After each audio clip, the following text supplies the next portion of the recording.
my day.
Alrighty, hello everybody, hope we're all doing well. Hey Rydog, how's it going?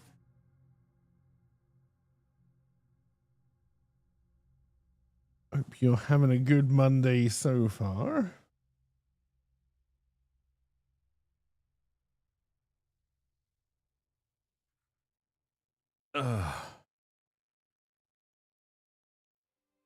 Okay, no, the music hasn't stopped. It was just resetting. It was just looping. Okay, that's fine. That's fine. Oh dear. Doctor's appointment this morning, so just waiting for that. Oh, I hope it all goes well.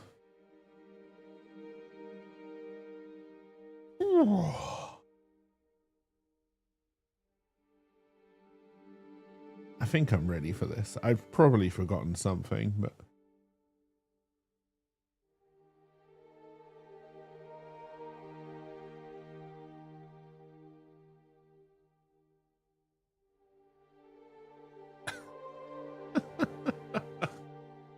means a short day works. At least is that nice.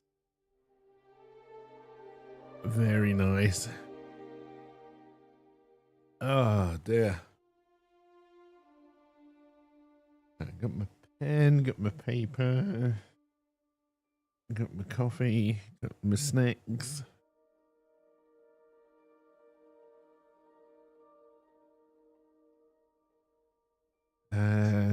I don't know if Twitch is reminding everybody that it's my anniversary stream, even though I said it for today.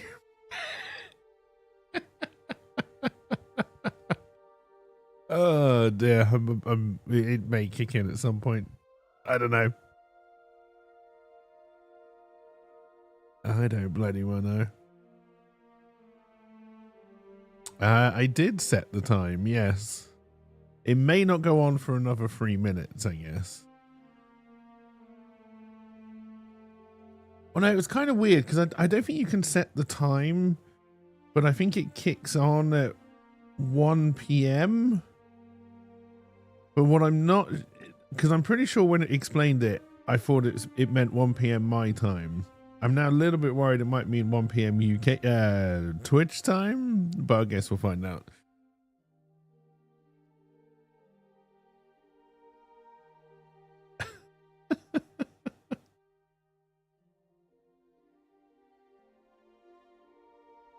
Oh dear. I guess we will find out.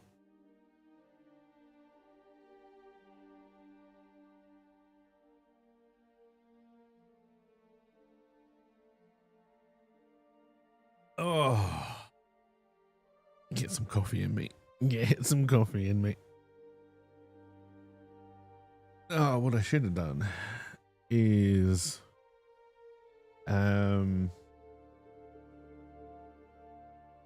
okay, that seemed to work, so that's good.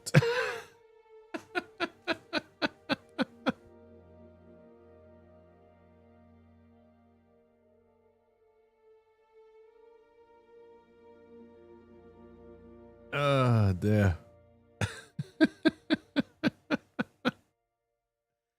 That's good.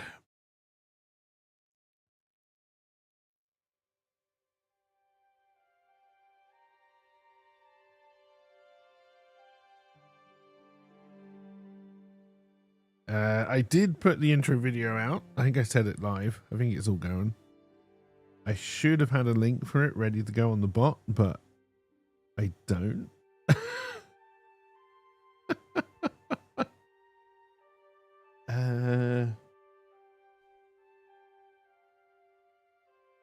How hard would that be to do?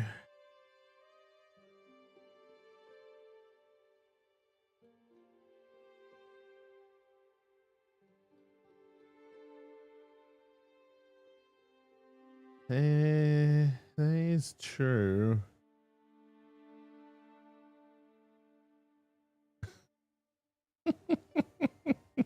I don't imagine many people are going to turn up today, but we'll see. We'll see. We'll see how it goes.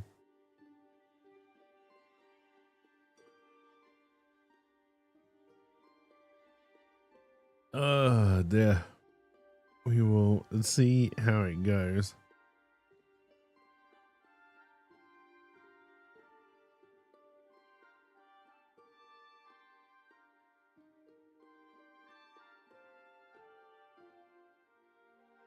Let's get you going for a decent mod view.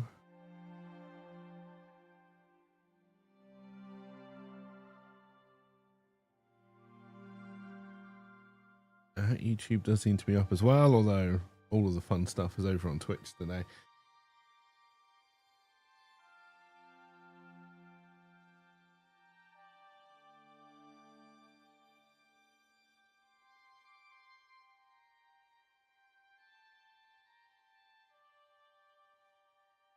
That's open to debate. Dear. Yeah, that's fine. It's because I don't have Foundry full screen. I don't even know if I can put Foundry full screen, to be honest. Hang on, it's not F12 anymore. It's F11.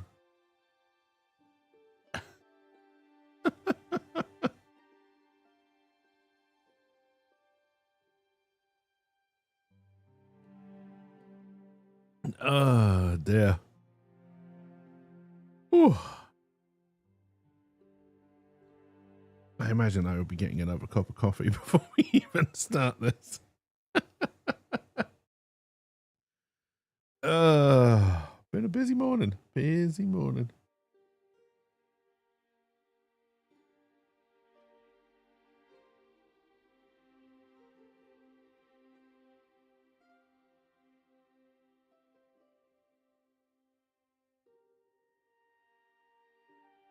Dave, you should be in party members. I remember where you are.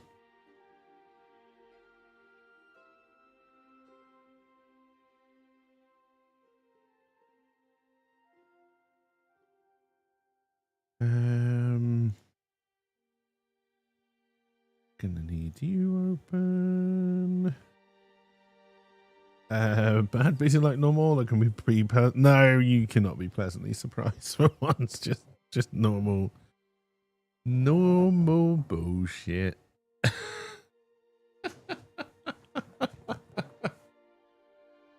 Oh dear. But what you gonna do?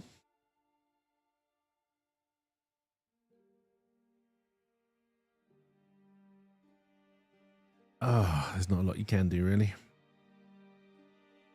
All right, let's at least go to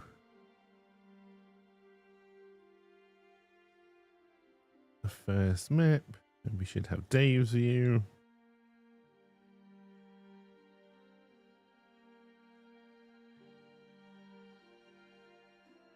You're only closer to throwing down out to the road. No, I don't know. I don't know where that has gone.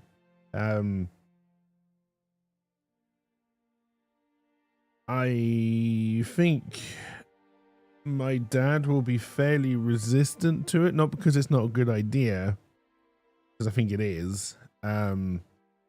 Just because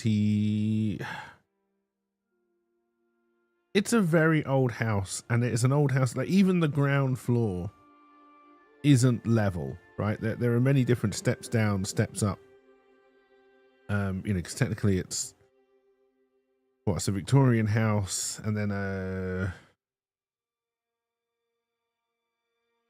the houses get older the further to the right you go.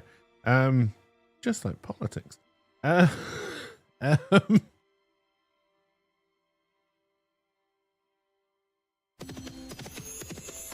hey, Tiny. Welcome, welcome. Thank you very much. Oh, hopefully that means the Twitch thing is working.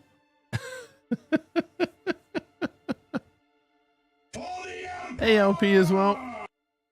I hope you're doing well and welcome, welcome. But yeah, his mobility isn't great, so he's finding just getting around the house more and more difficult. So, hey, Serenity. Welcome, welcome. I hope you're doing well.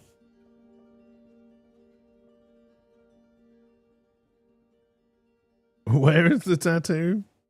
Sadly, I have not been able to afford a tattoo this time. Although that would have been great, because if I'd had the tattoo, that's what the helping hand would have been.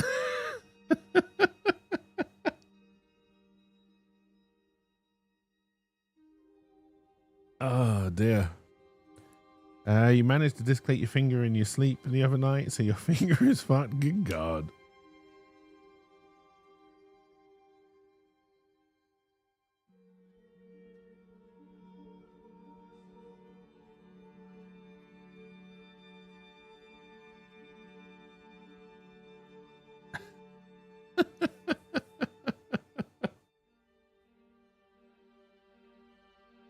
I suppose we should start with no, hang on, that's the wrong picture. That's my all-time most played stuff. That's not this. There we go.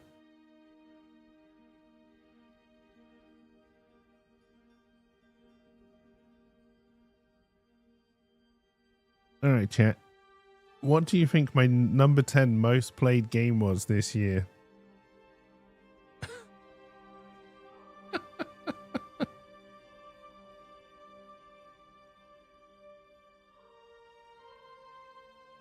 Oh dear. Think it is new. How the fuck can you do that for me? Because honestly, you don't know how it's happened. No, number 10. Number 10. Hey, Big Dan, how's it going? Welcome, welcome. Hope you're doing well. RimWorld? No. RimWorld didn't actually place. RimWorld is down at 13. Only did 16 hours of RimWorld this year, which actually surprised me. I thought we played a little bit more, but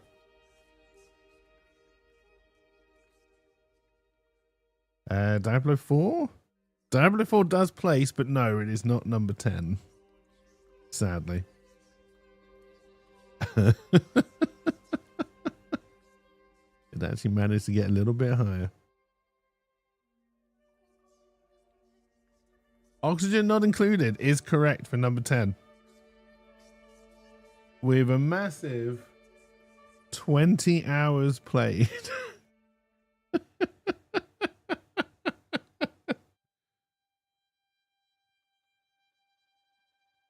Compare that to the number of hours played in the top 3. It's not a lot. Oh, dear.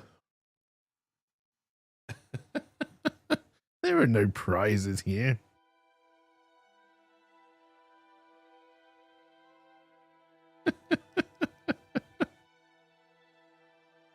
Oh, dear. But no, I did not think. I know when we played Oxygen Not Included, I think that 20 hours was all in one, well, not in one go, but like just 1 week of just playing it. I thought hey, cheers for the alert, right now. Hope everything goes well. I honestly thought we'd played more RimWorld because I thought we'd done more on and off, but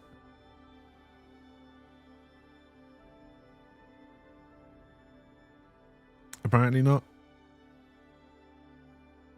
Special mention to number 11. This just goes to show you it did not take much to get near the bottom of the top 10 for games this year. Number 11 was The Root Trees Are Dead.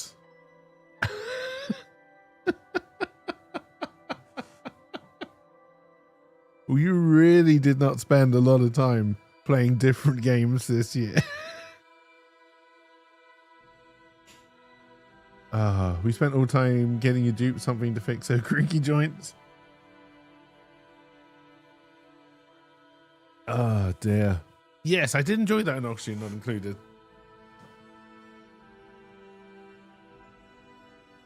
You think COD and Overwatch 2 will be in the top? I mean, Overwatch 2 is clearly number one. There's no point trying to bury that lead, right?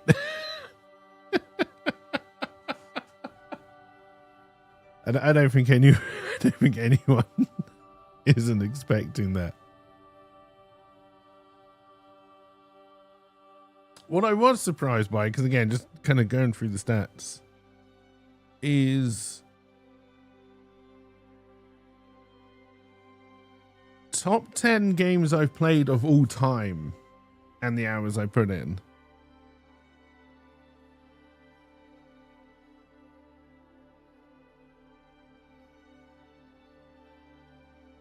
Amazingly, quite a few of them are on the list for this year, so I'm not going to go too much into it. The Oxygen Not Included, which was number 10 this year, is number 8 of my most played games, of my most streamed games ever, sorry. With 150 hours in total.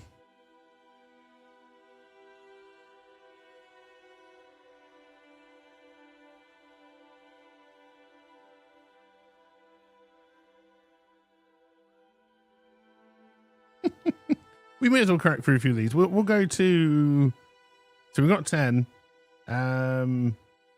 We'll do 9 and 8 as well, and then we'll crack on with the first section of the game that we're going to be playing today. So number 9 actually shocked me.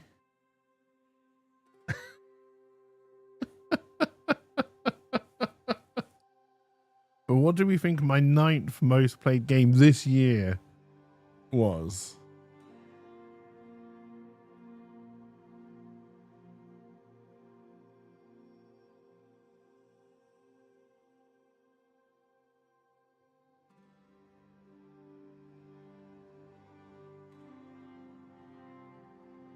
I don't want to say what I want to say next because I think it's too much of a clue. Enshrouded? No, Enshrouded is actually number 12.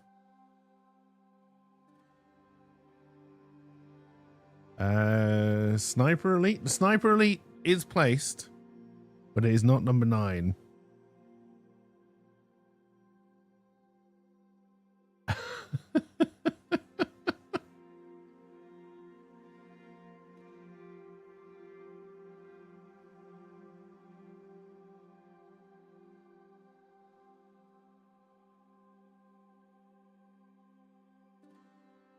No, Halls of Torment didn't appear on... Well, I mean, it would have appeared on the list, but it didn't appear on the information that I took out.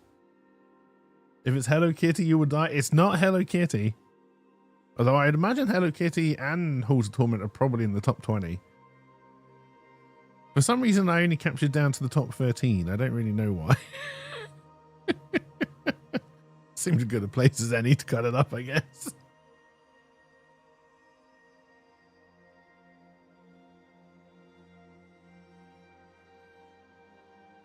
I want to go back to Hello Kitty. I do want to play some more of that.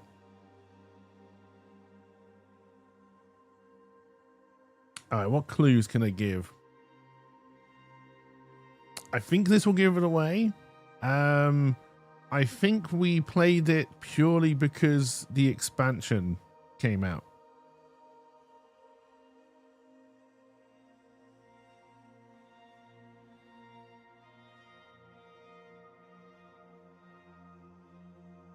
No, Cursed was down the list. I think it was like 14, 15, something like that. I honestly thought Cuisine Royale would have broken the top 10, but no.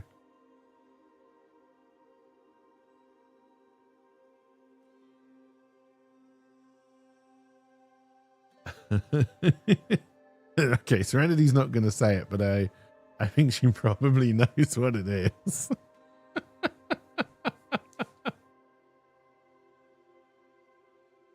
You can say it, Serenity. You can say it. I know it's a game you love so much.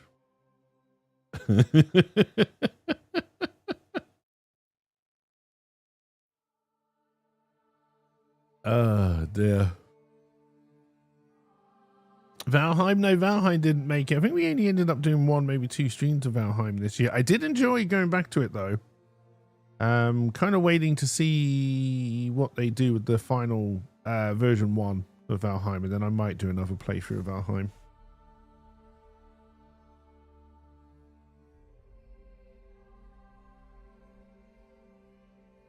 I haven't quite made up my mind yet on that one.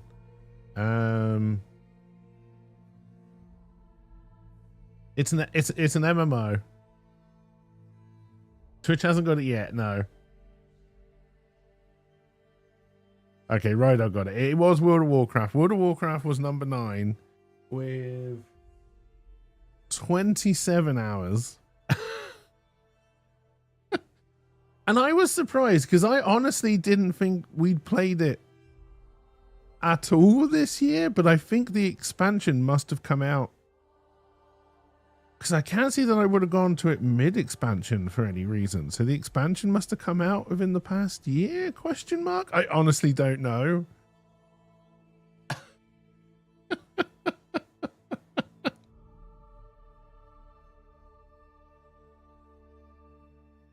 But yes, we managed 27 hours of that on stream.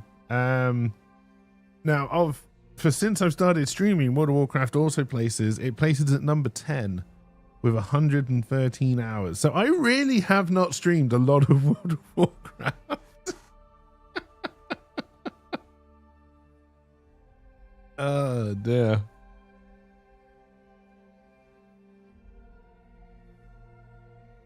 I think it's because it gets boring incredibly quickly, unless you're doing the group content, and I just don't have time for that.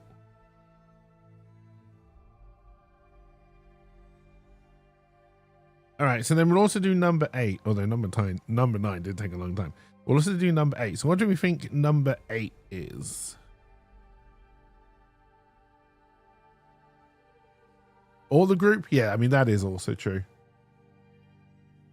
I could well imagine if I had a group of 5 who would run dungeons, we probably would have done a lot more of World of Warcraft, but could have just stopped with it gets boring quickly.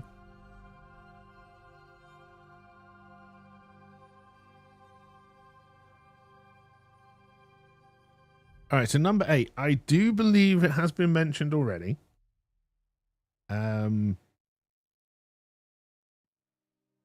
No, I can't give that clue because that's too obvious. This is also a game that I thought got boring quickly, and I've moaned about it often.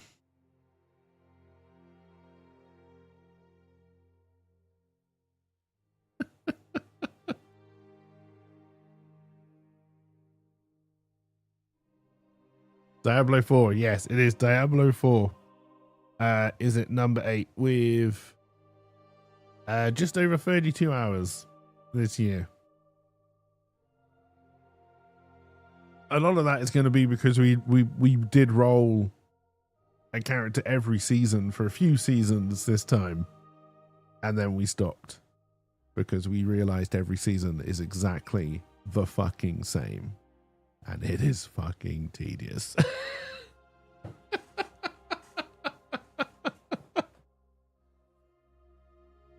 And honestly, I think a big chunk of those hours, I have a feeling I was brought the expansion this year as well. So we would have played through the expansion.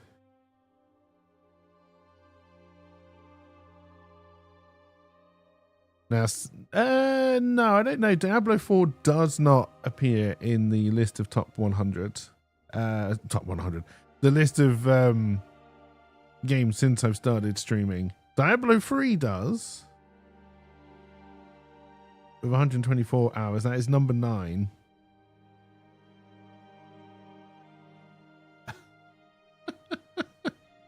Diablo 4 does not.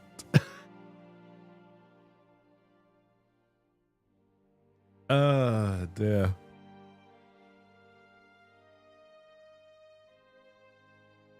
But yes, I think you finally got your glasses you can see again. And again, you're gonna have to remember these small hour numbers, because when we get to the top ones,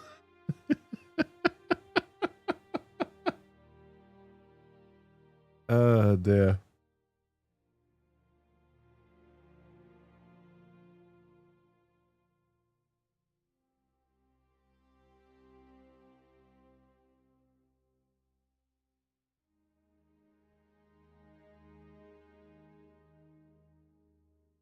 In fact, yeah, it's only really when we get to number 3 that there is a huge, like a really huge jump in hours.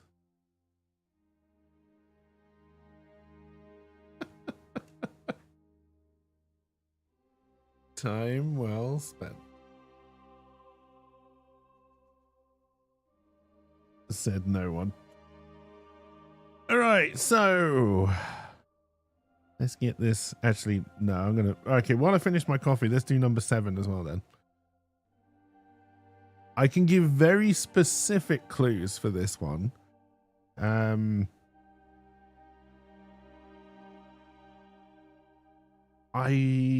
did play by myself. Yes, we're still talking about the top 7 list. We did also play it in a group.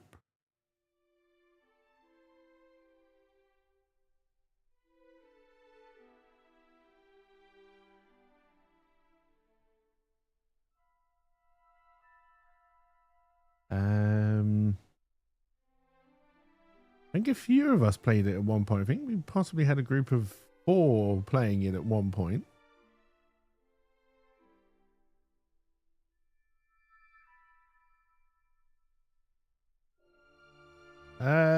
Survival game.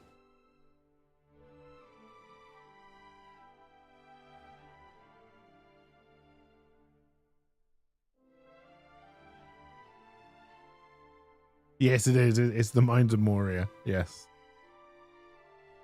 With 34 hours.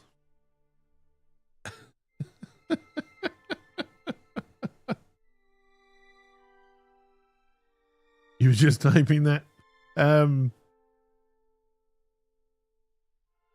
game I'd like to go back to at some point.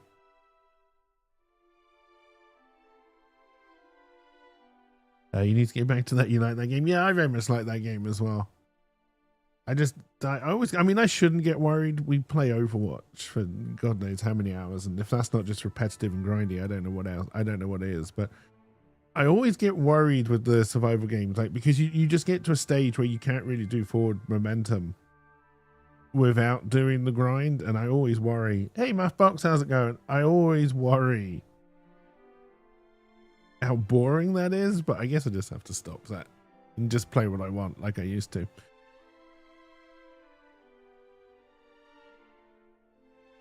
You got stuck in. Oh my god! If you got lost, what chance do I have? I got lost in the first area.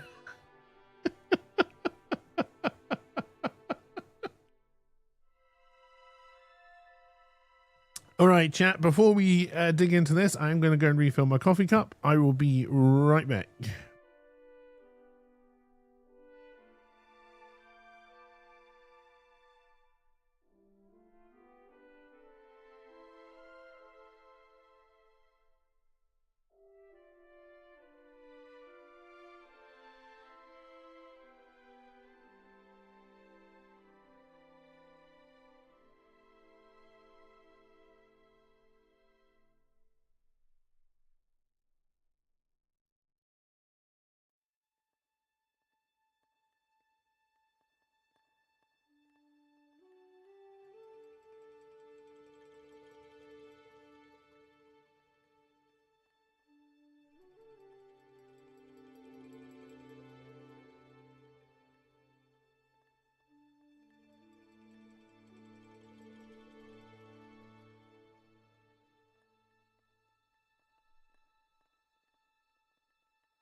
Hey, Dirty, welcome. And thank you very much for the resub.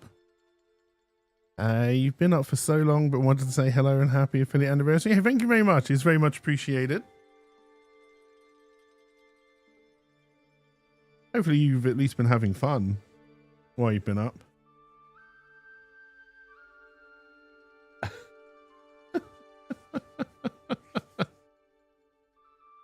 Okay, so what is it we are... Oh, yes, very much. Thank you. Thank you, Jay. Well, now I have questions, Dirty. Now I have questions, but, you know.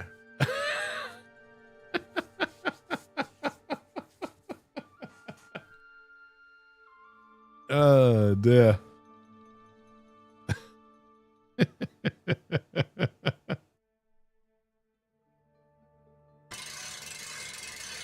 Hey, Trunks, welcome.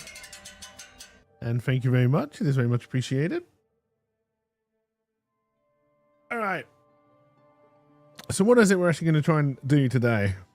We're trying something out. We're trying something new.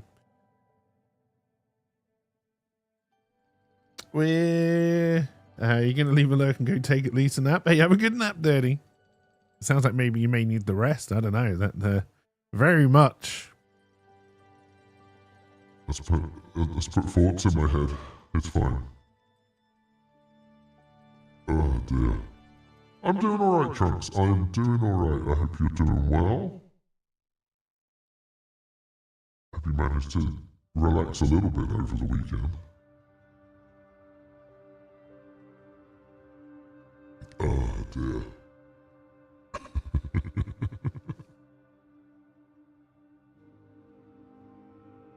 But yes, oh my God, I timed that well.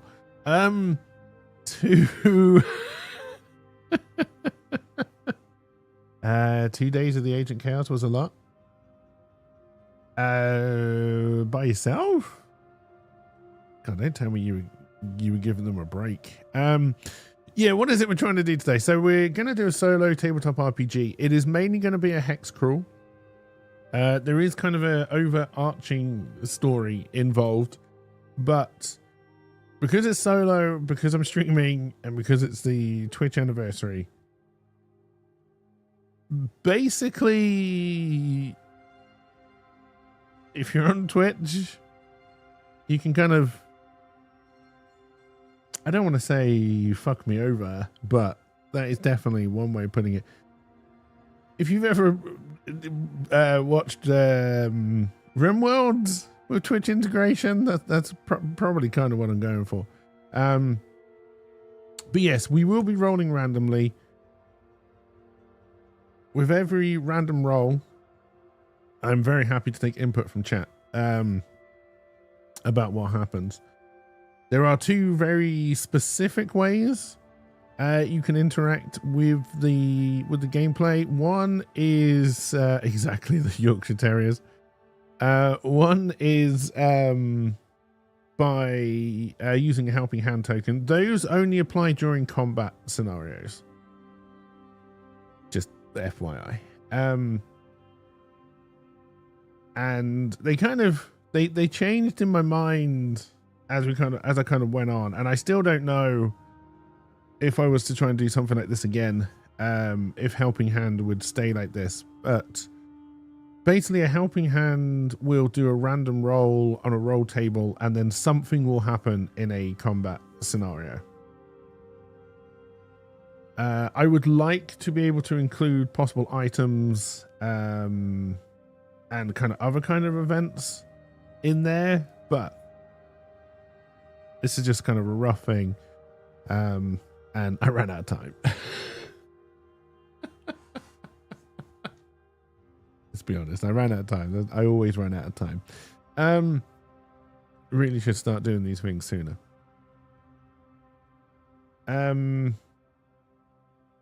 But yes, if you look in the channel point things, you can see you can buy helping hand tokens. I believe there is a cooldown on that channel point redemption. I can't remember if it's global or per user. But if you've got some channel points, grab some helping hand tokens and then you can spend them later on. It says that stock for you, so may want to check. I think that is hopefully because it's on your cooldown. But if it says that for everybody, then something is not quite right.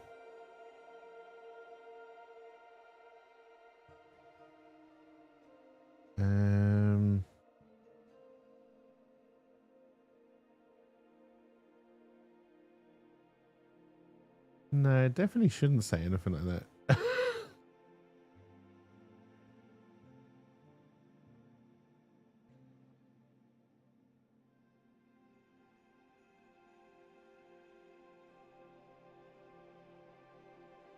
Let's just up those numbers and see if that helps out with that.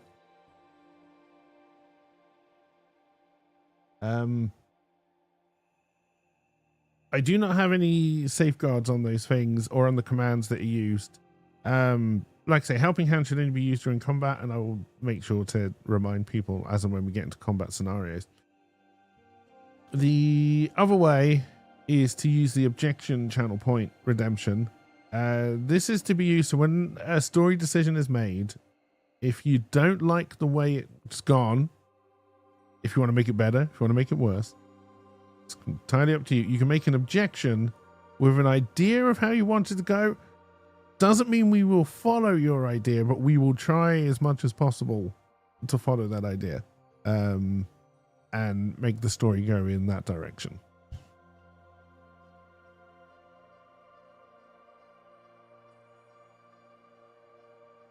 There are also probably other ways. I'm going to try and get Twitch chat involved as well, but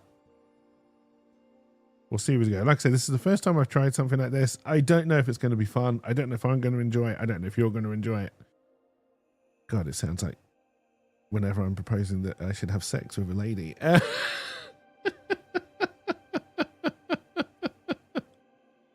Neither of us are going to enjoy it, but just close your eyes.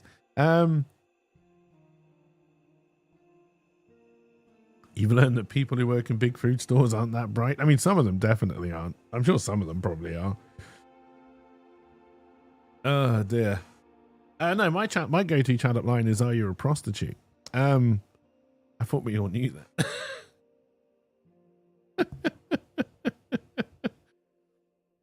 Basic lines of inspiration.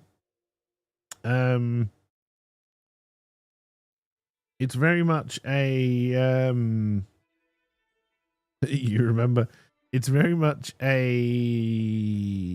King Arthur, after King Arthur inspired England. I've taken a lot of liberties with the documented history, complete real truth of King Arthur, to make this work. But yes, it's set after King Arthur. It's called The Sword That Was in the Stone. Dave, if I've set him up correctly, does have the sword hilt. And he should also have his helping hand boon. Actually, the helping hand boon would have given him an XP, which would make him level 1. We'll do that. I don't know how I want to play Dave, though, at the moment.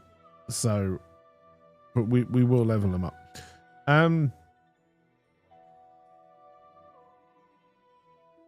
But yes, when the sword in the stone was again, I'm not trying to do anything fancy. When the sword in the stone was removed, a evil force was released from the stone to not necessarily put the force back, but to stop it getting even worse. We need to put the sword back in the stone. Problem being, the sword is in many pieces. No one knows where those pieces are. Dave, I believe I described him in the intro video as a feckless youth. He's a young elf. I mean, I say young. I think he's meant to be about 25. Which for an elf probably would be very young. But anyway, let's not get bogged down in ages and all that kind of nonsense. He's a young elf. He's coming from the mystical island of Avalon. He found the hilt by accident, but he has now been sent on this quest by the lady in the sword. There are a lot of ladies in various places in this story.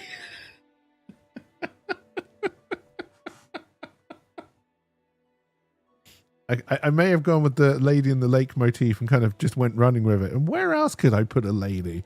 Again, this is again sounding like terrible pickup lines.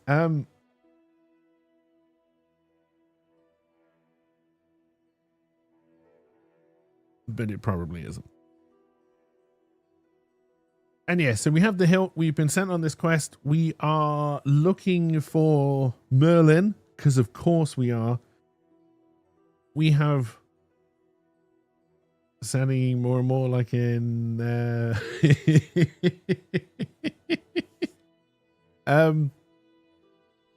we have no other directions. We do not know where Merlin is. We don't know how we can find out where Merlin is. This we will be doing this all by rolls. And don't sass me.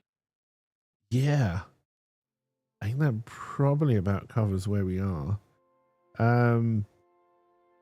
As all great adventures, as we all know, all great RPGs have to start on a boat.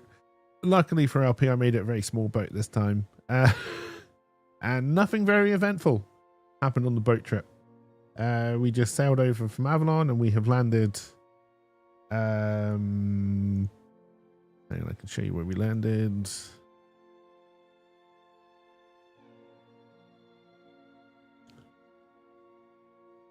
We have landed here on Corbinic. Not the... Hey, cheers for the lurk, Rydog, and I hope everything goes well.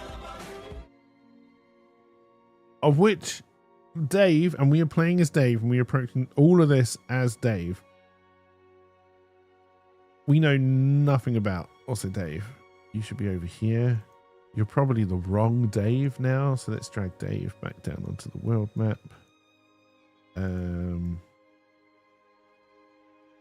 Let's get rid of fake Dave. And why didn't your token?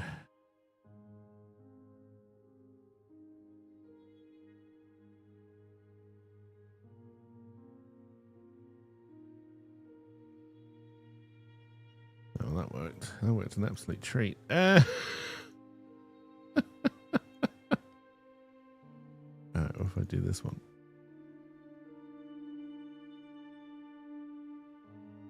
There we go.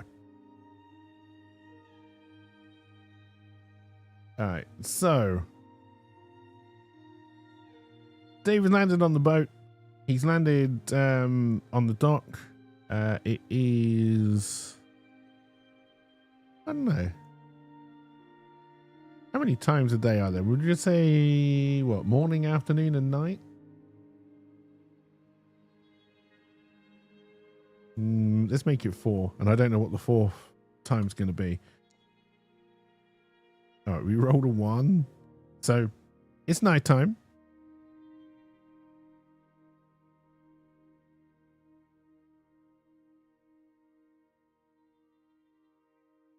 And then we should be seeing what Dave can see. So we are based on Shadowdark rules. Darkness is incredibly important. We're going to ease into that. So technically right now, Dave can't see anything. I believe he did roll into a torch, which we will set burning so we can at least see where we're going. We've only got the 1 torch though, so we have to remember that. It's so nice to be able to see again. That's what Dave was saying after he lit his torch.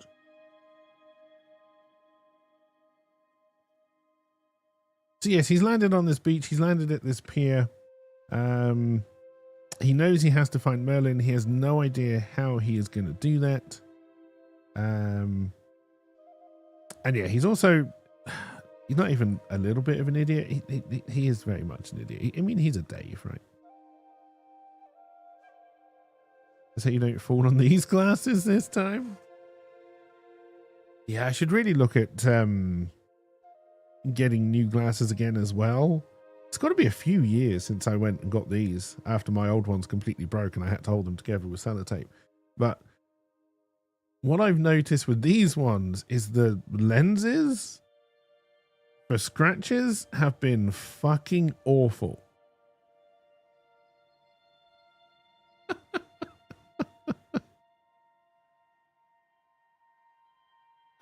dear.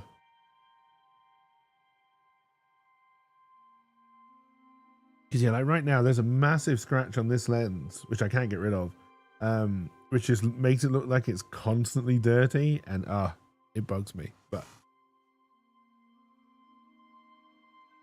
what are you gonna do? What you gonna do? Okay, so we leave the boat. We're going to approach the gates.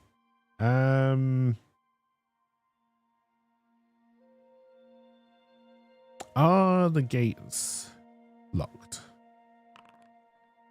No. Okay. Are the gates guarded? No. Okay. So far, so good.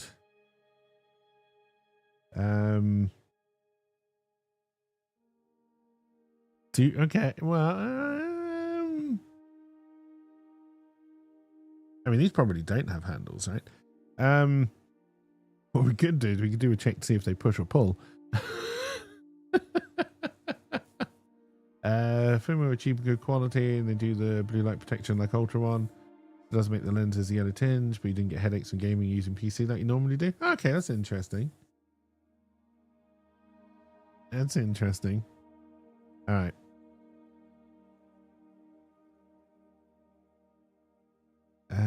Okay, so we're gonna try and pull.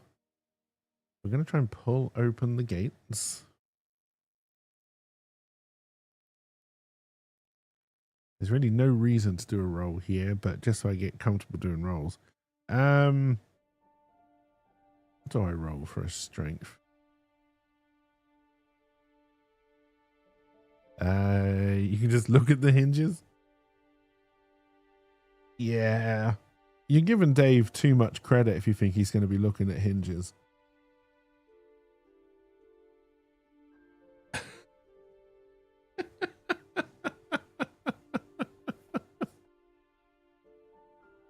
Oh dear.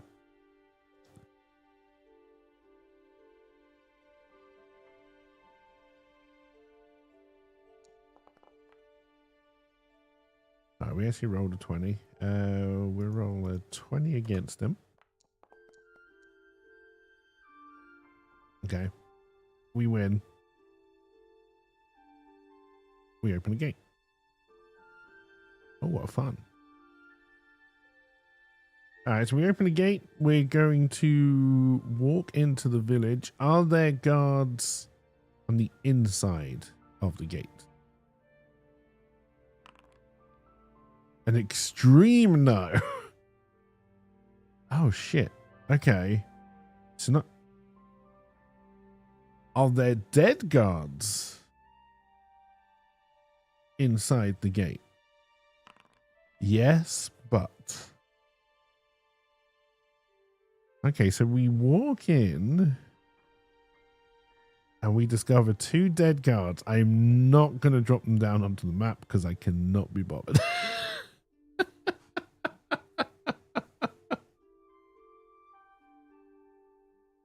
All right, but we have discovered... I kind of need to throw this over here. All right. How many guards? How many dead guards are there? We're not going to want too many, so we'll just roll a d4. 3 dead guards. Ah, you piece of shit, Pen. You've been working all day until I actually need you to. What are you, Dave? Alright.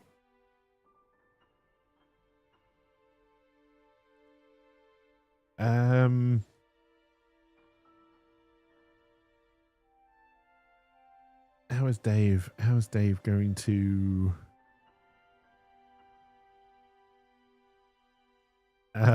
react to these?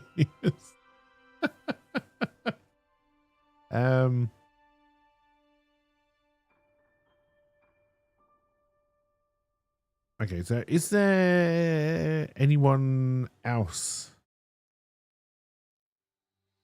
around the guards? No, but. Okay, so there's 3 dead guards. We already have a but.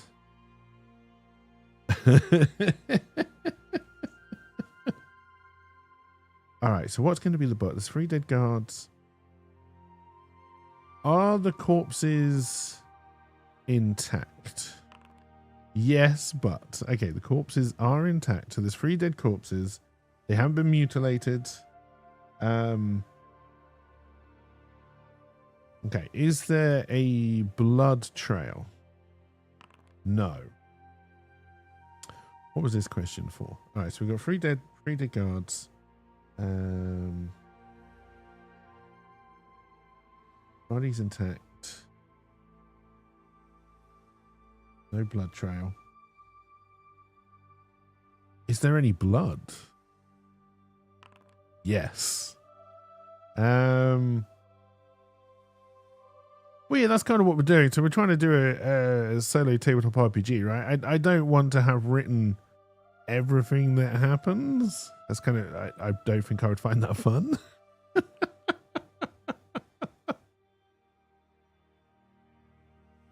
Now, having said that, would I like to write kind of like a solo focused RPG adventure module? Yes, I would, but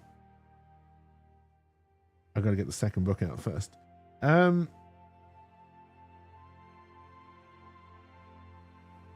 Also, I should have been writing down the question so I could remember what the fuck I asked. Because I'm getting distracted. Okay, there is blood. But there's no blood trail.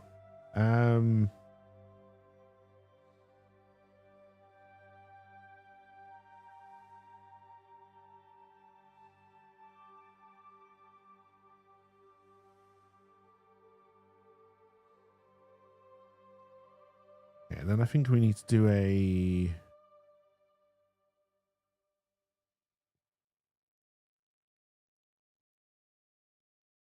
Constitution throw. We're gonna see if Dave. Oh my god, we actually just rolled a crit, so we do not have to roll against it. Okay, so not only does Dave not panic, he is incredibly cool, calm, and collected, which is very, very, very unlike Dave. A crit would again give him an XP. We're gonna have to level him up into something, even though I don't quite know what I think when I rolled him though, he wants to become ranged. I do not know the classes of Shadowdark that well.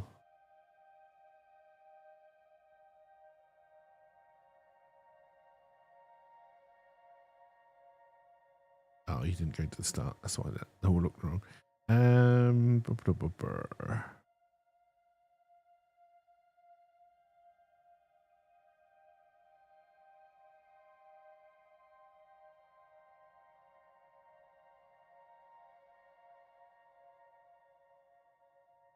Okay, so we probably just want to become a fighter and we'll choose.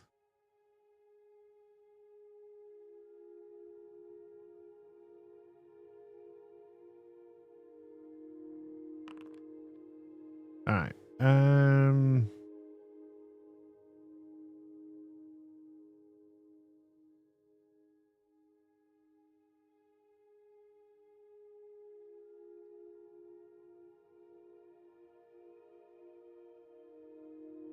I think we'd probably rather be dexterous than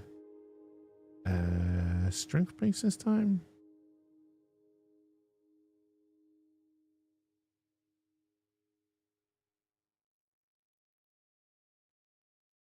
And we'll go for. We don't have a bow.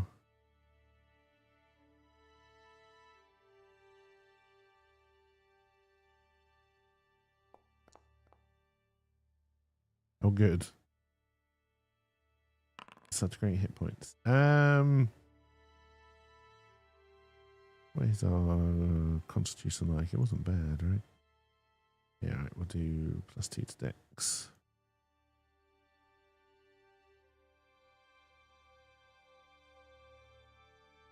And then we're going to go give us 1 XP for a critical roll.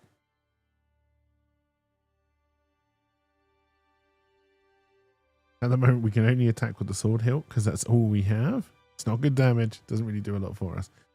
All right, so we got these 3 dead corpses. There is blood, so something is clearly going on in the village.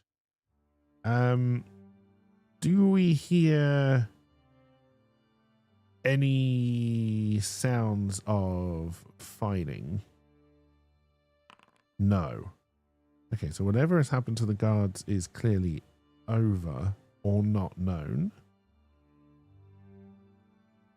Okay, interesting. Do we see any fire or smoke? An extreme yes. Okay, so something is on fire. All right, let's drop out Days View for a second. All right, so we'll do 1, 2, 3, 4, 5, 6, 7. Well, hang on. 1, 2, 3, 4, 5, 6, 7, 8, 9, 10, 11, 12. All right, so we'll do a D12.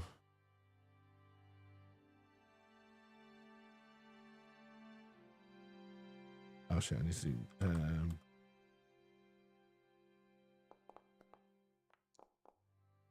alright, so that's 1, 2, 3, 4, 5. Okay, so this place is on fire.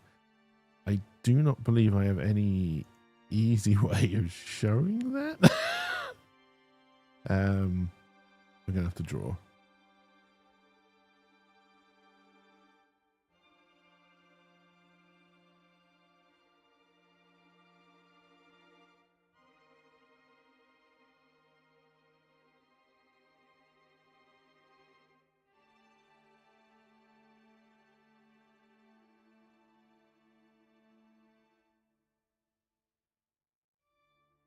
Okay, if that house is on fire, it was an extreme yes.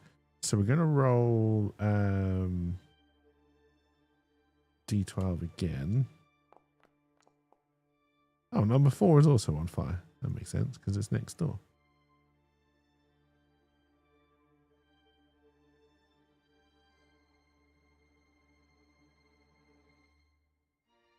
Okay, you would have to imagine then that if there's a fire, people are going to be out trying to fight it. No, I'm still drawing. I don't want to be drawing.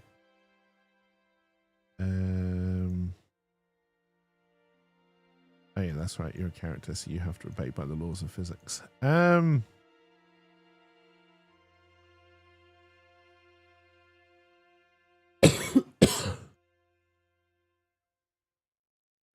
it, Jim! I'm a doctor, not a bricklayer. So let's turn on Guild Master lighting so I can see what's going on. So you'd probably be out. Tavern guy would also probably be out.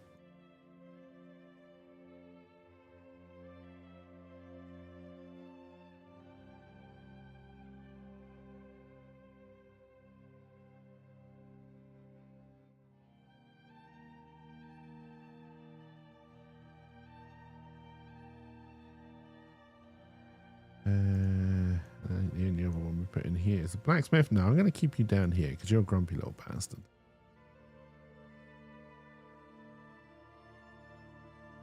And then everyone else we're going to imagine is there using the power of imagination. Okay, so we've got 3 dead guards. We've got 2 buildings on fire.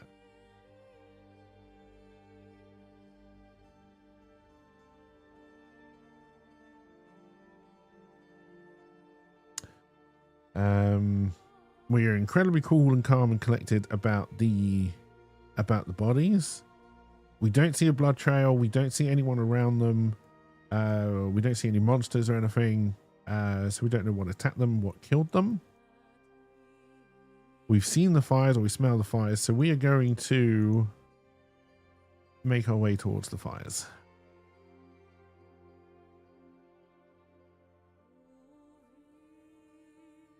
As we make our way to the fires, I've forgotten your name already. Marina approaches us.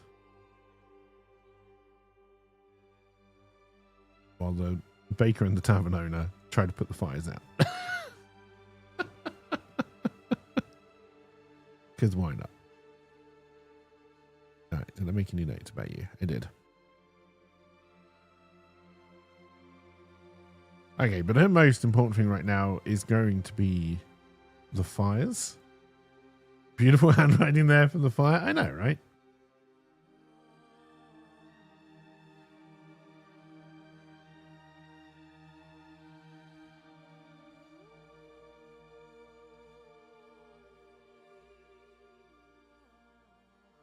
Okay, let's do a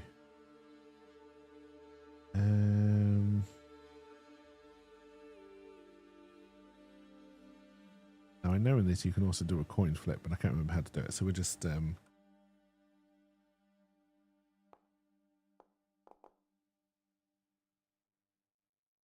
right, 2. Okay. Marina approaches us. She is very suspicious. She's very agitated.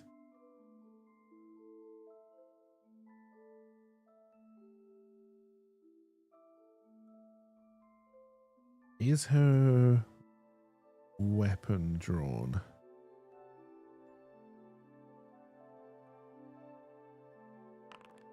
An extreme no. Okay, so even though she is annoyed, agitated, flustered, busy, her weapon is still strapped to her back.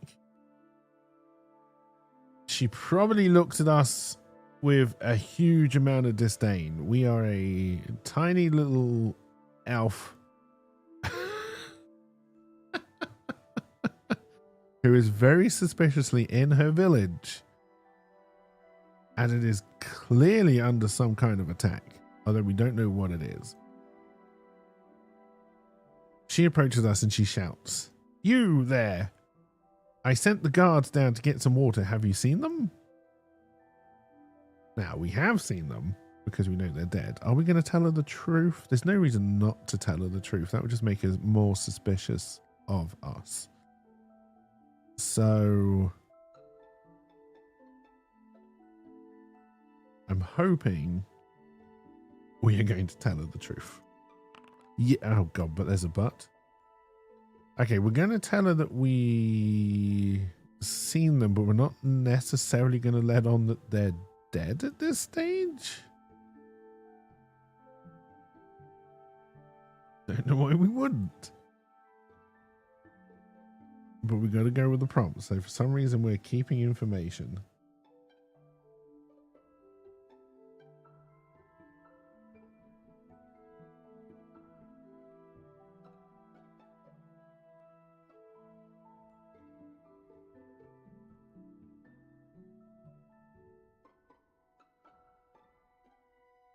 Okay, but looks like we would win any kind of charisma check if we need to do one. Ah, dear. Okay, so yes. We replied to her. We saw the guards down by the gate.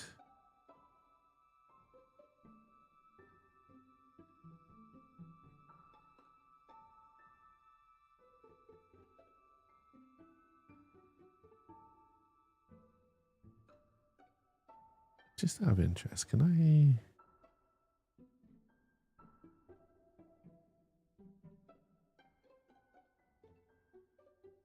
This has got nothing to do with anything. This is purely just me. Can we make it look like a 5? We've got a...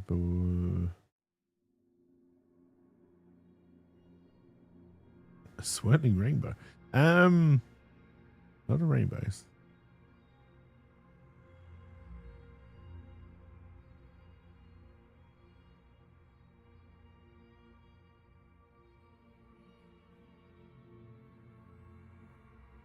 Okay, there's probably inside anyway. Because of the walls, that doesn't really matter. Okay, we also don't know that the tavern guy is here quite yet.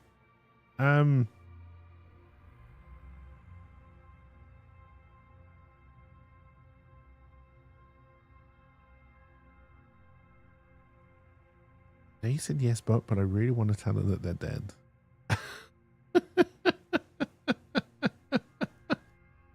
Because she's clearly going to find out.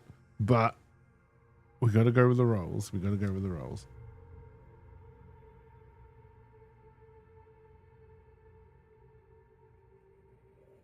Also, my pen is already leaking. Good pen. Stupid pens.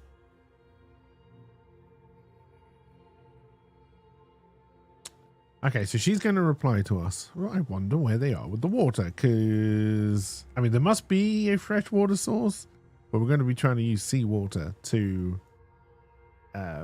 put these fires out.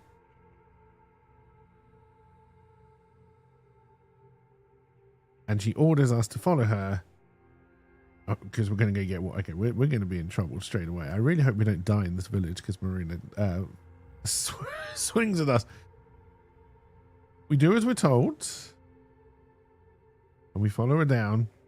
But of course, she is now going to find the bodies. She is now very suspicious of us because we didn't tell her they were dead. So she turns to us. She, even though it's not physically possible, she grabs her great big warhammer, which she had strapped to her back, and she's now pointing at us.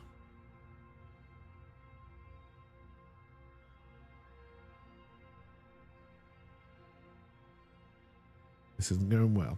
I feel we might be killed by a knight in the round table within the first 20 minutes. Stupid Dave.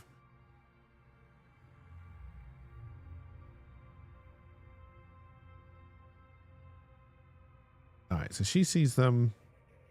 She is going to be shocked. She's going to be suspicious.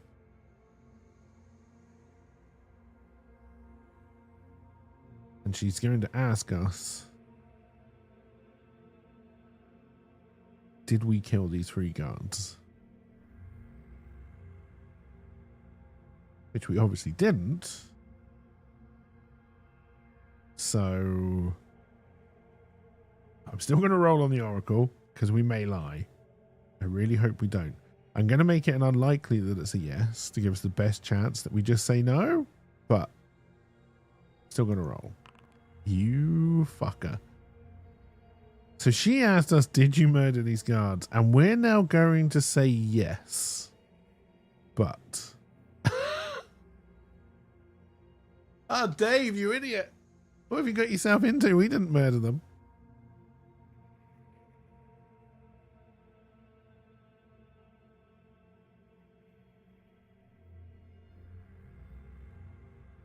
All right, so Dave, the absolute moron, is responding to this very tall, very muscular woman decked out in knight's armor with a great big 2-handed warhammer pointed at his face. Is going to try and be sarcastic. That's what I'm taking the butt to mean. All right.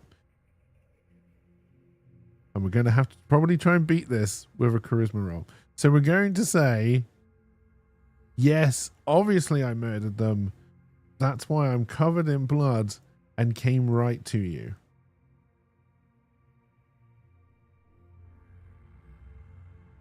You better do a better charisma roll than she does. All right. Oh, God, we just rolled a 4? Ah, shit. And they rolled a 12. They did not take our sarcasm well.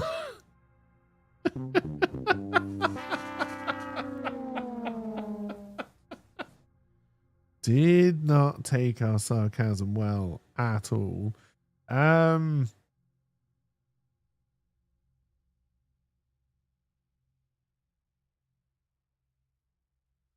Hope you rolled another character.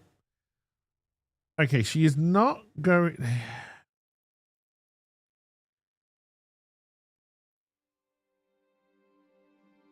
She's gonna slap us.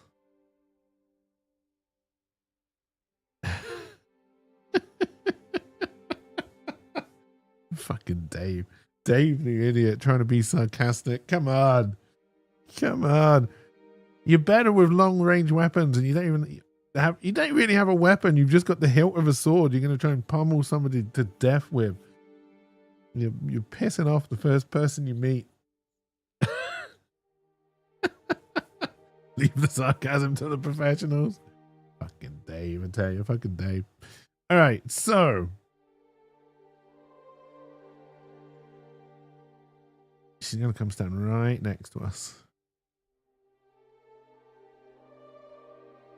and she's going to attempt to slap us. This is going to be a strength check, so please don't get a critical success. Okay, good. All right, so we need to try and beat a 15.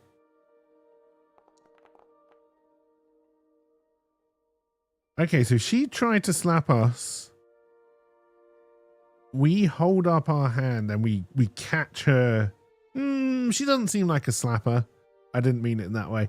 I think she would more probably try to punch us with her gauntleted fists. She comes in for a swing. We hold up our feeble elven arms, and somehow we grab her arm and we stop the punch. We're not dead yet, chat. We're not dead yet. Although I can't imagine that she's going to appreciate having her punch stopped by a feeble-looking elven boy.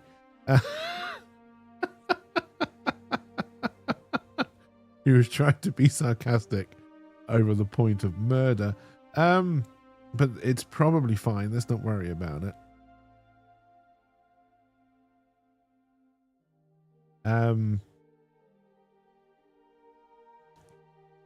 All right, so now take the wheel turn. We've stopped it. I don't think we want to do anything else. I don't think we want to try and like be fancy and like twirl around, like twist her arm around her back and hold her in place. I think the best thing we can do is just have stopped it and try and diffuse the situation.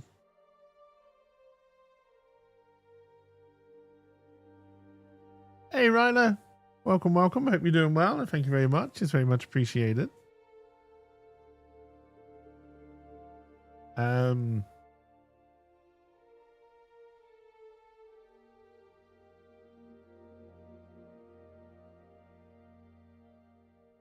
How are we going to try and diffuse that situation?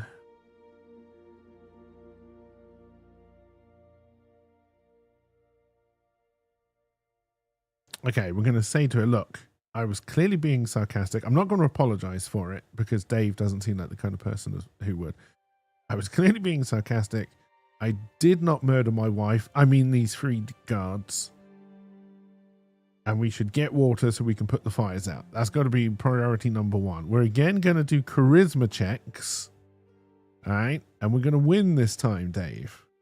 We're going to win. Okay, 19. That's pretty good. In fact, we can't lose, so I like it. Okay, so we use our charisma. Apparently, Dave's going to be a little bit try to charm people.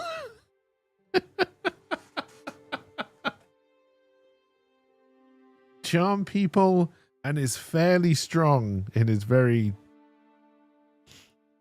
We probably should have tried to do a dex save on that strength one to try and dodge it, but we didn't. We used our strength, our feeble elven strength.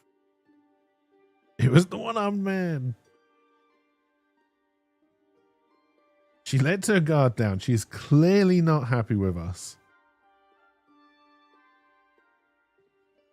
Clearly not happy with us at all. But she agrees. We have to get water. We have to try and put the fires out.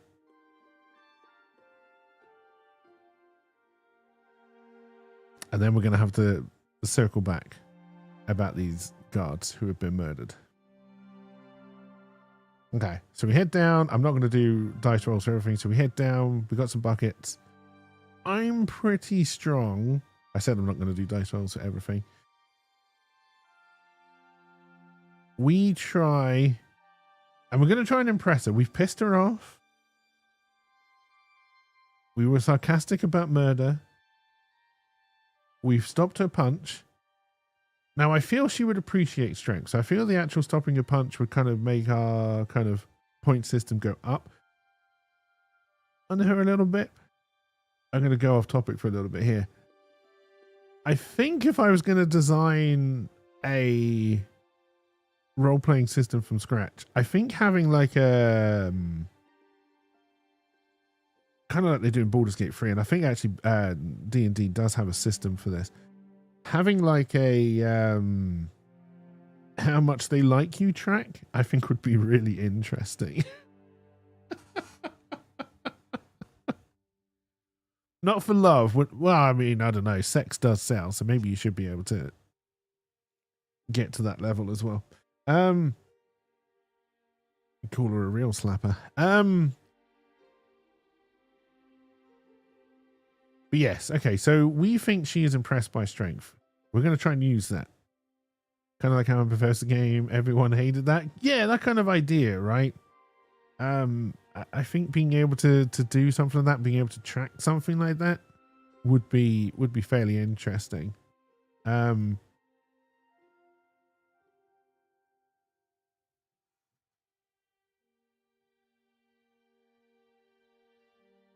then probably being able to do like a random how much they let you to begin with kind of thing. Like she would have been suspicious of us from the get-go.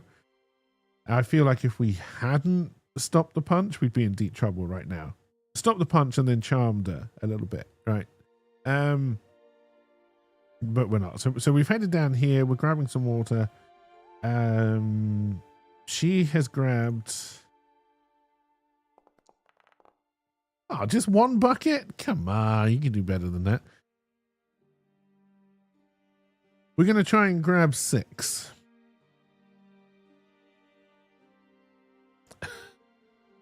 Six full buckets of water. There we go. I think if you blocked an attack instead of dodging it, they would think more highly of you, surely. Yes, right. And we blocked it. Like we just grabbed her fist in midair and just stopped the punch completely. It's fucking lucky that we did that. But oh, we also got a critical success again. So that means we got 1 more XP. Hooray!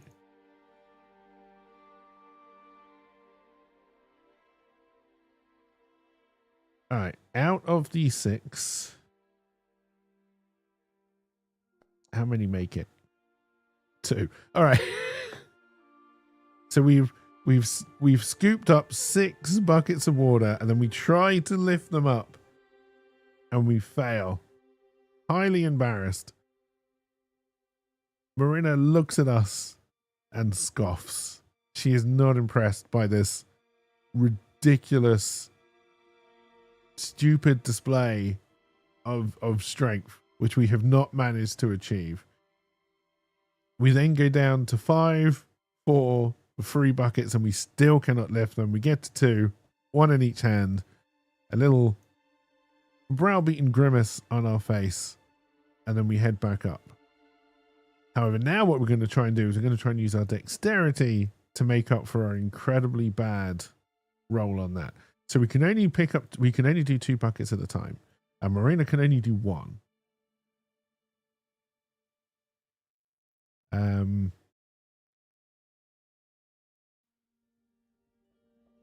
We both head up with our buckets. We're going to need many more buckets. And I don't want you to be grouped anymore. There you go. Marina's going to stay. And she orders us down to get more buckets. So we're now going to try and impress her with our speed. Right? We also probably have to try and work out how quickly this fire is burning. So let's say the fire spreads every 3rd turn. The way distances are measured in Shadowdark are just like ridiculously, rather than just giving you a distance, they give you a name for it. All right, we are going to say there's 2 turns. It is...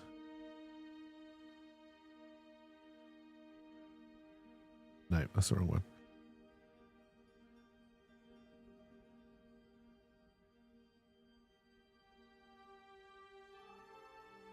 I just want to measure something.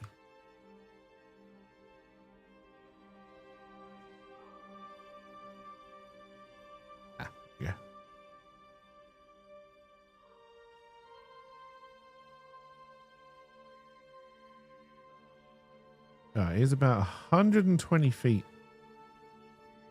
to the river and back. Per turn, I believe you should be able to travel 15. We're going to try and use our dexterity roll. So if we just do a... Because we're rolling against... Okay, the world got a 2. So as long as we can beat a 2, we can say we can double that movement. And then we may try again and see if we can triple it. So we're going to do a dex roll. Okay, we got a 7. Okay, so we can now do... We got every third turn, and to get there and back, you would need to be doing basically 120 per turn if we want to try and get ahead of the fire.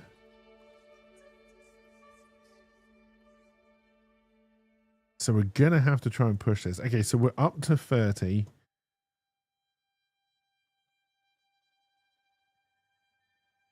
No, go away. I don't want these. All right.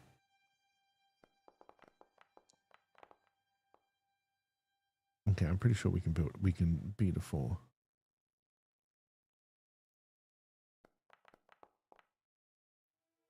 Oh, look at all these crits we're getting. We won't get them when we're in a fight and it's a life or death situation, but hey, we're getting them. All right, so that's a critical success. We went from 15 to 30. That should have taken us to 60 because it was a crit. We'll do 120, which means we can now do 100. So we can basically get there and back in 2 turns. Do we try and push it so we can get there and back in 1 turn?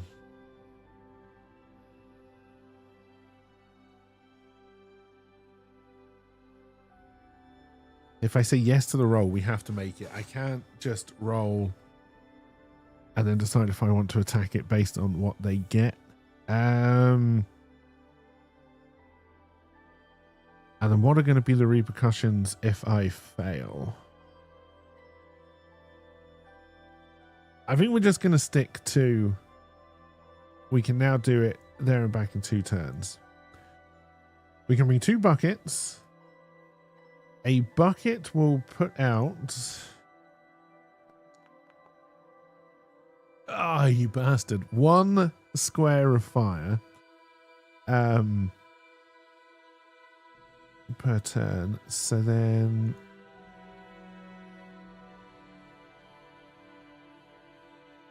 And we don't know how much the fire expands per turn yet.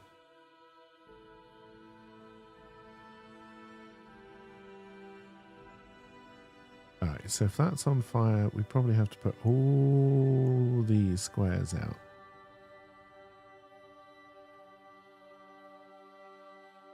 And we've probably got a little bit of a buffer zone depending on... Okay, so a fire spreads... Okay, only one thing per turn. So then logically... Can we use logic? We would want to go 105 feet and then 85 feet. And we're doing 120 per turn, so we would get down there. We would get to about there. Oh no, because I mean it can also spread down here, and we'd have to decide which direction it's going to spread. I don't know how we're going to do that yet. But we will have to do that. Okay, so we're going to run there and back in 2 turns. We're going to put out...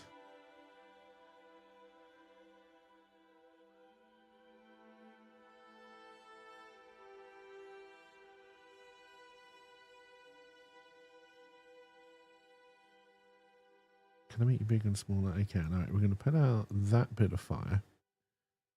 Can I change color?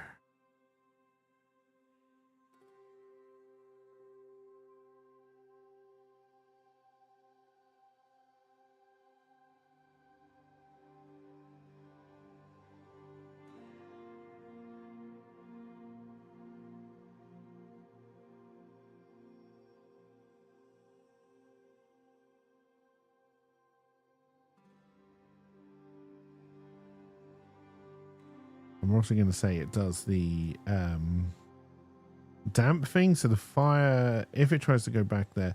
So then, all right, we do 1, 2. 1, 2, 3, 4. Just because I can't bother to find the coin flip one. Okay, so that was a 4. So the fire is going to expand in this building. And then never eat shredded wheat. It's going to go in a westerly direction, which is where there's already fire. So that doesn't help. So it's going to have to go here. God, we're never going to put this fire out. All right.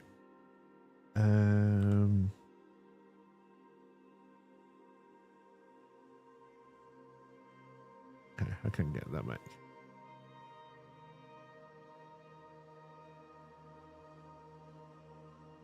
So then we are also going to have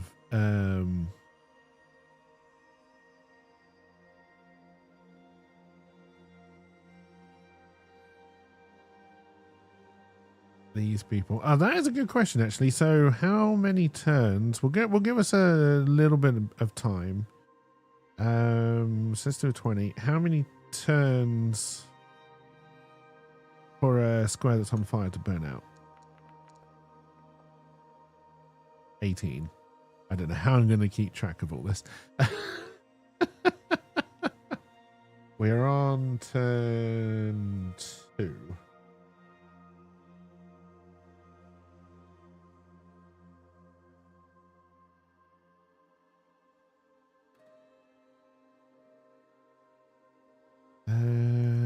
I suppose I've got a tile that looks like fire. Do I?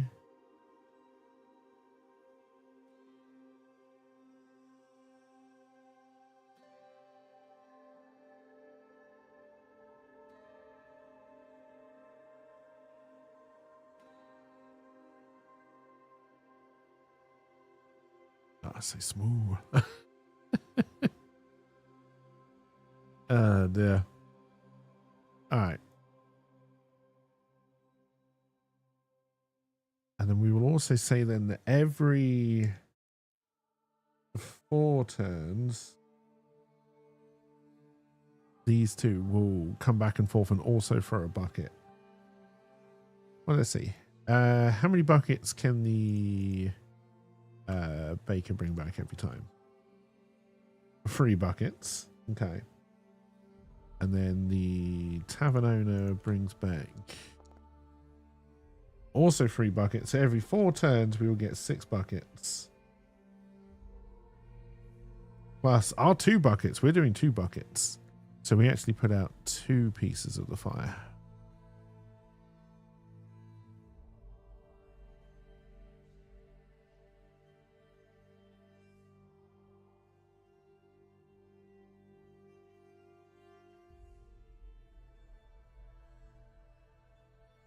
And what we're going to want to try and do is form a barrier so the fire doesn't spread, even if we do actually end up losing most of the house, which we probably will. And then, hang on, Morena will come back every 2 turns. We'll make her slightly more capable with her 1 bucket. So then, so every 2 turns, we also get another bucket. Oh no, so she's basically in line with us. So then that just means, yeah, okay, that's fine. So then we would have had a 3rd bucket.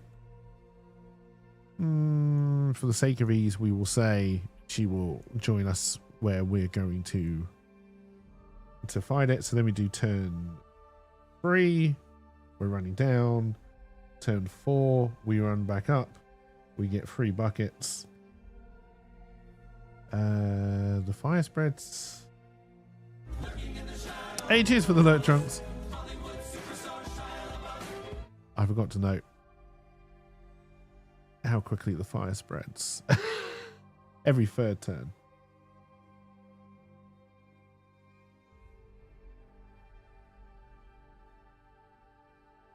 Because we know this little bit of ground is now on fire.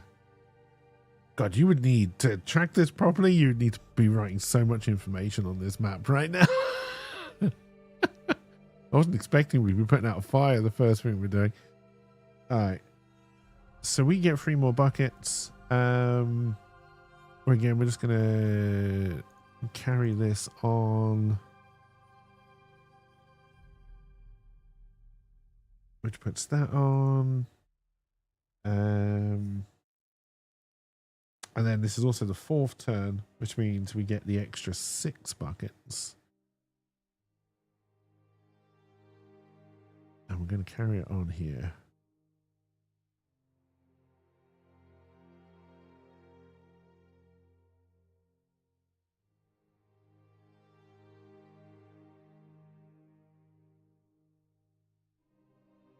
All right, so we then go on to turn 5. Nothing happens. Turn 6. We come back with our 3 buckets.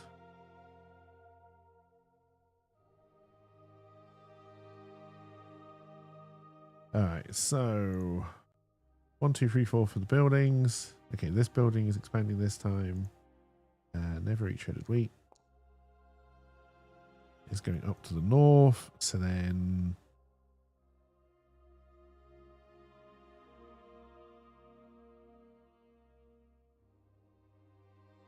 yeah, that's not going to work there.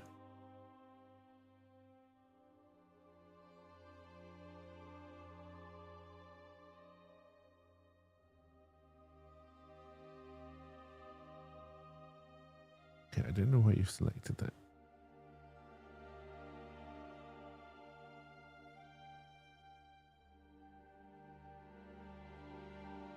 Okay, let's try and make that one drawing, shall we?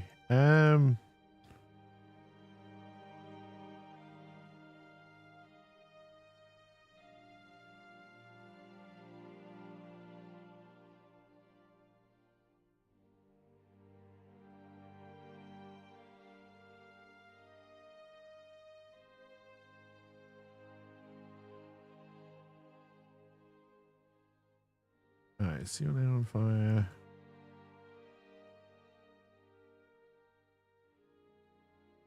Alright, we're just going to do that. The outline of it. So we know that's on fire. We also... No, we haven't done our buckets yet, have we? So 1, 2, 3... Oh no, we may have done.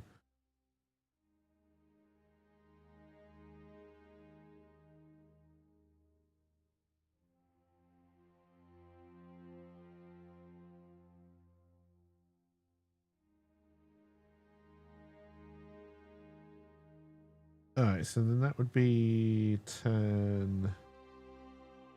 Yeah, because we do every... Alright, so every 3 turns, fire. 2 turns, 3 buckets.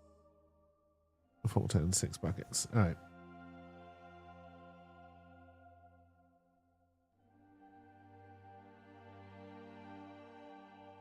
That was turn 6. Turn 7, nothing happens. Turn 8.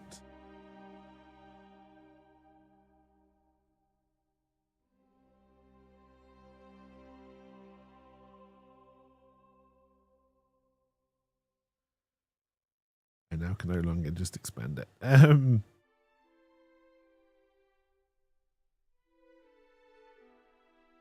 we're going to want to carry on up here. Was that 1 or 2? Let's say it was 1, make it easier. So we got 8 buckets left. Alright, so out.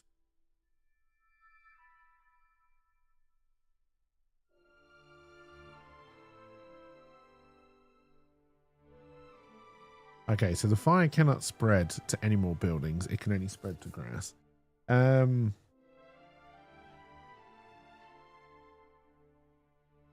Which is kind of good. And then every... Oh, what was it? It's 18 turns, right?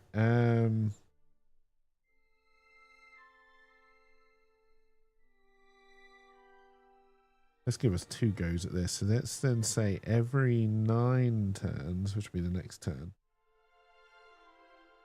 No, which is the turn we're on now. No, next turn. Every 9 turns.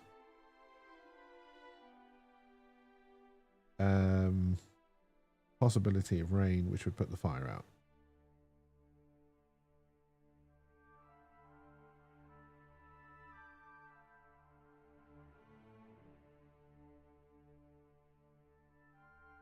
All right, so it's turn 9. The fire. Well, we'll do the possibility. It's just going to be a yes/no question. Even chance. Does it start to rain? Extreme no. Oh, fuck you, I guess.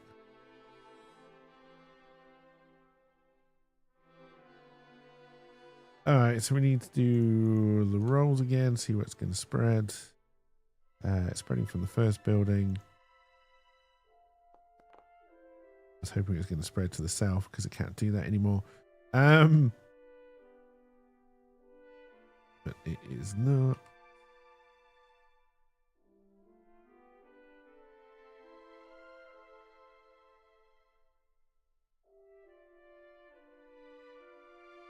All right, there's more fire.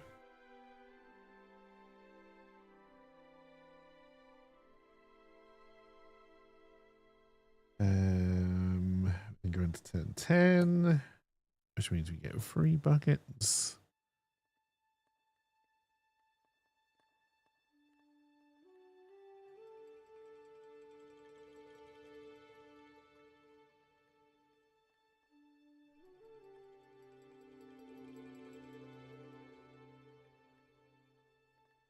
We're definitely not putting this fire out at this rate.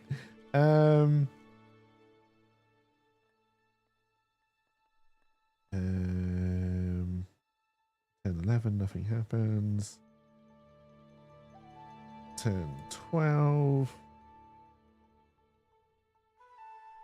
Everything happens. Alright, so that's 9 more buckets.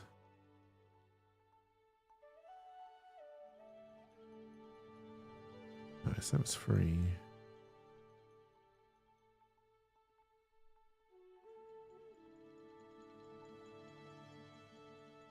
That's 9. We're kind of blocking where it can spread. Keep it contained. Keep it contained. That's all our buckets. The fire.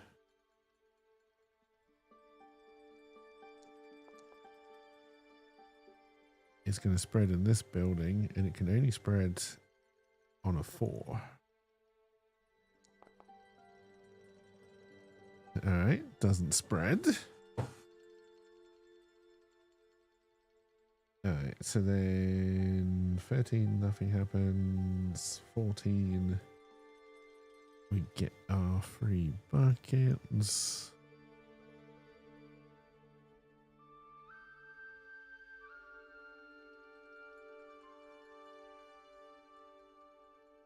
We're definitely not saving these houses. All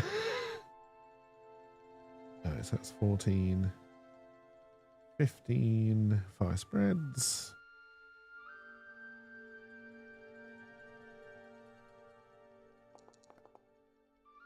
Alright, so it's this building. Actually, it can't spread from this building at all because this is already on fire. So,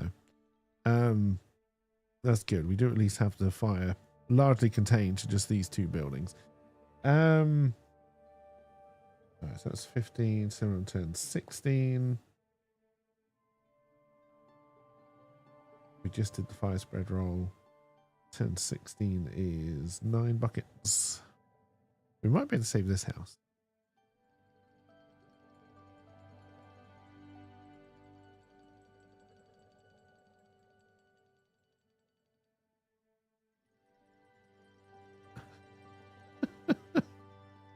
That'll be some fun.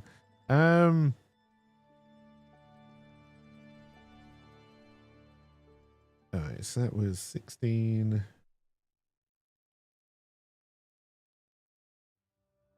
17, nothing happens. And then we're basically at the end of the fire now. 18. So let's do a...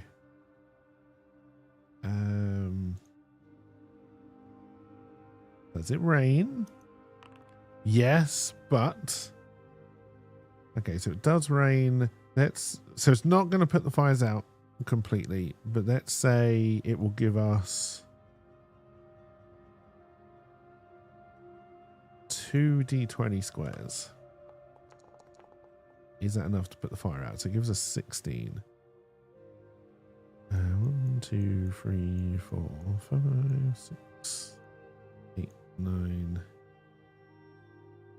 10, 11. Well, that building is saved. 12,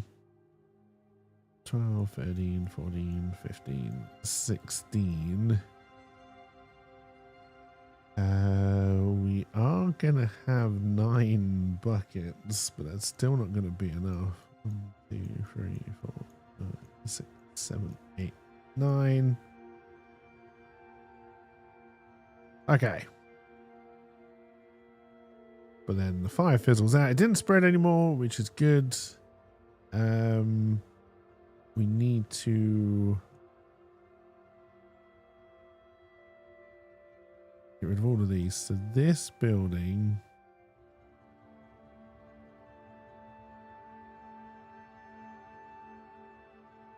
no longer exists. So we did manage to get the fire out. This building we know is gone. Squiggle, squiggle, squiggle, squiggle, squiggle, squiggle, squiggle, squiggle, squiggle. Okay, so for this building, you think personally now that the fire is out, it should start to rain? Dear. These 2 patches of grass were burnt to ash, as was all of this. Okay. Did anybody die in this house? An extreme yes.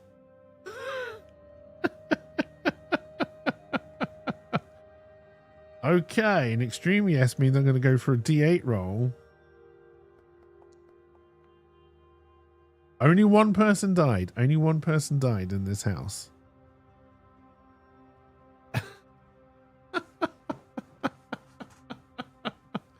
No, hang on. Let's do that roll differently. So let's do... It seemed like a fairly big building. I think the first thing... We're still going to do the extreme yes, but we'll do the rolls. Looks like a fairly big house. Right, I wanted to make it an orphanage. I'm okay with that. Okay, so let's do 1 d20 roll. How many people were in this house? 8. So 8 people in this house. So we're still just going to roll another d8 to see how many people actually died.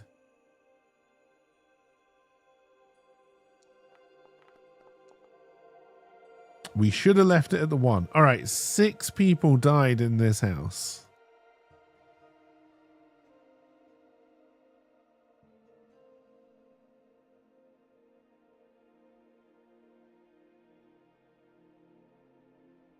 All right.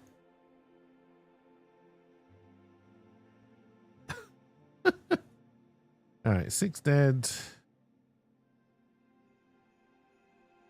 2 survived. Let's see if I can get rid of the squiggly bit. The X is enough to tell us that the house is done.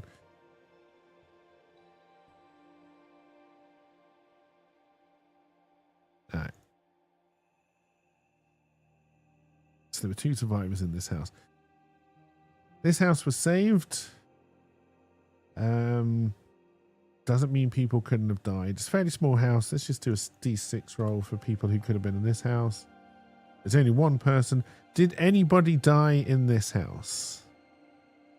No. Okay.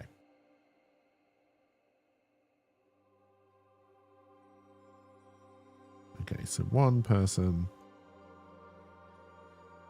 still alive. Who we don't know. And then I think we need to start doing injury questions for all of these people. We're going to make it unlikely. We'll start with Dave. Did Dave get injured while putting out the fires? Because of course Dave did. Because of course Dave did. All right, it's a yes, but so it's not 100. He didn't get injured badly. He's only got 5 hit points. Please don't kill him. Please do not kill him. How many hit points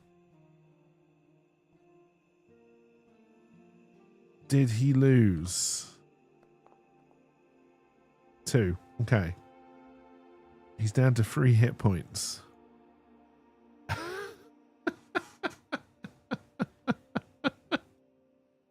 Okay. Did Marina get injured while putting out the fires? No, of course she didn't. Did the baker get injured while putting out the fires? An extreme no. If Dave is the only one who got fucking injured. Did the tavern owner get injured? Yes. Yes, he did. Okay, you don't have hit points as such. So I guess we're going to have to roll for your hit points. Hey, Rogu, welcome, welcome. Okay, you got 8. That's pretty good. It was a...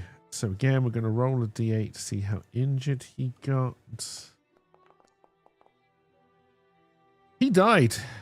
He flat out died.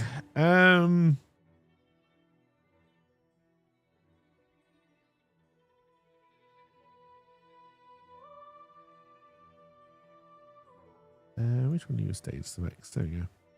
All right.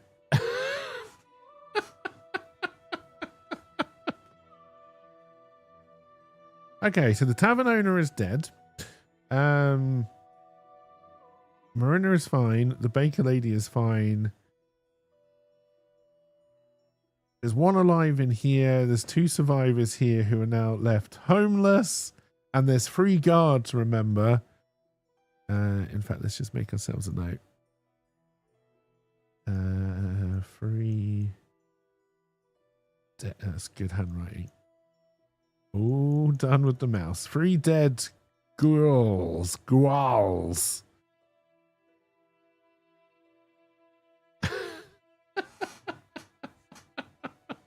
But Dave is still alive.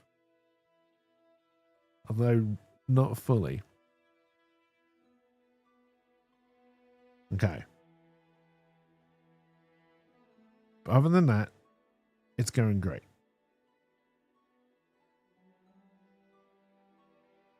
Marina, being in charge, sends the baker home.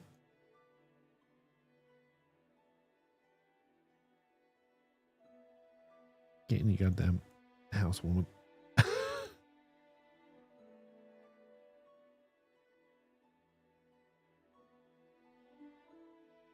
She goes to sleep. It's been a busy night. It's been a busy night.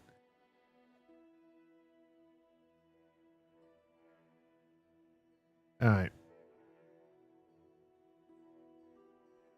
Now, what are you going to do about Dave? You were slightly impressed because we stopped your punch. You were not very impressed because we could only lift 2 buckets. But then I feel like you should have been more impressed because we could run backwards and forward really fast. And we did manage to save a house and keep 1 person alive. Okay, the second building, which is now destroyed and has 6 corpses in it, is a bit of an issue. And you did lose the tavern owner.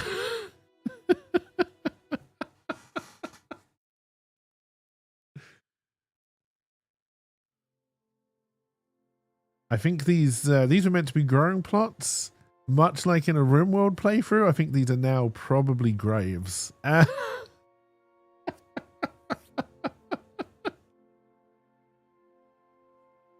we didn't even swing our weapon once.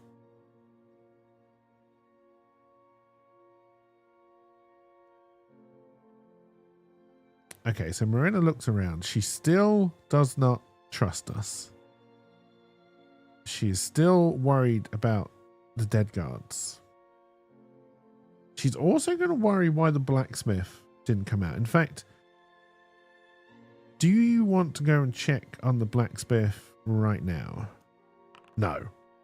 No, but you are suspicious.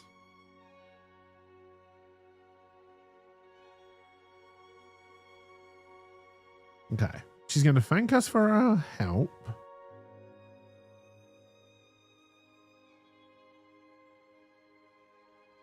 Are you going to ask us to bury the dead? I feel like that isn't something we would do. We're a weird elf in this town, and I don't feel like you would want us to bury the dead. But I think we are basically just going to leave the dead in the dead area.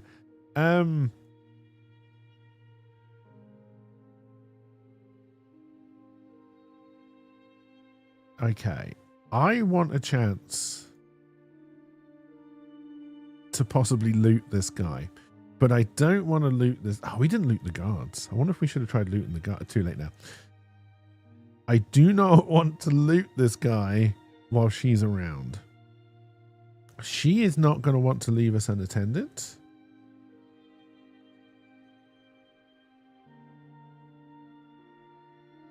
The only guest accommodation, she could either stick us in the guard hut, which is now empty because all the guards are dead, or the tavern. But the trouble with putting us in the tavern, one, I'd have to put Dave upstairs, which I don't fancy doing right now just because of how awkward it is. And two, there's now no tavern owner.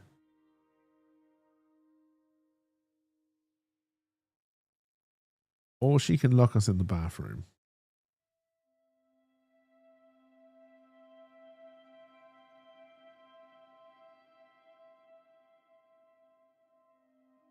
She's not going to trust us. She's going to want us close. She's going to lock us in the bathroom. But she's going to try and lock us in the bathroom. We are going to try and talk our way out of it. So she's not going to let us go. We can't leave. It's dark anyway. We wouldn't want to leave at night anyway. We are going to suggest to her that we will stay in the tavern and we will come see her in the morning. She is not going to want that to happen.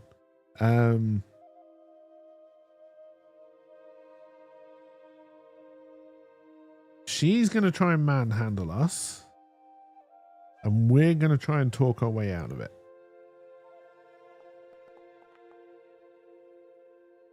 Okay, her strength check was a 7. There's a good chance we can talk our way out of this. Crit again! Okay, so not only do we talk our way out of it, but it's a crit, so we've got to get something good out of it. Okay, so she was going to try and lock us in the bathroom. We have now used our apparently boyish elven charm, which she seems to be very susceptible to convince her that no, we don't want to spend the night in the bathroom. We're not going to leave. We just want to get a good night's sleep. We will just take a room in the tavern, so that in the morning we can talk about a reward. To which he raises an eyebrow at.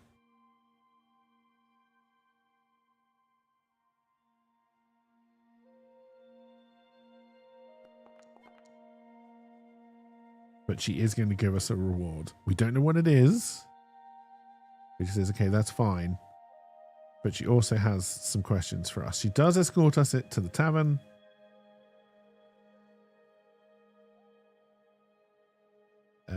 And then, like I said, we should go upstairs into the rooms, but we're not going to. Get in the door. And she locks the doors because she's taking the key from the tavern owner. Because why not?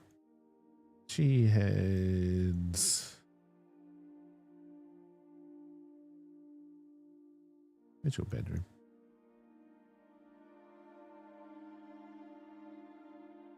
I think I made it so you can't fit down the hallway. Also, the door to your bedroom isn't working, which is interesting. So I guess you're just going to sleep in your office. Because we fucked up on the map.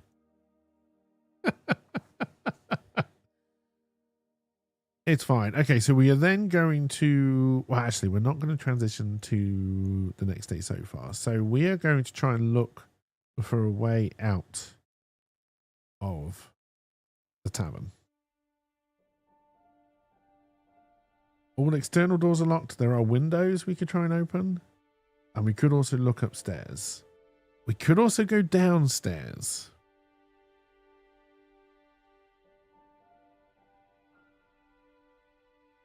Although downstairs is very unlikely to lead to a way out. Unless they have like a beer hatch or something for putting the barrels down. In fact, they probably would have some kind of access like that. Into the cellar. First of all, we're going to head up here and we're going to see if we can... Okay, first of all, let's test the windows. Are the windows locked? No. Okay.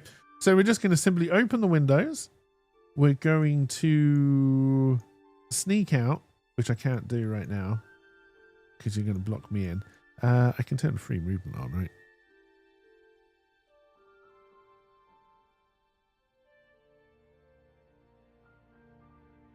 And then we are going to... We're going to turn our torch off, which means we can't see a goddamn thing.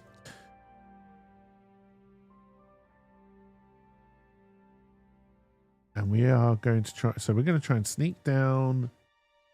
There's no windows here, so she shouldn't be able to see us. The blacksmith is down there. You're asleep. The person who is still alive in here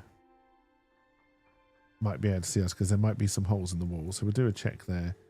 And the two survivors will say upstairs in the inn. If they're upstairs in the inn, did the two people upstairs in the inn hear us trying to jimmy? The window's just opened. They may have heard us trying to climb out. No. Okay. So we got out fine. We're going to then sneak our way down here. We've actually got quite good rolls. It's completely random. So we're going to make our way down here. And we are going to search this guy for treasure.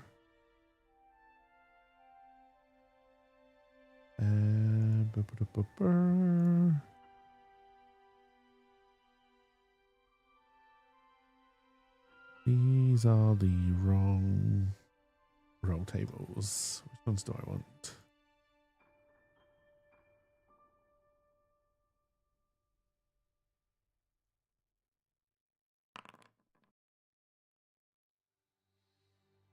I mean, that seems a weird thing to pick up.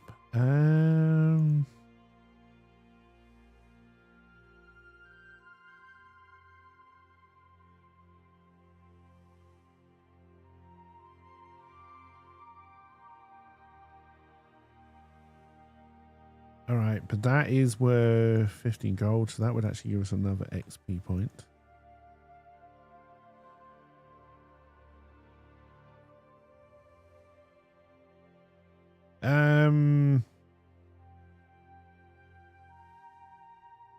Okay, so he had a statue. Did he have any money on him? He's a tavern owner. He may have left his money in the tavern. Did he have any money on him? An extreme no. God, we roll well for... Well, I mean, Dave's got quite a few criticals, so I guess he's rolling okay. And we got a statue out of it. Okay, so we're now going to sneak... No, we're not going to bring the corpse with us because that just seems odd. Alright, we're then going to try and sneak back in. Did the people upstairs hear us sneak in? No. Okay, good. We got away with that. Alright, so we find somewhere comfortable in the inn. We're not going to go in these other doors. I mean, we have proven ourselves to be a little bit of a thief. do we want to rummage around the tavern as well? We know the tavern owner is dead. He would have had money hidden somewhere. But do we want to push our luck? On a 1 or a 2, we push our luck. It's a 3. We do not push our luck. We're going to find somewhere nice and comfortable, and we're going to wait till daybreak.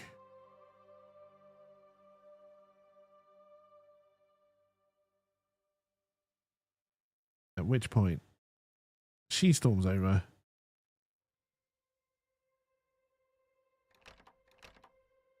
Opens the doors. And she's got some questions and quests for us.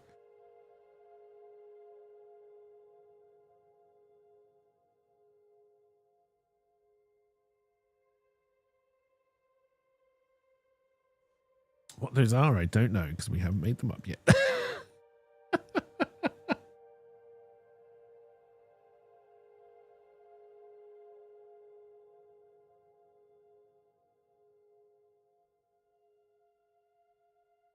All right. First question. Does she think we deserve a reward? We got a crit. So we'll make it a likely roll. An extreme yes. Okay, so she does want to give us something. And what she is going to give us is a weapon of choice. And we're going to take a longbow.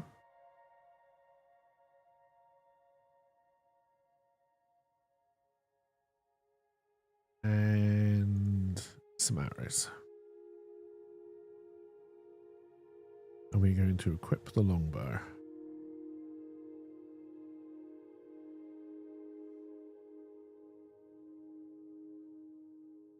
Also, we rested, so we'll be back up to 5 HP.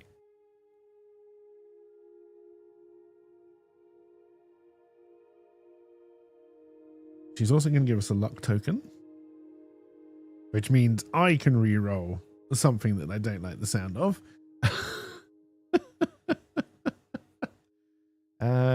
And 1d4's worth of silver. Why not? All right, 1 silver. Where is my...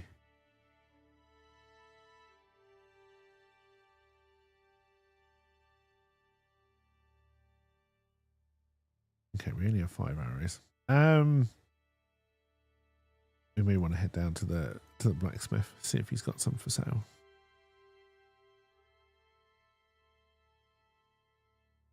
Before we head out. Okay, so that was for helping put out the fire.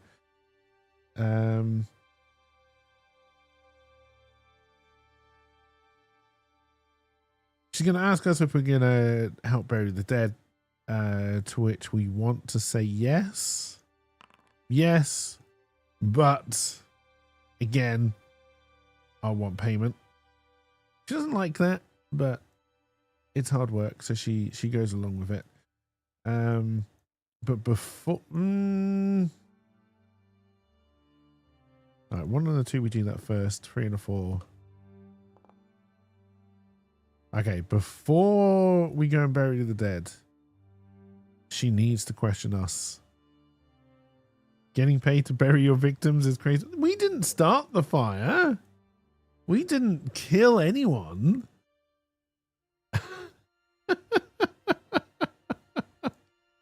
We just helped and got sarcastic for some reason.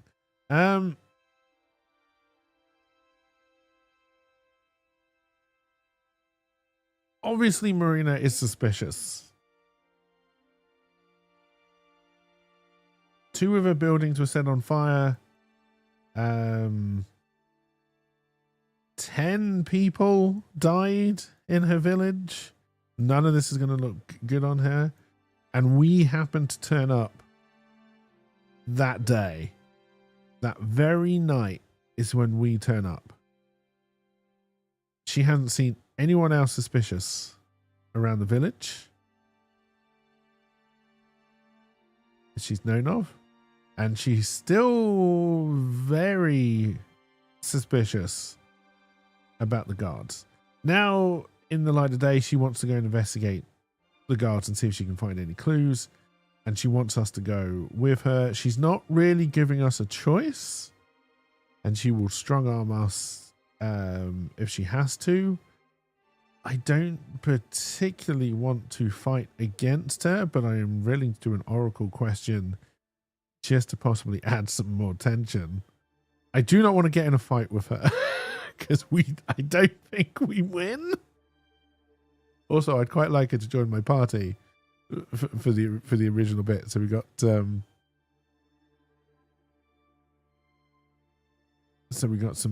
help. So we're gonna try and keep her happy. All right. So we're gonna do. So what's the question? And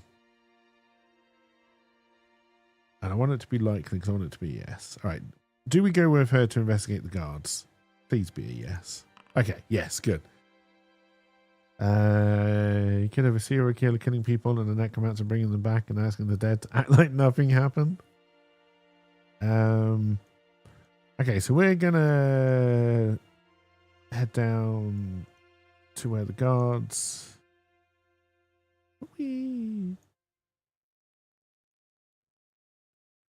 are dead. Oh God, how do I separate you now that I've put you both together? There we go. Right, Dave, you stand there.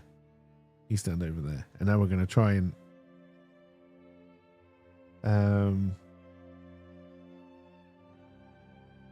we're going to try and do some investigation, I guess, as both characters. Messing with the party is the best salt. I've written a story about necromancer serial killer who kept his victims alive.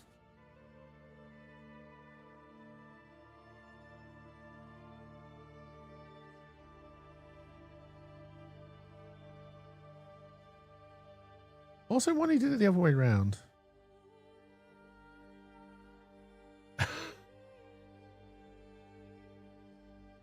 Oh dear. All right, so she's still very suspicious of us. She's not the... she's fairly intelligent. More intelligent than us anyway.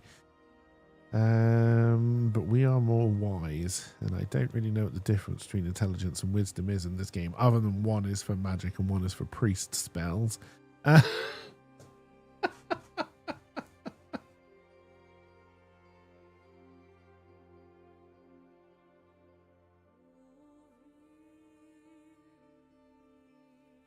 We never actually asked the question if we did murder these guards.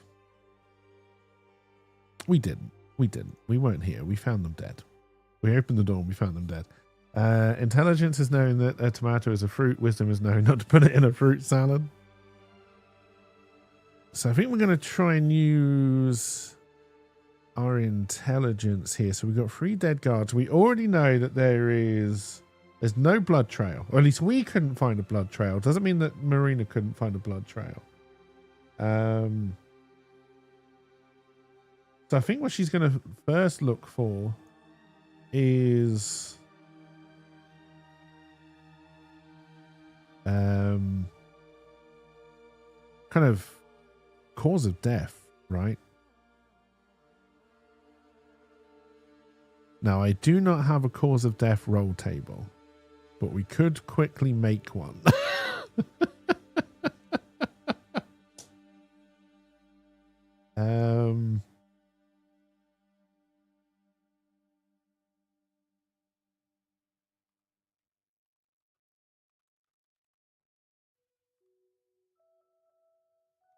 All right, chat.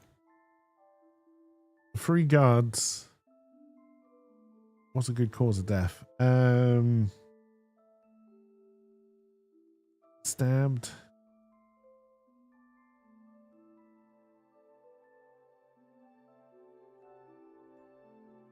Choked. How else was the one? How else does one die?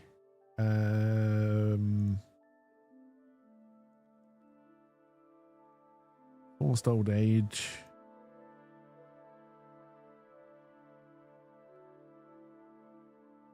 Burnt to a crisp.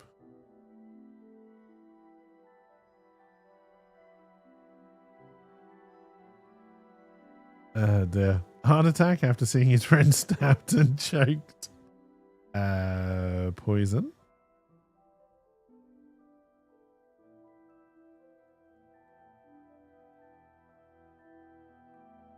Natural causes would be very odd, but we'll add it. We'll add it.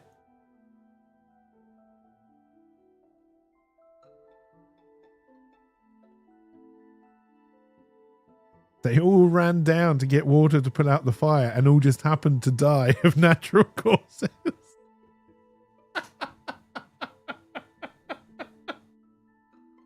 That would be a twist. I'm kind of now pushing for natural causes. Oh dear. All right, natural causes. I will also add accident as well.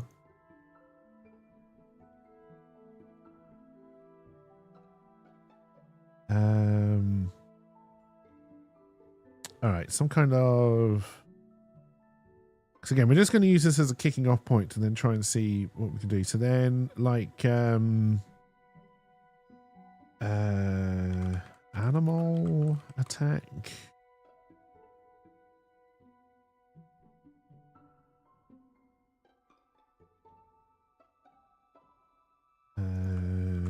Shot.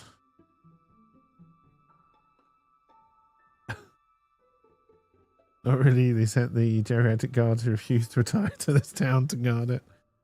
All right, so we've got stabbed, choked, forced old age means magical interference of some sort to rapidly age them. Burnt to a crisp, poison, natural causes, accident, animal attack, shot. I'm gonna add drowned.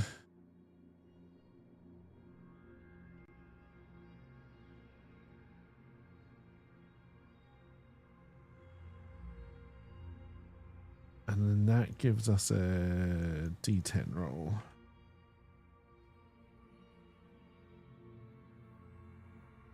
And then do we roll once for all three?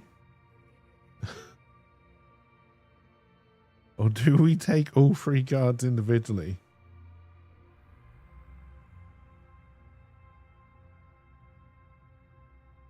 We're going to take them individually, I think. Which could lead to some very odd storytelling here. And then I'm going to want to make a...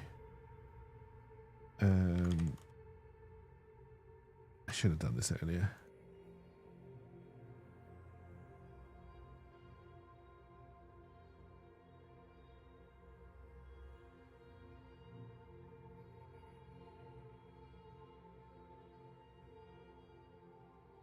All right.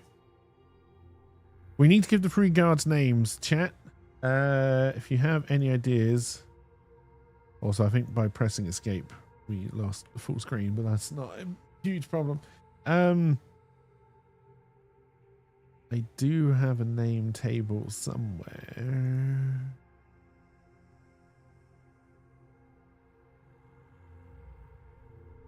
Ed and Eddie. Cool one, Rogu.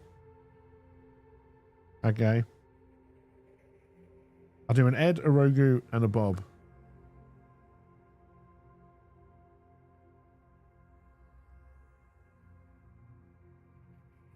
Those are our three guards. Okay, so Ed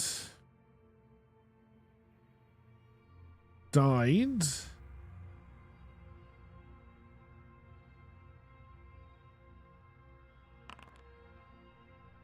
due to natural causes.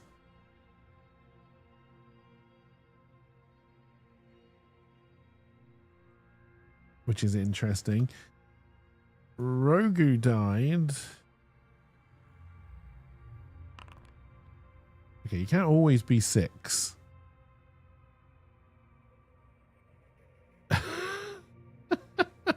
Rogue, if they all just died from natural fucking causes.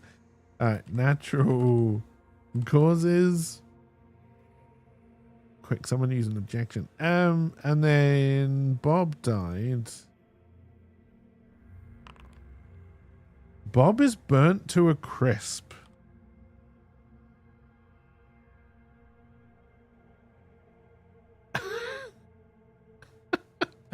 Oh my god, what is the story here?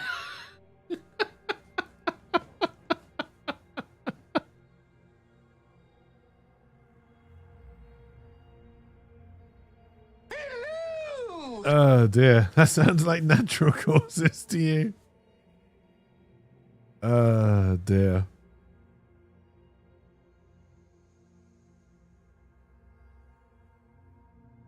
Do you want to re-roll your cause of death, Rogu? Oh no, Trunks is reading the objection. Okay. You want one to have been drunk and set the other on fire and and then drowned? When you say one, you want Rogu to have been drunk, right, Trunks?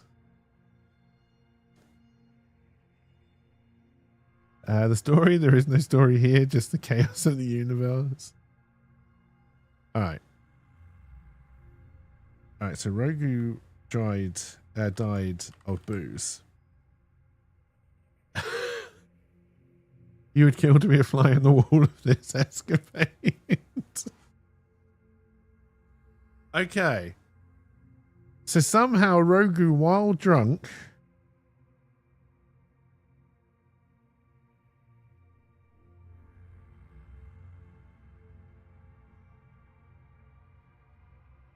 okay, so as Dave, we are now going to try and make up a story, and we're going to see if Marina will believe it.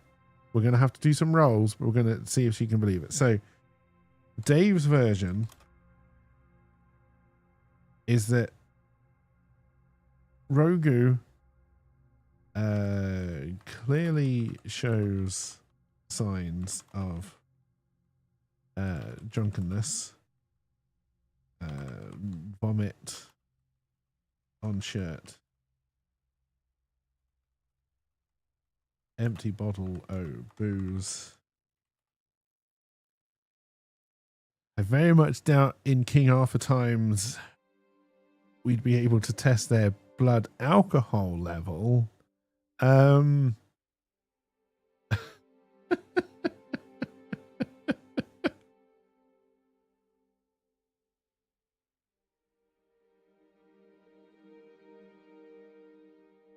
But that's fine. He is drunk, stumbling around, walks into a torch, knocks it over onto the others, setting him on fire. Rogan then trips and falls in the water. Oh dear.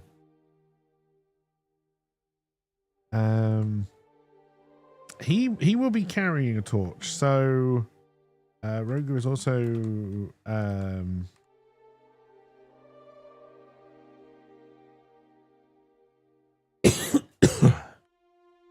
is also carrying a now extinguished torch.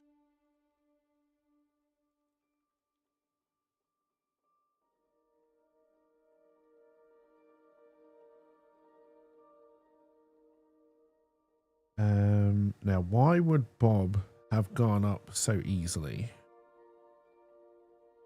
Okay, does Bob also smell of booze? No. Okay, so he's not covered in booze. Did Rogu...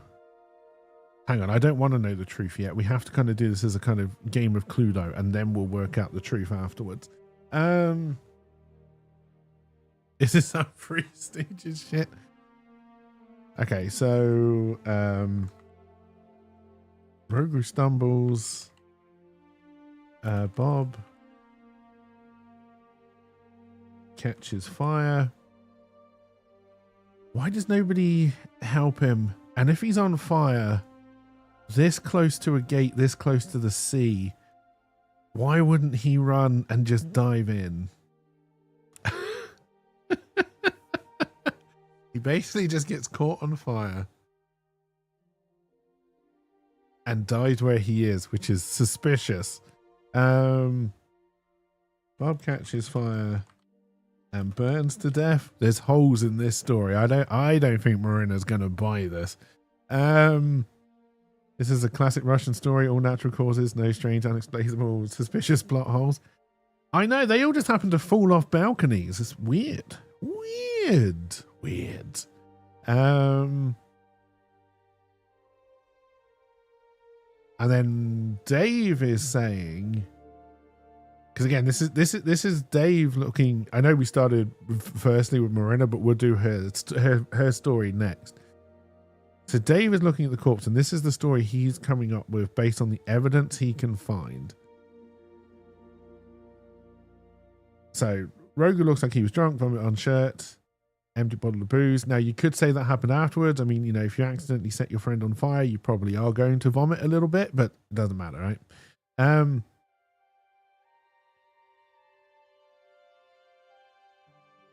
Did Rogu also set the buildings on fire? That's a question for the Oracle later on.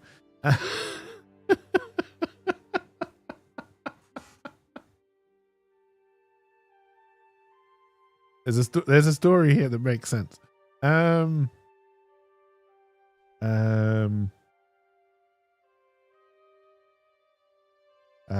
catches fire and burns to death.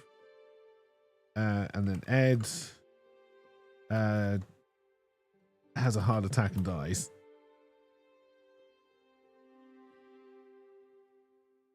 It wasn't you, it was LP.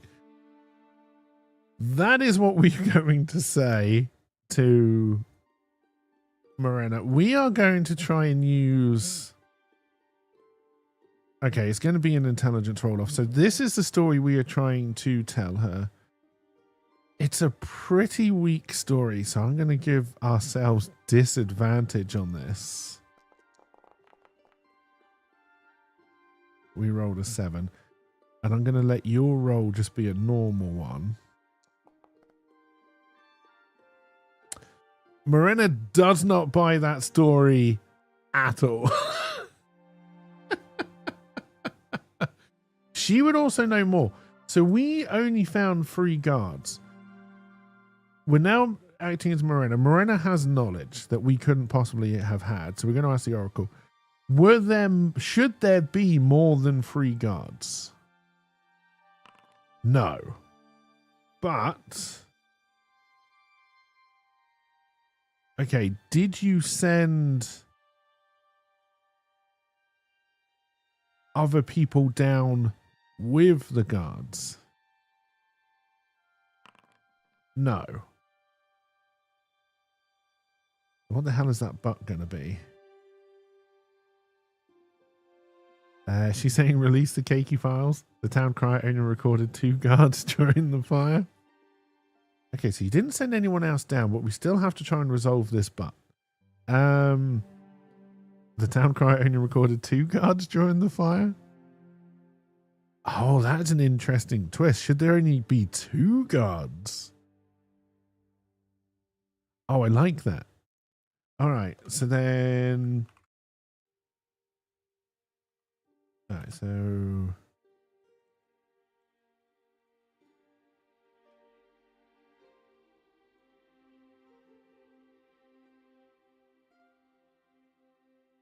All right, so there should only be 2 cards.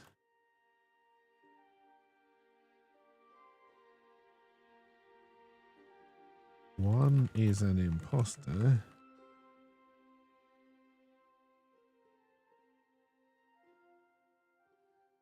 You'd probably hope it was Rogu. Okay. Well, we're going to take his fact there should only be 2 guards. So the next question to ask, because again, Marina has knowledge. Does she recognize... you can't possibly recognize all 3 bodies. You wouldn't recognize Bob. So, does she recognize the two bodies that are still identifiable, which is Ed and Rogu. No. Dun dun dun.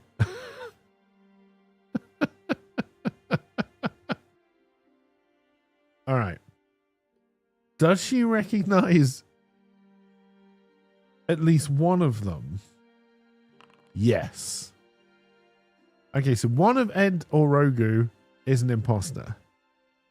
We don't know about Bob because he's burnt to a crisp. We can assume because there were two guards and she sent two guards that Bob is also a guard, but that doesn't necessarily have to be true because he's unrecognizable.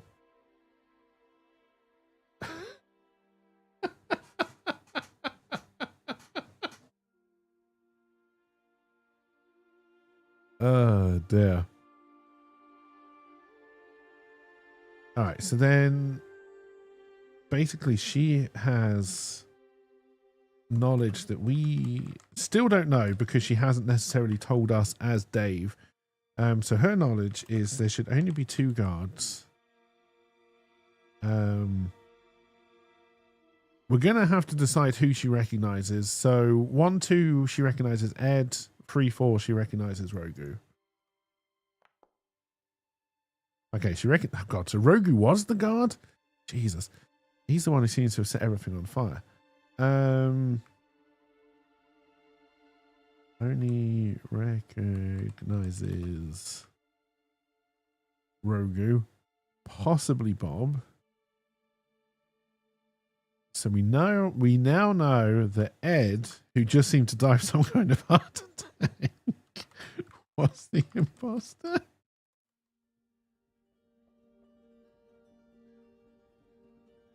Get everyone to line up and have them say the line, "Give me the fucking money."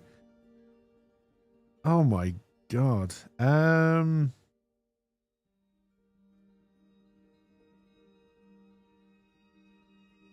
How the hell are we going to make sense out of this?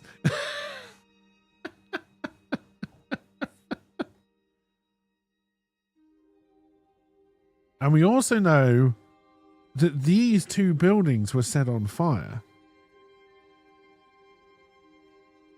So this isn't something she would know, but this is something we kind of need to know.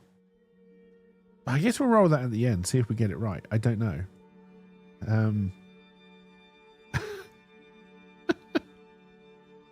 Now we're getting to a question of how do you create and solve a random crime just for dice rolls?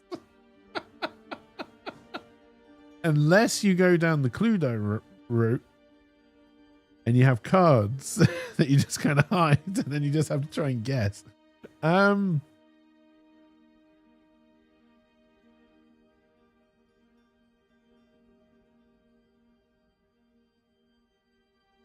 All right, so we know there is at least one imposter who is Ed.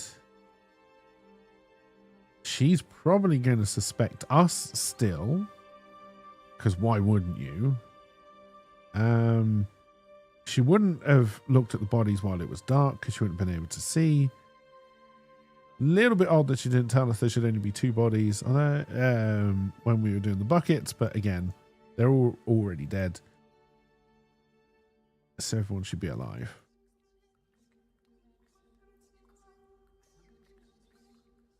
It also means because one was an imposter, that this is definitely seeming like it was done on purpose, rather than just some kind of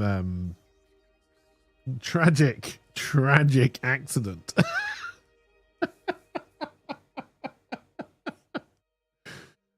You think chat votes on whether we vote guilty?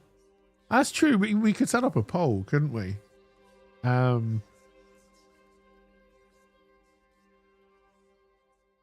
Based on knowledge. Okay, so then what is... because again, Ed is the one who looks like he died due to natural causes. You only sent 2 dead guards, and Trunks does want one to be drowned. So I think in reality then, there is a drowned body in the sea. Which up until now, we have not seen. And we're not going to have seen it now because we have not gone back out. But I think what we can say is that there is here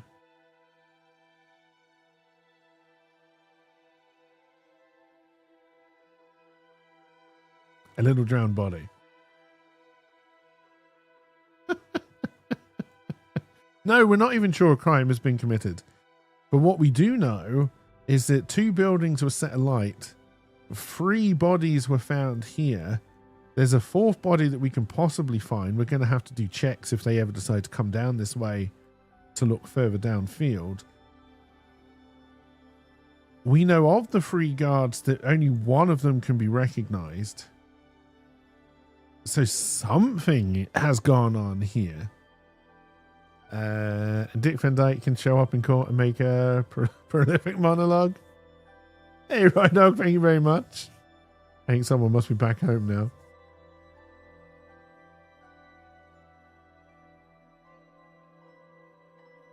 And for us, Dave, what we're most trying to do is we need to get to a place where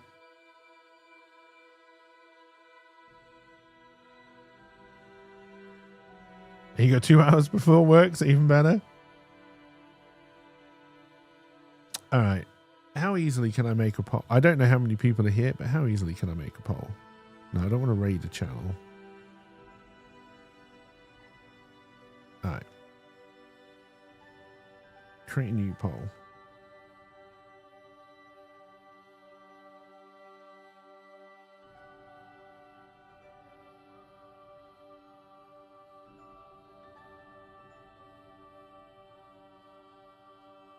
I'm going to set that going for 3 minutes.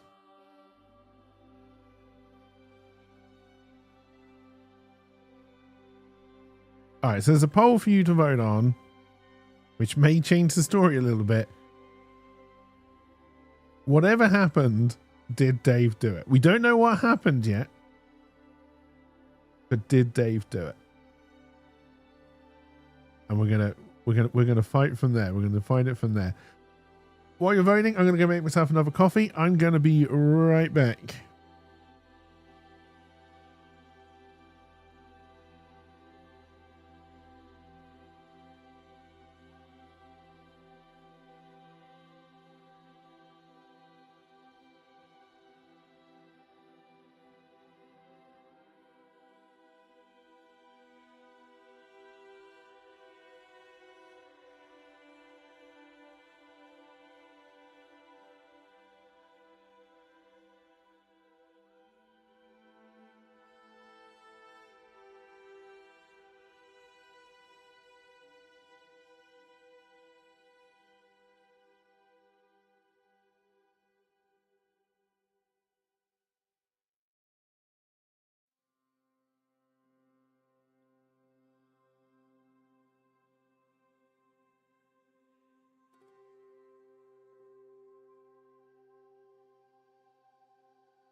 Okay, I seem to miss some things while I was gone.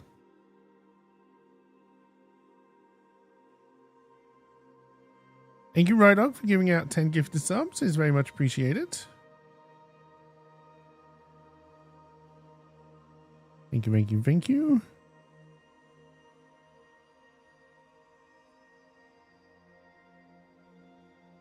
All right, did Dave do it? They're on sale. How could I not? That's because I put them on sale.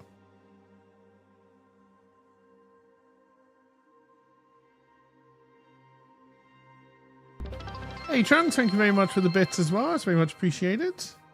Thank you, thank you. Just cheered 120 bits. It definitely helps.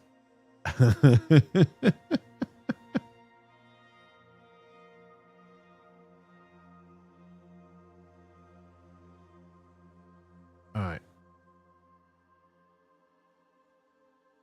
If we're going to do polls, I probably need... Oh, it's 50-50. Okay, that doesn't help us much. Okay, so we don't know if Dave did it. I guess that is fine. We can kind of go either way with that. Also, chat, while we're doing this, what is my sixth... I'm going to give it away just by the phrasing.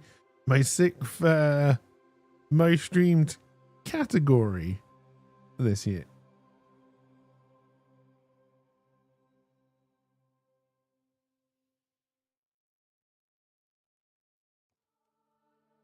Could it be just chatting? Do you know it is?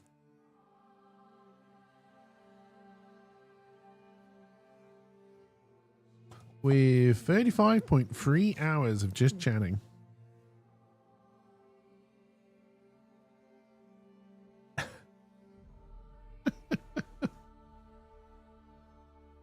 All right. So, what was my fifth most played game? We may as well just go through and finish all of these because there's not many surprises left in this list this year.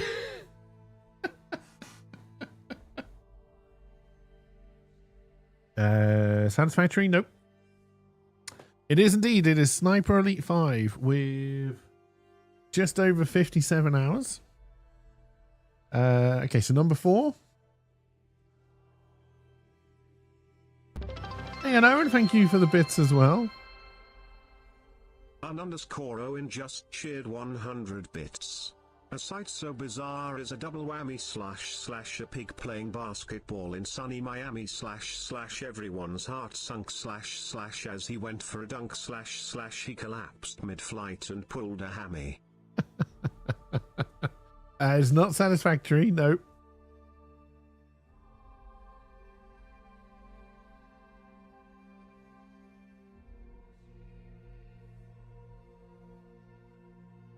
I'll give you 2 clues, which are very easy. 1, they've just been brought by Crafton. And 2, Rydog just said it. But I believe he said it in answer to the one before. It is indeed Last Epoch. And thank you very much for the hype train. It is very much appreciated. Thank you very much. Number 3 is not satisfactory.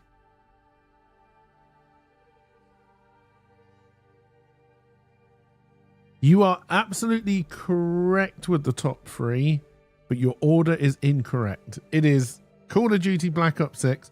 So Last Epoch, hang on, let me drag this closer so I can actually see it with my old man eyes.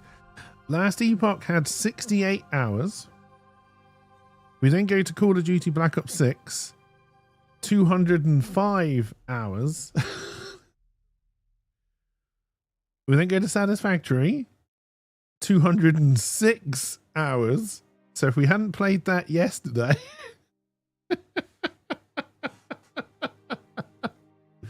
wouldn't have scraped up. And then Overwatch 2 with 279 hours.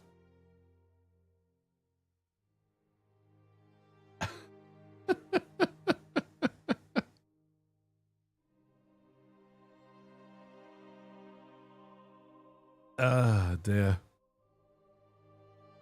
So not even a quarter of my streaming time this year has been Overwatch 2.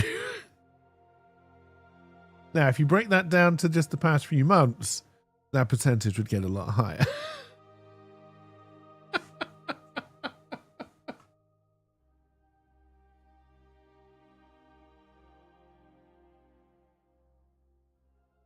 All right.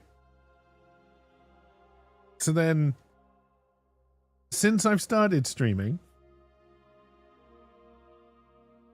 number 10, World of Warcraft. You knew Overwatch 2 was going to be one, but COD and Satisfactory wasn't sure because you did play a lot of COD. Yes, I did. And like I said, if we hadn't played Satisfactory yesterday, COD would have they would have switched around. Like they were very close. Yeah, number 10, World of Warcraft, 113 hours. 9 is Diablo 3, 124 hours. 8, Oxygen Not Included, 150. 7 is RimWorld, 181. 6 is Call of Duty with 205. 5 is Cuisine Royale with 326. God, I can't believe of the time I've been streaming, Cuisine Royale has gone down to like less than 4% of my streaming hours. Number 4 is Satisfactory with a total of 631 hours. Number 3 is Apex Legends, which when you consider I haven't played that for maybe 2 years now, with 718 hours. God, when I played Apex, I played it a lot.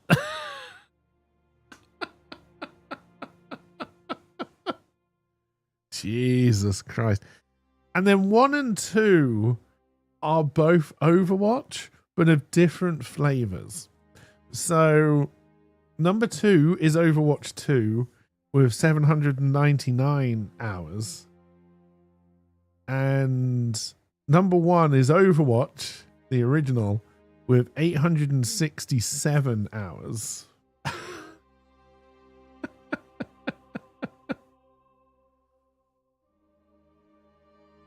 Oh dear. We played it every day for like a whole year for 4 hours. We did. We played a lot of Apex. A lot of Apex. I think it's a shame they couldn't keep it fresh. But it's hard with a game like that, right? And then you had EA trying to milk it for everything that it was worth, which just made it really unplayable.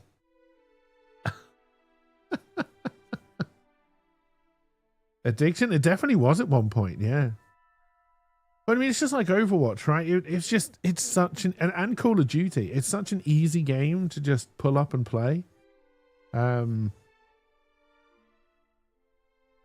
know, whereas like, especially because, I mean, ever since I've started streaming, I haven't been in the best position, like living status wise, family wise. So when you're just being like hammered like that,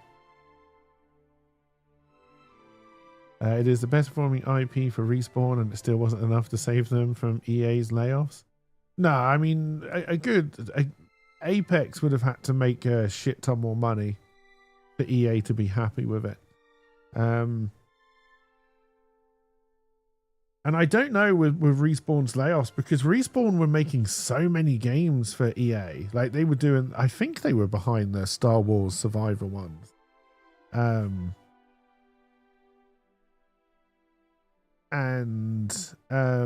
They were working on either a sequel or a spin-off to Titanfall.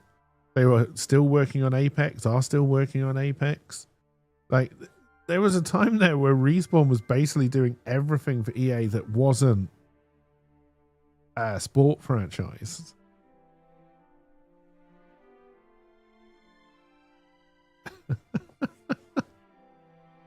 And I don't know if that's still true. I honestly don't. I honestly do not know if that's still true or not.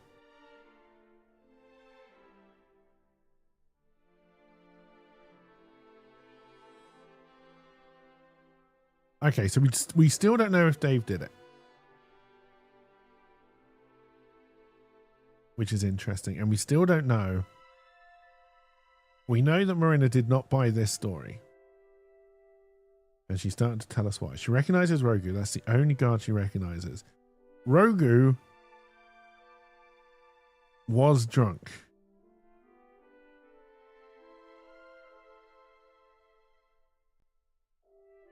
And the interesting one is going to be Bob. Because this could turn out to be Bob who drowned. And then that means there were 2 imposters here.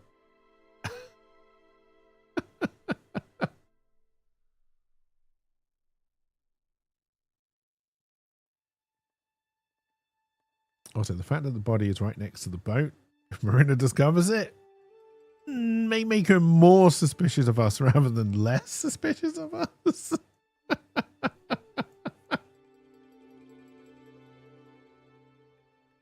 But that's probably fine. And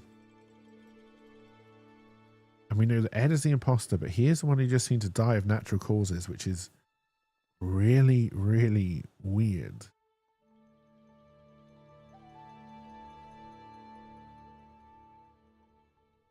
So Morena is clearly going to only trust Rogu out of that list. So her version right now has got to be that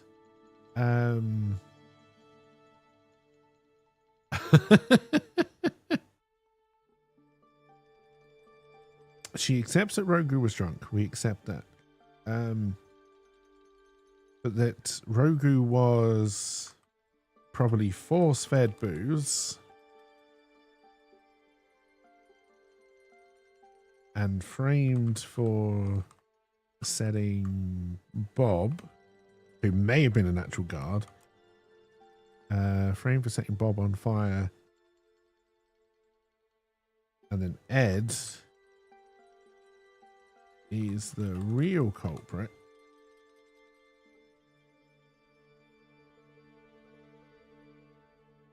But who had a heart attack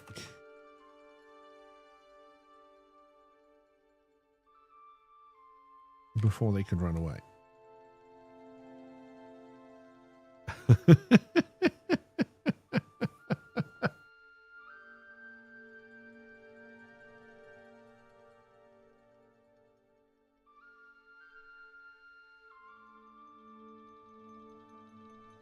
Oh, seems to be another poll active. Guilty, guilty, super guilty, innocent in very little letters.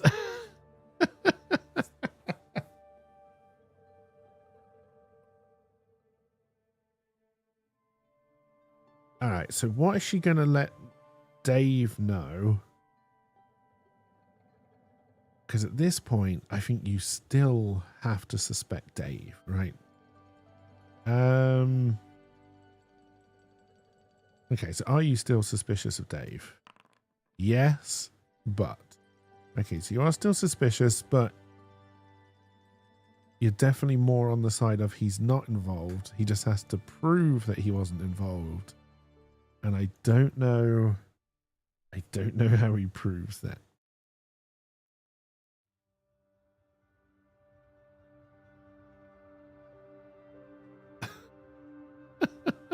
Who is they? That's a very good question.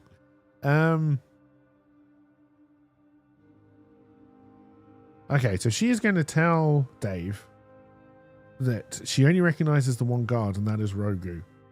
She does not recognize Ed, and she cannot tell, because Bob is burnt to a crisp, if Bob is Bob. Does she think it's Bob? Yes. Okay.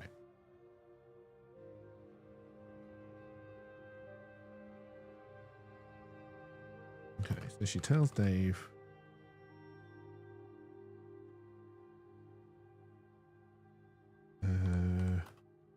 Where are your only guard?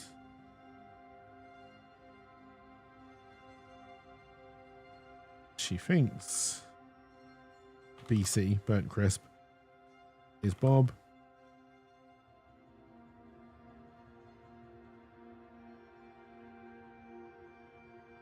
Does not recognize Ed.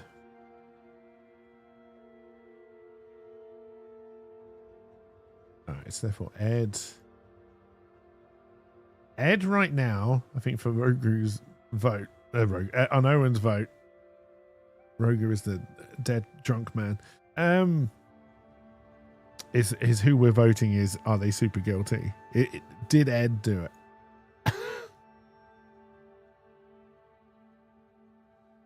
Okay, so what would I look for as Dave?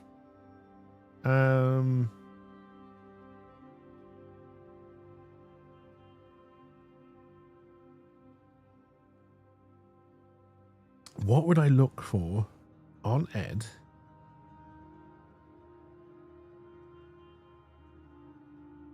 You sure Ed did something wrong in his life? Well, right now, we believe Ed force-fed Rogu booze, set Bob on fire, set these two buildings on fire. For some reason we don't know, and then had a heart attack and died.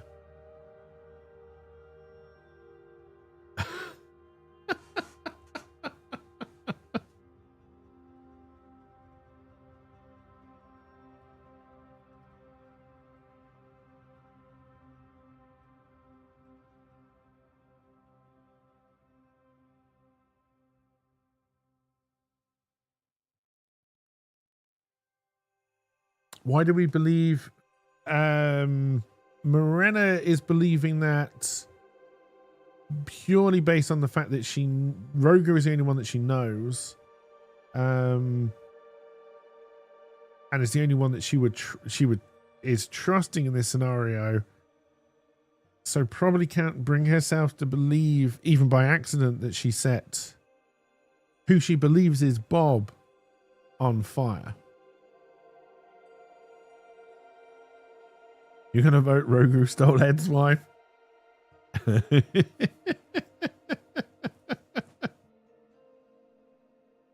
This story sounds familiar to a RimWorld incident. Honestly, that kind of feel of RimWorld and the kind of story building of RimWorld is kind of what I'm going for with this kind of thing.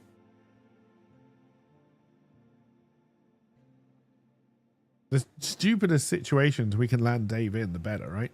As long as he doesn't die.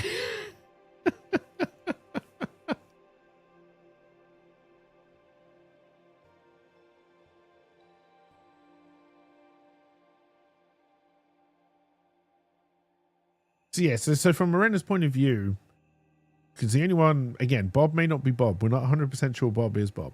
Did Dave bed someone on the hospital bed and sleep on their grave? We don't know if Dave is involved in this because there was only a 50-50 vote for that. So it is still possible that Dave is involved in this, yes. But we don't know. If Dave is involved, it is clearly he does not remember these actions, or we don't remember those actions, and we are quote unquote Dave. So if it turns out that Dave was involved, we're probably going to have to try and work out how he was involved and why he doesn't remember being involved. Maybe Ed and Bob were mid setting the town on fire when Rogan caught them in a struggle. Ed had a heart attack due to shock and excursion. Bob managed to do Rogan and frame him, but shortly after gets knocked out and dies to the spreading fire. All the guards are dead down here. The fire for the buildings was only up here. I think what would be interesting, I think we need to make rolls to see if they discover this fourth body. Because I think what would be interesting is what is this fourth body and what would that then add to the story? But right now as Dave, all we're trying to do is prove that we weren't involved. Marina wants to believe us. I don't know why she wants to believe us. We haven't even told her why we're here yet.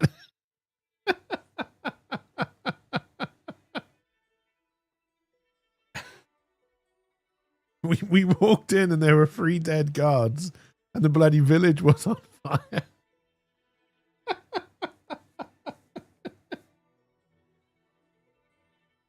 Have we ever asked if Morena Yes, we did ask if Morena recognizes Ed, right? So Ed, it probably isn't even a villager dressed up as a guard. Ed,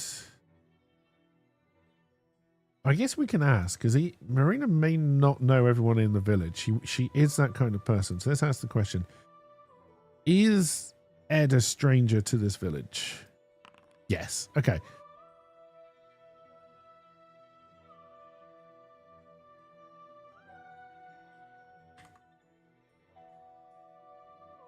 So Ed is definitely a stranger. So whatever has happened with Ed's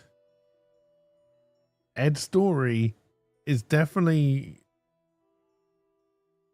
it may not be suspicious. It may be completely, maybe he snuck in, stole a guard's uniform, saw Rogu setting fire to Bob, and had a heart attack because he witnessed that terrible, terrible act. That is a story that makes a lot of sense. We don't know if it's true because we don't know what the true story is. And we may never know what the true story was, but we got to come up with something that both Marina and Dave are happy with. Even more important question, does it matter if it's true? No, it doesn't matter necessarily.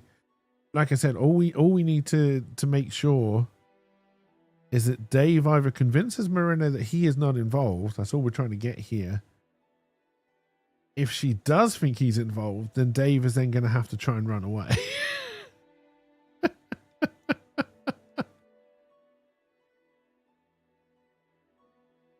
Okay, but we are voting to say that Ed is guilty. Guilty of what? We don't know.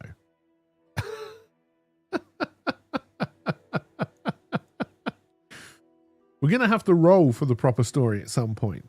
Again, not that it matters, but just so we can write it down. Okay, so I think then, and again, because I just want to kind of force the discovery of this, but the possible discovery of this body, Dave is then is going to try and explain to Marina exactly what happened, and he's going to do it by tracing his footsteps. So he's going to tell her, look, I've come from Avalon. The mention of Avalon makes her suspicious, although he is an elf, so that would make sense. It's where all the elves went. But they can just come back on a rowboat. It's not like J.R.R. Tolkien's elves where they just never come back. It's just one 14-hour rowboat journey away. And we, a jury of your peers, have decided super guilty. What does super guilty mean in your mind, Aaron?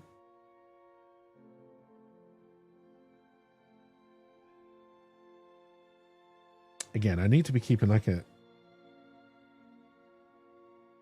politician level guilty. All right. So we know Ed is guilty of something. We just don't know what. We also don't know if the fires here and this are in fact connected. Super guilty, you'd feel like premeditated? Okay, so that, if we're taking that as a definition, that would lean towards that these probably are connected. Because again, we haven't asked those questions yet either. We do not know. All right, so Dave has now said that he's from Avalon. He's not going to tell her about his quest yet, but he has to at some point. He'd rather be over this before he gets onto that. So he's going to try. Oh, I'm still on draw. He's going to trace his steps. And he's going to take Marina with her. So Dave is like, I came on this boat. He can prove that he came on a boat because there is a boat, and it's a boat that she doesn't recognize. That's a point in his favor. As these two are standing at the dock, what would you roll for perception? Intelligence? Wisdom?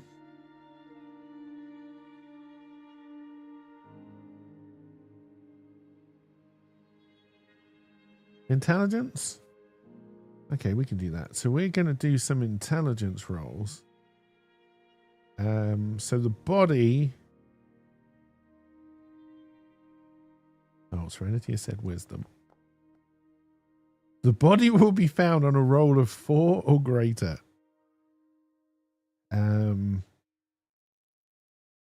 Okay, I'll tell you what, we'll do one of each. We'll do highest roll for Marina is intelligence, so we'll have her do an intelligence roll.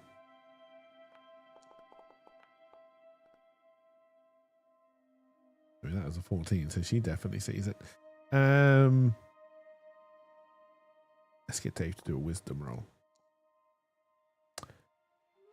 Dave does not see it.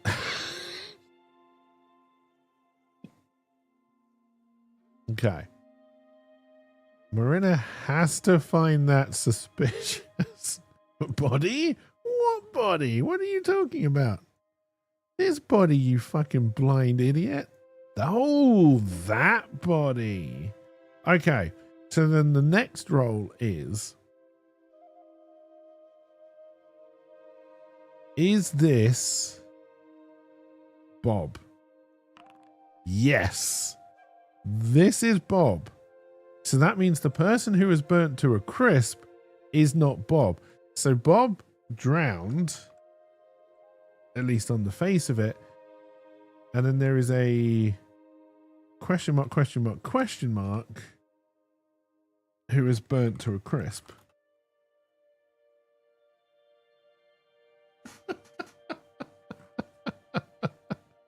All right. What else happened to Bob?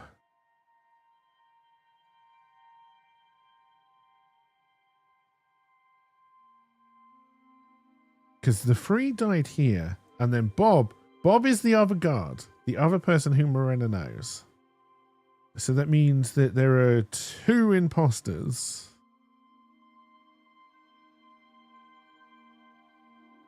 How do we know Ed's name? Do you know what? In stories, it's very often not explained how people know each other's names, so I'm not going to worry about it. But we know he's Ed, but they're going to be a stranger to both Dave and Morena, so they would not refer to him as Ed, but that's fine.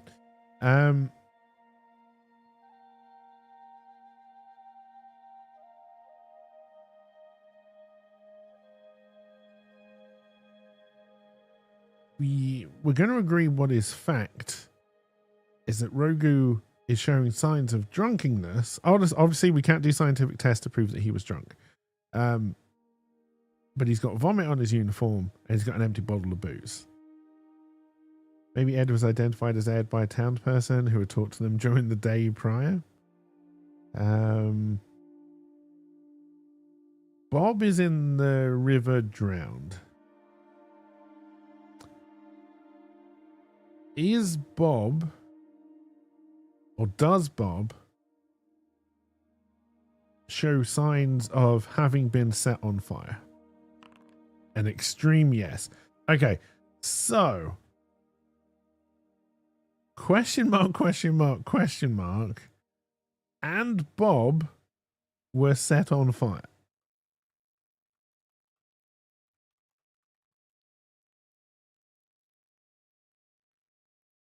Bob, quite rightly, after being set on fire, runs down into the sea, jumps in, but still dies because he drowned because he can't swim.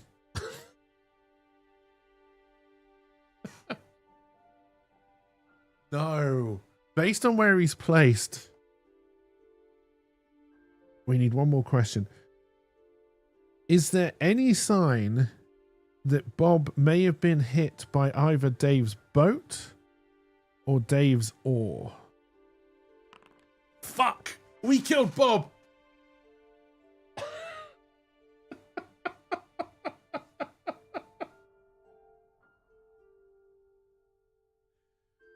Alright.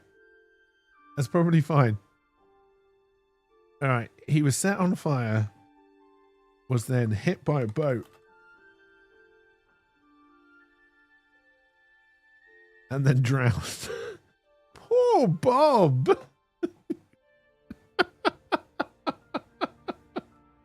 Poor Oh, poor Bob.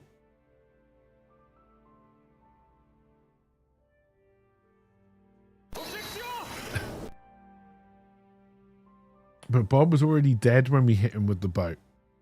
Okay. Okay.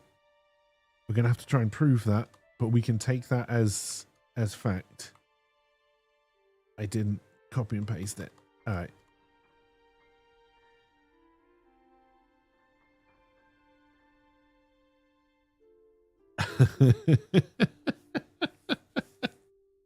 Okay, we didn't kill Bob. Yes. Although we have to try and prove it. So that's good. How the fuck am I going to prove that to Morena though? And then how? Okay, so we're not going to get anything off question mark, question mark, question mark. Ed clearly needs to be searched. As does Rogu. We should also probably try and fish Bob out of the river, which will be a strength check.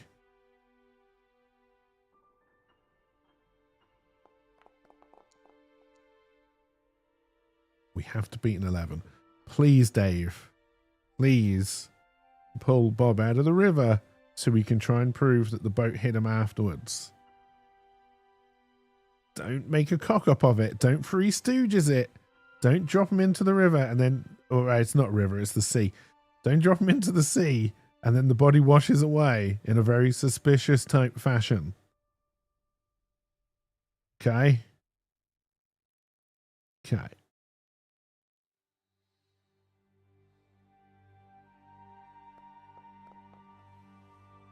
You rolled a fucking 3. All right, so Dave then tries to pull Bob in, but struggles. Okay, does Dave lose his grip? Oh, fucking hell, Dave.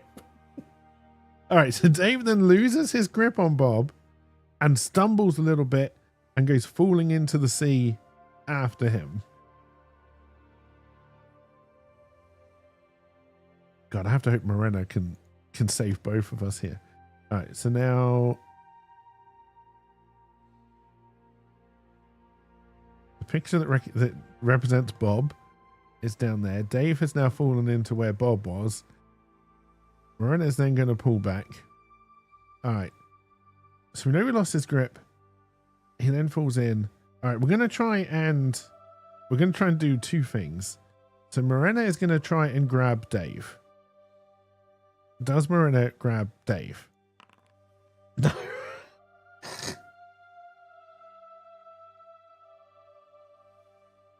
Go.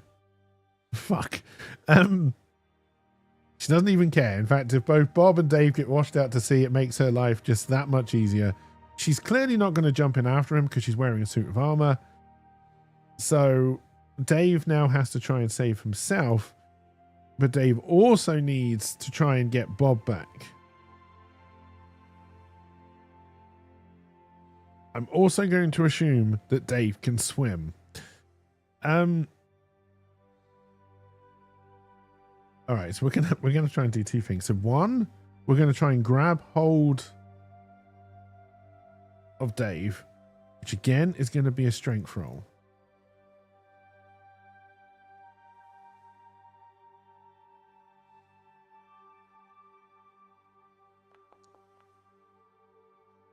Shit, we got to beat a 19. All right, Dave, we need one of your fantastic crits. Are you going to need a perception roll to see if Bob understands he needs to swim? Bob is dead. Bob ain't swimming. Oh, God, unless he comes back to life. Is that even a question I want to ask? Oh, dear. Okay. All right. Okay. Come on, Dave. I'm going to spend my luck so I can give myself advantage on this roll. My advantage only equaled 10. He wasn't dead, just unconscious. Slightly burnt, water in his lungs, hit by a boat, but could still possibly be alive. I don't mind doing a roll on that. I don't mind doing a roll on that at all. Okay, but first we've got to get Dave out of the water. So Dave does not grab hold of Bob. He is then going to try and use his dexterity to get out of the water back onto the dock. It's going to be great if Bob ends up saving Dave. Because he just wakes up in the fucking water. Right. What do you need to beat, Dave, to get out? A 3? Come on. You've got +2. So, in fact, you can't lose. All right. So, Dave does manage to get out of the water. Bob is actually the Human Torch. Fantastic Four now available in theaters. So, we are now rolling to see if Bob is actually dead.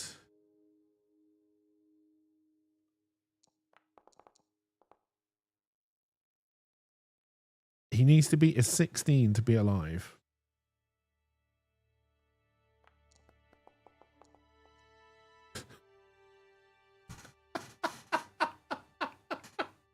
Bob's fucking alive.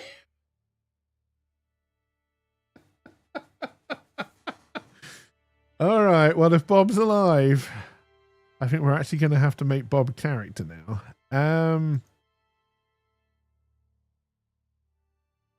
All right. Bob. He's going to be a fighter. He's going to be a human. I don't believe I can make anyone a guard, so we'll just... blacksmith, why not?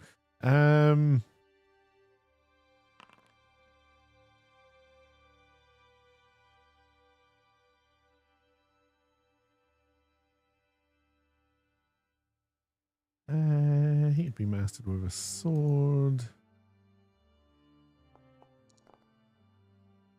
And your cousin is Minnie.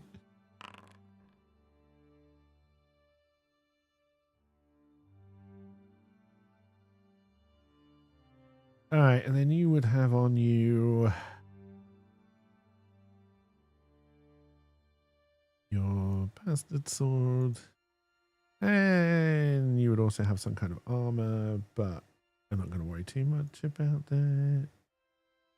Just some generic leather guard armor.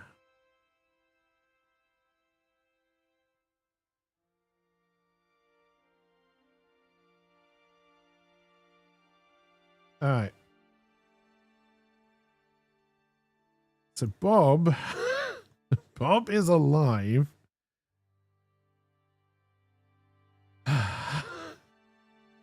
And is going to try and pull himself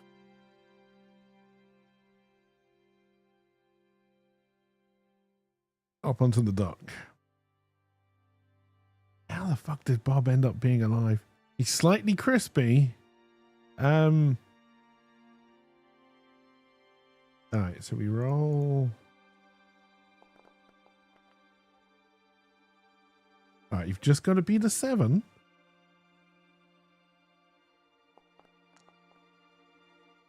And he did. All right, so Bob pulls himself up onto the dock. God, Bob, you've become quite the character. All right, we can get rid of the drawing for Bob, seeing he's now been replaced by an actual person. All right. Marina obviously is shocked by these turn of events. And we now have a witness who can potentially tell us exactly what happened. How? I can't really do how. That's not a yes or no question. Do you know what? I'm going to ask it a no question. Is Bob the Human Torch? Of course he is. Notes. Human Torch. Oh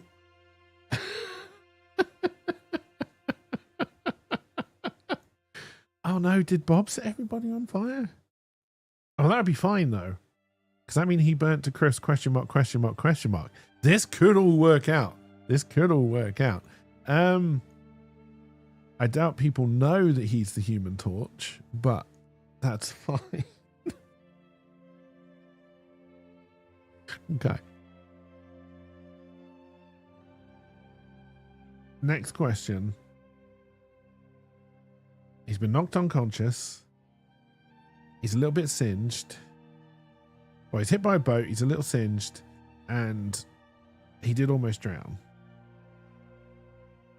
Does he remember the events of last night? No. He does not remember the events of last night. So we still have to make a story. And that is a definite no. Is Bob the unwitting victim of a weeping angel? He's very out of his own time as the Human Torch. He's just one of the Human Torches. No,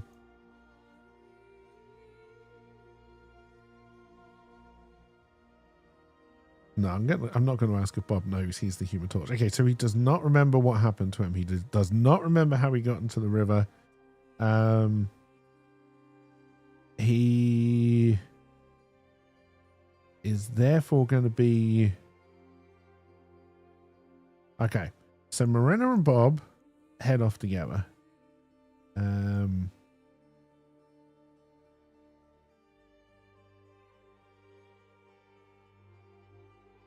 they're going to go and recover in her little office space. Which leaves Dave alone by the dock. He's going to go and search the 3 guards.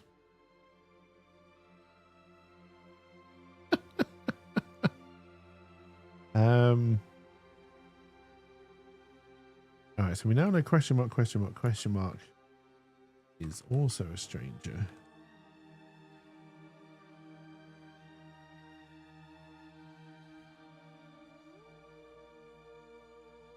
Alright, so set on fire, drowned, hit by boat, alive. for Bob.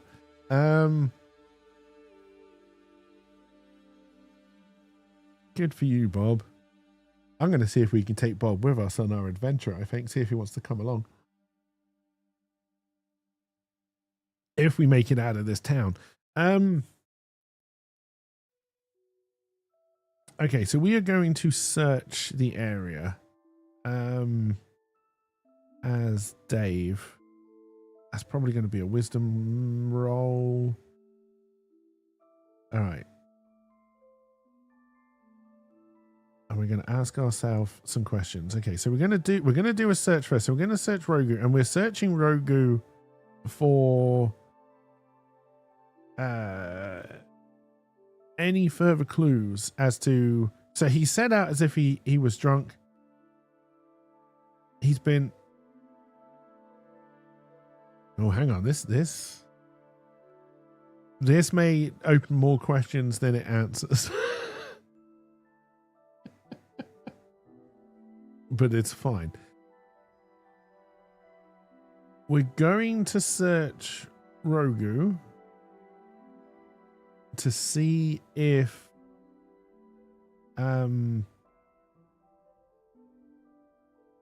there's any evidence that his body was staged. So we know he's holding a bottle of booze. We know he's holding an extinguished torch, which is what made it look like he possibly set Bob on fire. The stranger, question mark, on fire. So we're searching for any evidence that possibly he was staged. Ultimately, we're going to get the answer from the Oracle, but we're going to see how likely it is by doing a wisdom check. So 20, obviously we find what we're looking for. So basically 0 to 9 unlikely, or probably 0 to 10, anything over 10.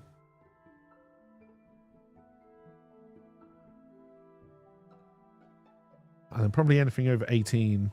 So 18 or 19 and then 20. We take it as given. Okay, so. We rolled a fair there. 14. So that's basically an even chance. So. Does it look like Rogu was staged after he died? Yes. Okay.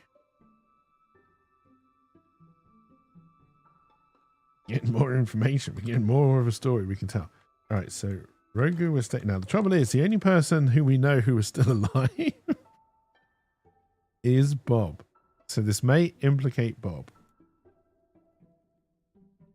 Would also implicate us, possibly. All right, so Rogu was staged after death.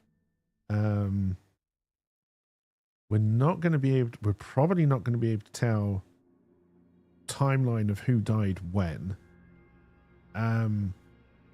We know that Bob survived and is still alive. It's possible that Ed fiddled with Rogu before he died.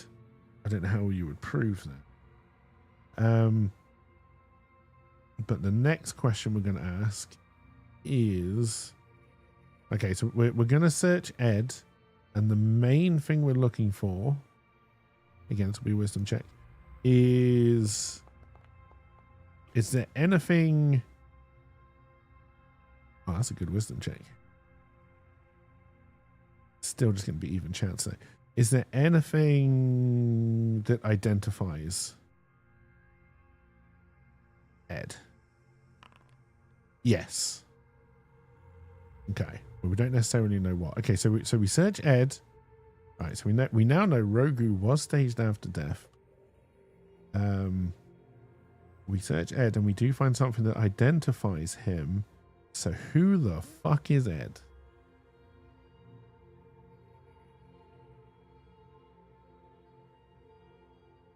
That's a good question, and I don't know. I don't think you're the right table for this. Ed is the pommel of a sword.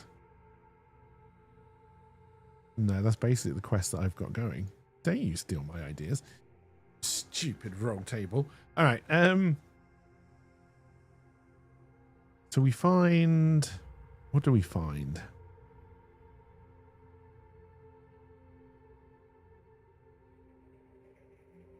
What would someone in medieval times be carrying? Again, we can take liberties with this. That would identify him. Doesn't necessarily identify him by name, but could identify him as some kind of cause, something that he belongs to. Okay, did we find dog tags? Yes. Okay, so we searched Ed and found dog tags. We're then gonna go to I can't remember where. Alright, so we're gonna roll a d4 and we'll roll them in that order.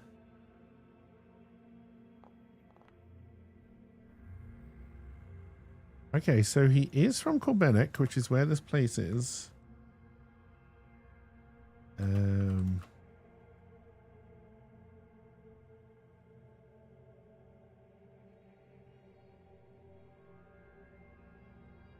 Named Ed. Ed. Sure. Alright, so we now know that Ed is called Ed. We also know that he is a soldier and he is from Corbenek. Is he a Knight of the Round Table? Fuck. Yes, but. So no, maybe he was.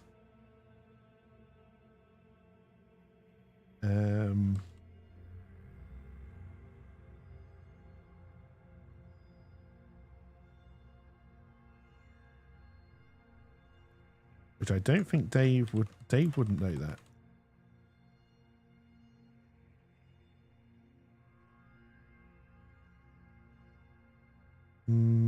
if it would be on his dog tags for some reason. Marked as an ex-knight.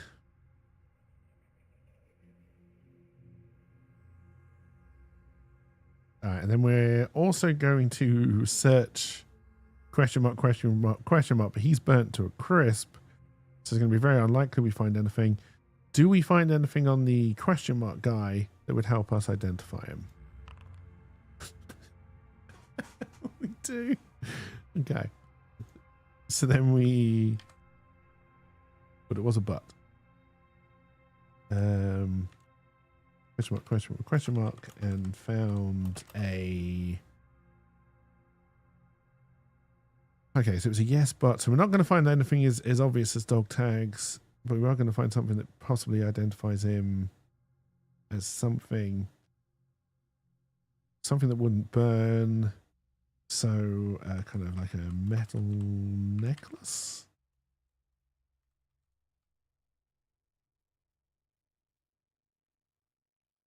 Which means nothing to Dave.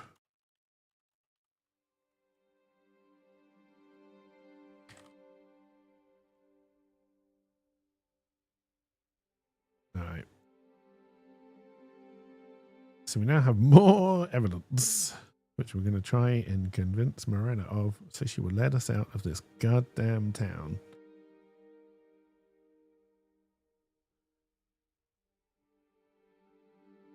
I would say we were fairly successful on that, so I'm going to give myself another XP. Because that's kind of how XP works. Well, I think you're mainly in Shadowdark meant to get XP by finding treasures, but we're going to do it based on story beats. In fact, if we can convince Morena of our innocence and get out of this town, we'll give ourselves enough XP to level up. And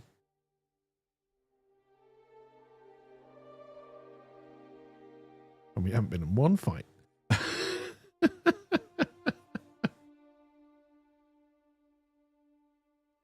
We don't necessarily know that there's a blacksmith over here, although there's no reason. There's no trails or anything that we found, so there's no reason for us to go traipsing down here.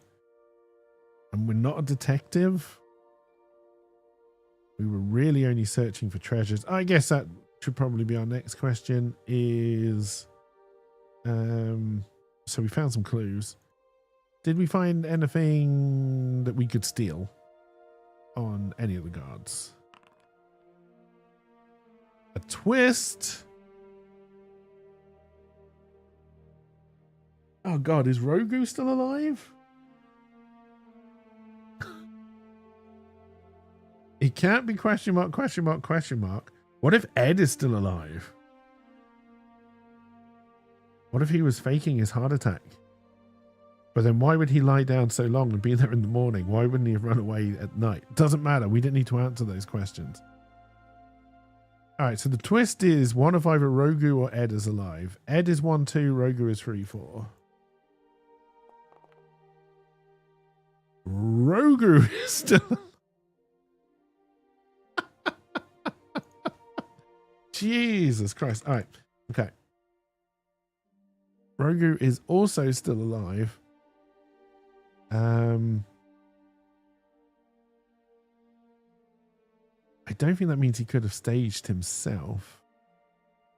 That does mean we're going to have to roll a character for Rogu now. You sleep like the dead.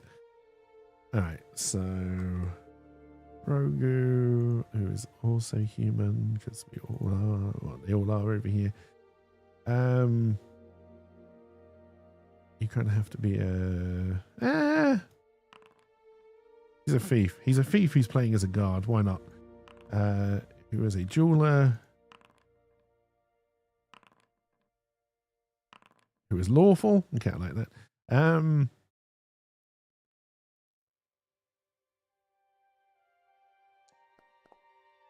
You've slept through raid sirens. They're used for emergencies. He's got 1 hit point.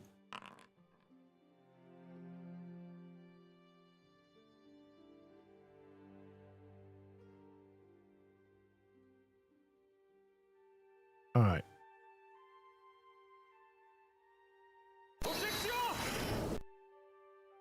Reroll HP. Okay. It was 1d4.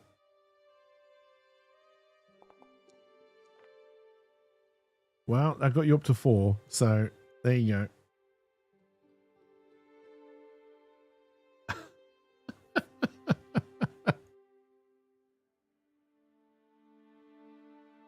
Okay. We then need to find Rogu.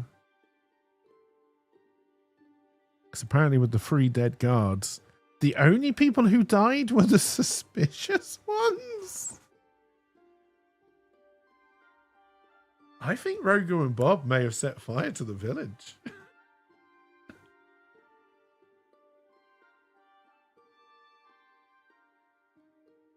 No, there is another story that makes sense here.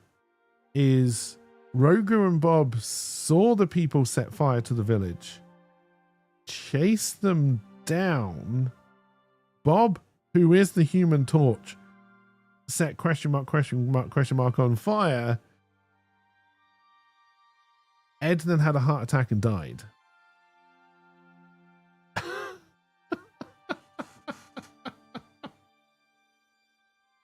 Rogu, who was drunk, followed Bob as Bob ran off to chase these people who set fire to the building, tripped over, and maybe didn't even trip over. The stranger was on fire. He was quite warm. It was a cold night. He was drunk, so he just kind of laid down and had a little bit of a nap.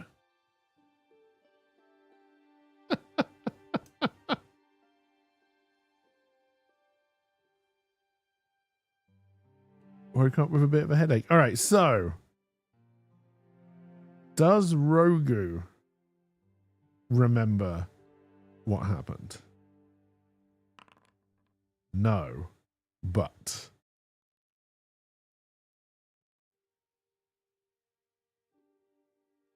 yeah, Rogu's back alive as well. There was a twist. There was a twist. He was alive the whole time.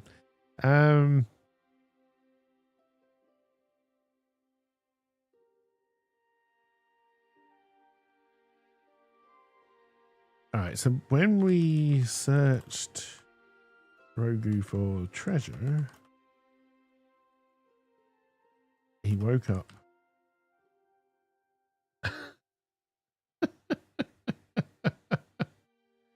Okay, so we then say to Rogu, I don't know what we take to Rogu. I guess we now have to take Rogu up with our clues. We're gonna take Rogu under our shoulders and we're gonna help him, even though he's hideously hungover. We're gonna help him up to the office so we can try and move the story out of this village. I did not expect we'd be in this village so long. Oh dear. Okay.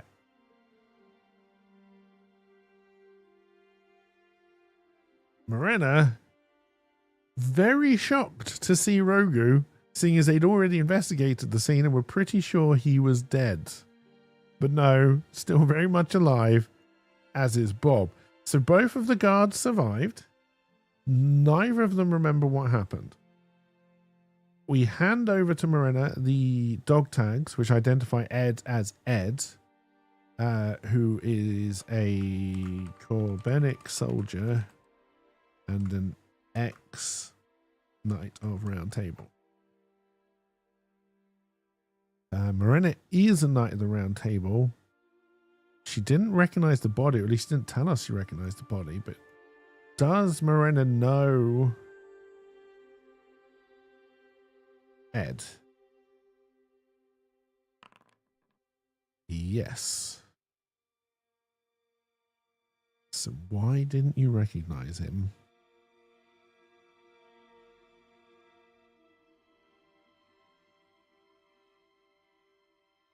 Because only when you tell.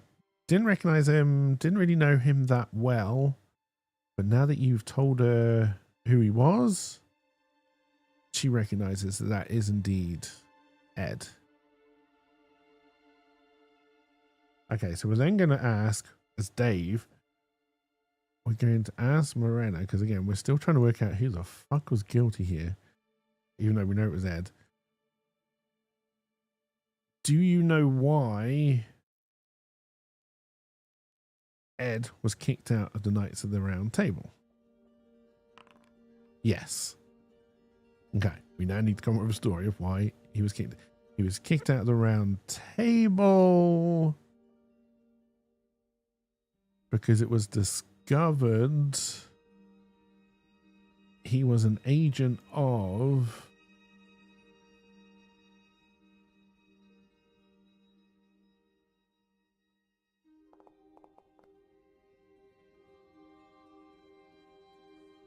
the Free Lands of Lancelot.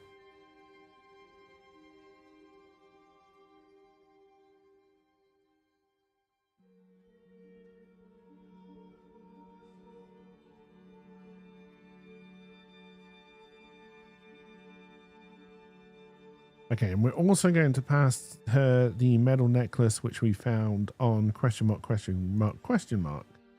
Does she recognize the necklace? No. But she knows someone who might, but they're outside of the village. Which will then give us another quest, and I've not been filling in our quest log.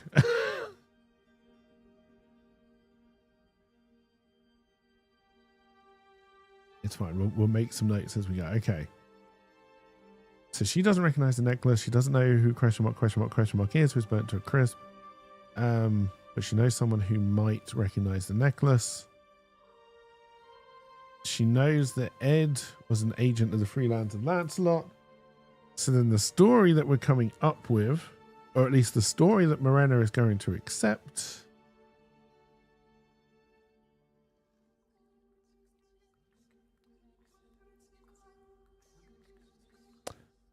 no, we're going to roll for it. So we are going to say, based on what we know. All right, so this is Dave's story, version 2.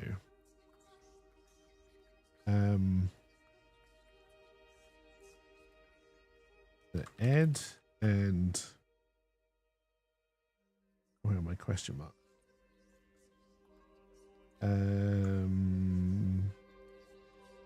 Why have I forgotten where the question mark is on the fucking keyboard? Ed and question mark. There's very little evidence of this. Set fire to the buildings. Was seen by Rogu and Bob. Chased down.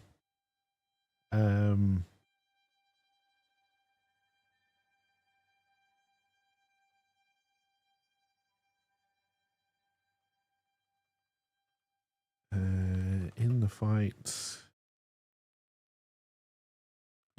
question mark was burnt to a crisp. Maybe by this is all Dave would know. Maybe by Rogu, who had a torch.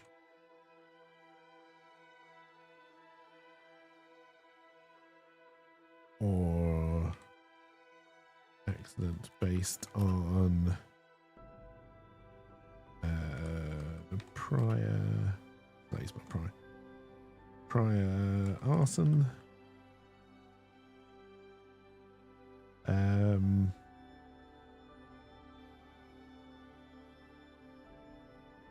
Ed knocked Rogu out, then dies.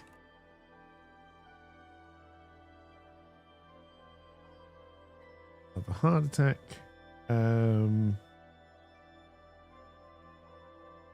Dave is then going to suggest it is an attack by Lancelot.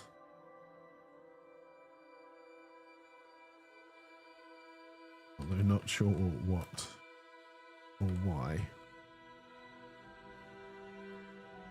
And we're going to raise the question. Okay, no. First of all, we're going to use our charisma.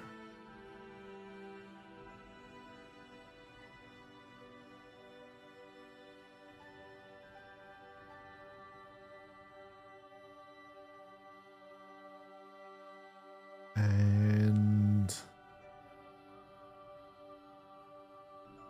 she's going to use her intelligence. So we are going to try and convince her. Because again, we have no proof. Good God, an 8? She's not going to buy this, surely.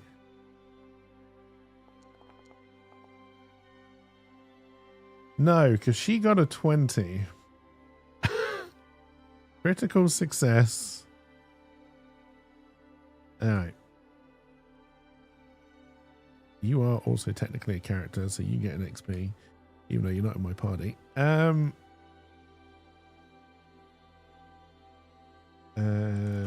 Sees through story, as there is no clear evidence. She's going to suspect us again, surely, based on a bloody crit success seen through our story.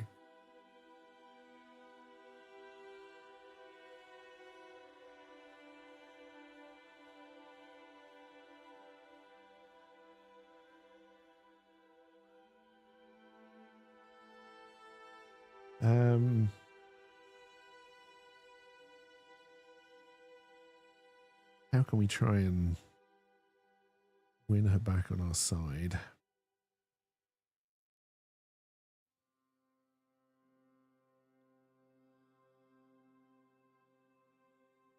Okay. Does she now suspect us? For the love of God, say no.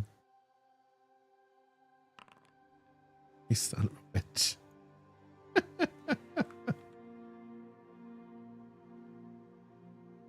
She now suspects us.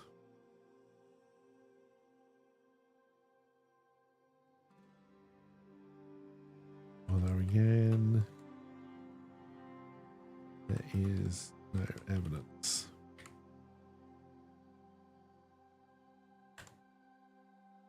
So she now believes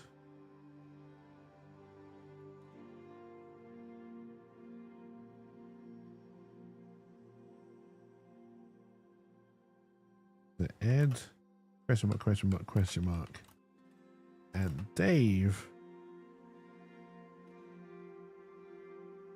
came to the village on behalf of Lancelot, because they, again, no real evidence for that, but probably enough that she would buy.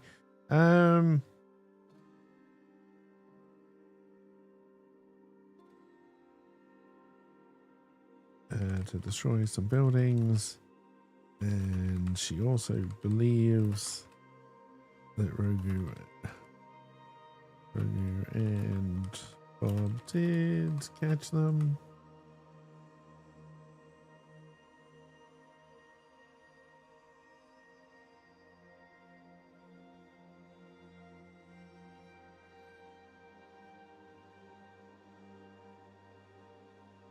But it was Dave.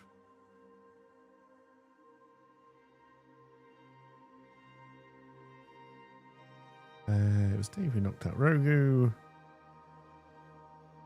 and dumped Bob in the sea.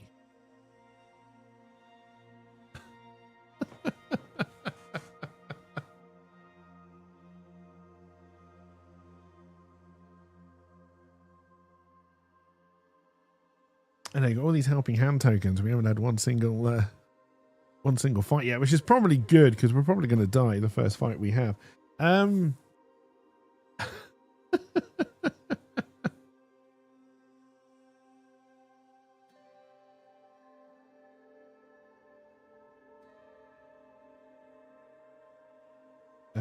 She also thinks it likely that we, by we I mean Dave, killed Ed and question mark, question mark, question mark somehow. So we are now in a room with 2 guards, slightly groggy guards who would probably be rolling with disadvantage, and Morena. There is no way we can fight our way out of this. I also do not believe that she would give us another chance. But I also do not believe she has any kind of evidence against us.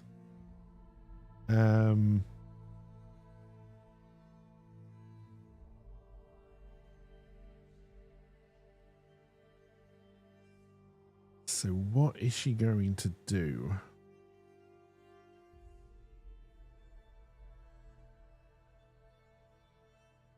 Does she place us under arrest? Yes. Okay.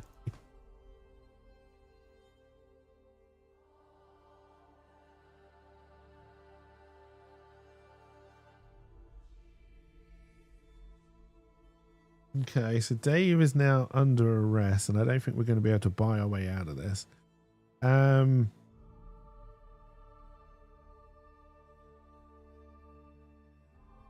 We can try and talk. We can't fight our way out because we would definitely die. I'm very tempted to try that fight just so we can have a fight, but we most definitely would die. And by us, I mean Dave.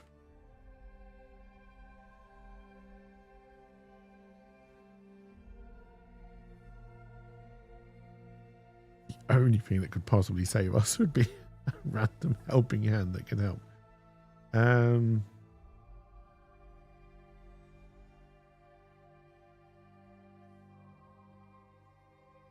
Who's standing next to us? Rogu, right?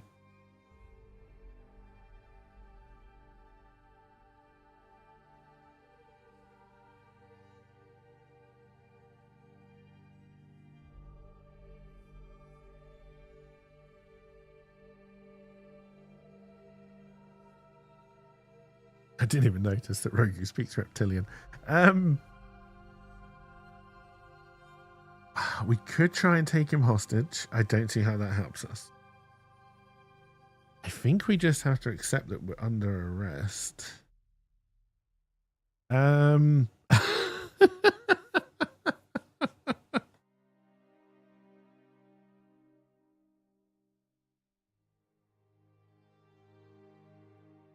we're going to have to try and either break out at some other point.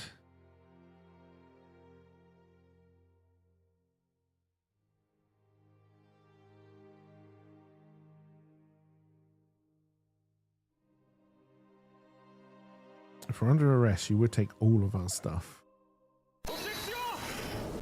Bob objects to Dave being placed under arrest as Dave was the only one who tried to fish him out of the sea. Okay, we can try and get Bob on board. All right, so then Bob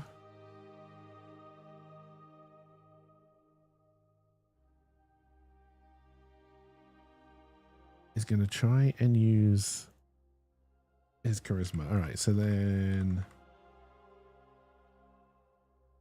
Bob objects as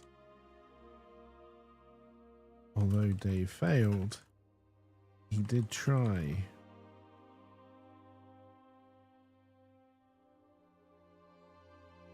And save him from the sea. Okay, so then you're going to have to do a charisma roll-off against Mariner. We'll roll her first so you know what you need to beat. Okay, you need to beat a 1.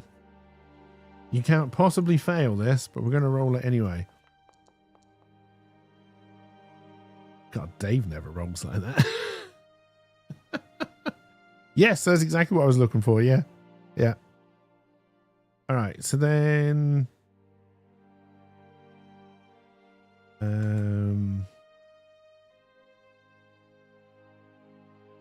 right. So Marina buys this.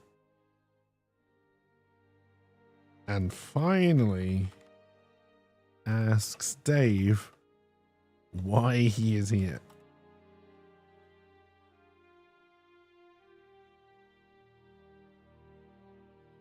Dave reveals that he found a sword hilt to the sword that was in the stone, and that the lady, okay, Dave's going to sound mad, the lady in the sword told him to find Merlin, as swords often do.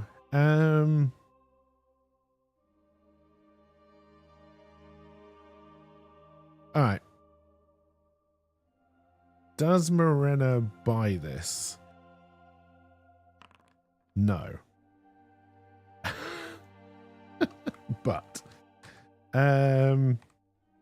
she finds this unlikely, but her need to leave the village and have an adventure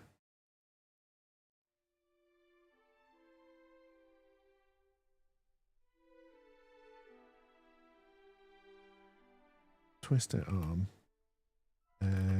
She suggests that if anyone would know where Merlin is, it is Galahad in Grail City.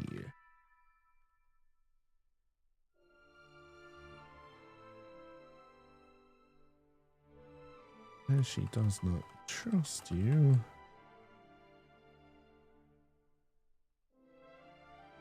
she offers to escort you.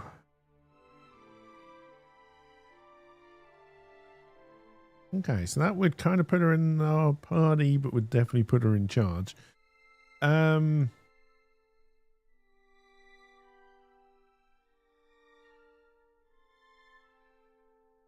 Does Bob offer to join? No. Does Rogu offer to join? Yes. Yes, but. All right. All right. What's going to be the no but for Bob? We didn't ask Bob. We were just waiting to see if Bob offered. You wait to see if Bob offers to join, but he does not. It does look a little anxious.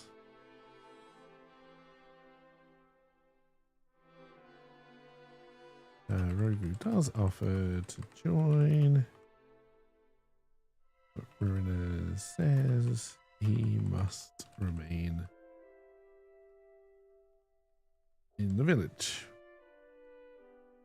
If Rogu goes, Bob will go, but if Bob doesn't go, Rogu won't go. Oh dear.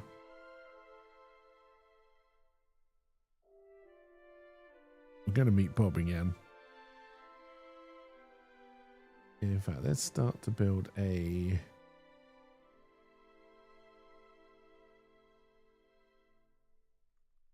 people.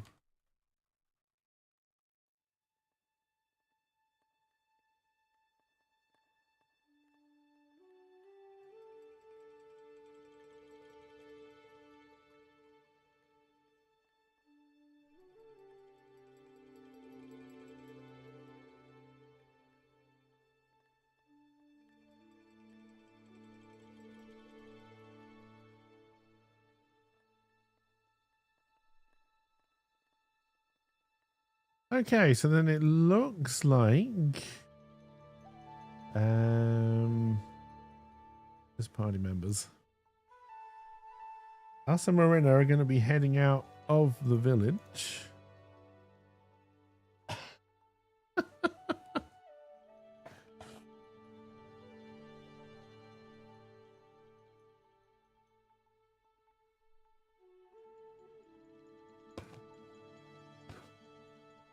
which is good because that means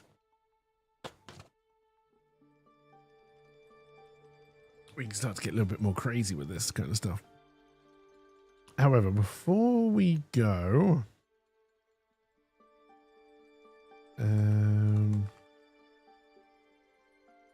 before we can leave,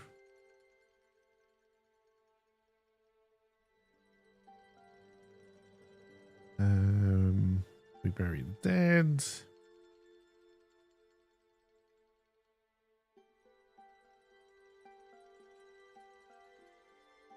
Have another XP for.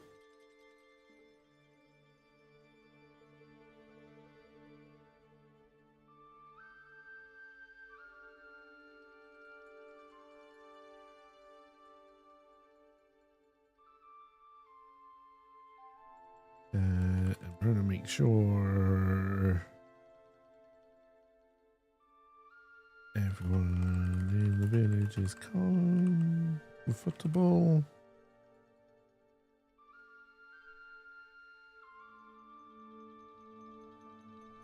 The new tavern owner asks, this is purely so we can have at least one fight. If we can clear the basement of rats before we go. Okay.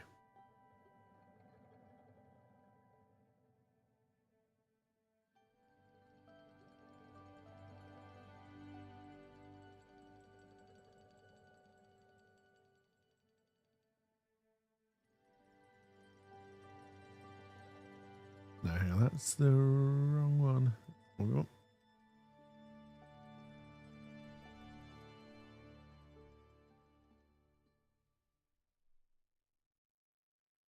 Alright, it's going to be pitch black. You have a weapon. You do have a torch. You also have a little bit of your torch left. We've got a little bit of ammo.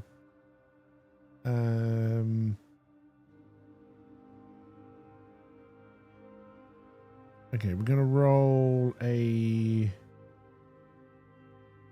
D6. How many rats are in the basement? There's at least 2, so we'll add... Oh, shit. I was going to say we'll add 2 to this. That'd make it 7. Moreno is going to have to carry us in this, that's for sure. Alright, so we come downstairs. I believe Moreno would go first. Okay, I clearly did not set your token up correctly.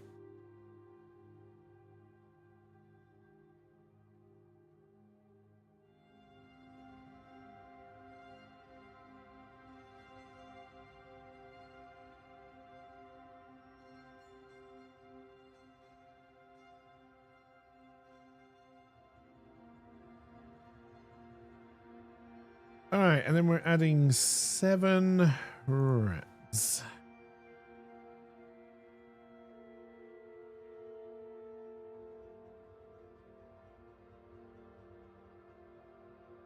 Who I believe are level 1. Actually, no, it's just going to be 7 enemies, and then let's use the roll table for it.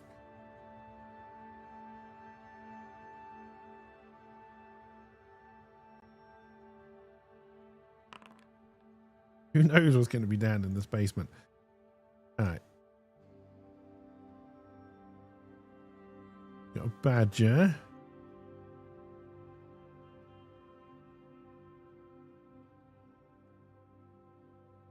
Let's put you up there.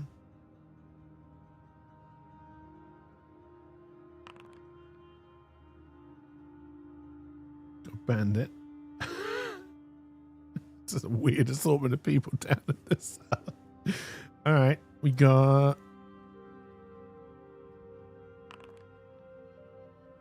just a peasant, probably just minding his own business. Useful. I'm having a wonderful time.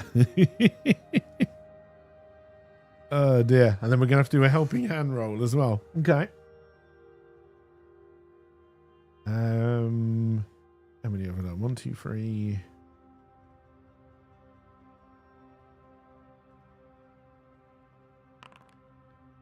There's a vulture down in this basement.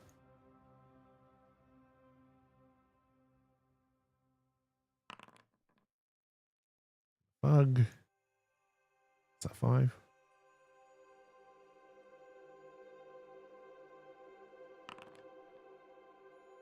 One of them brought their dog. We'll put them over with the fug.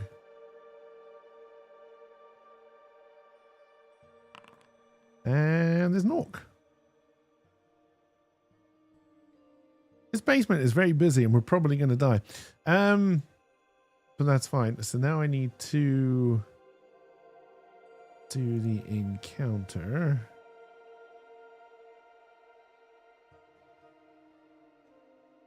We're not going to need the oracle. We're not going to need that.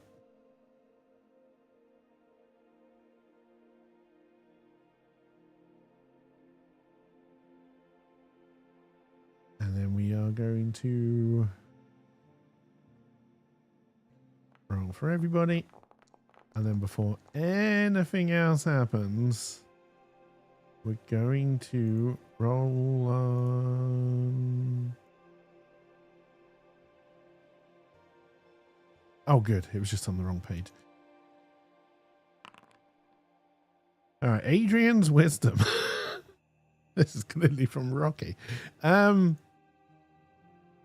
to Adrian's encouragement, gaining advantage on a single saving throw or ability check. Grant advantage on one saving throw or ability check. I can re-roll if you like, or I am more than willing to make up a helping hand item on the spot for you if you want me to throw a Molotov. I'm more than happy to do that.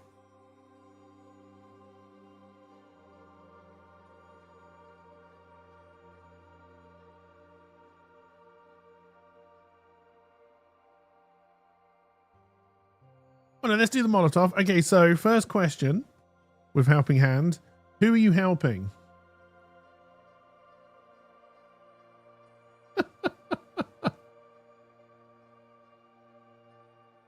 Or we can bring the Molotov in here and then do a D4 and a D6. D4 will do direction. And then D6 will do how much? You assume it would be me since you have thumbs.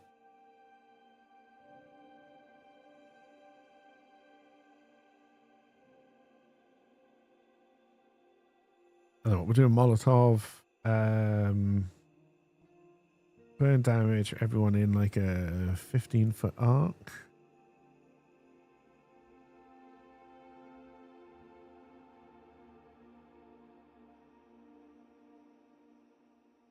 All right, so we're gonna throw it more this way. There's a lot of shells. All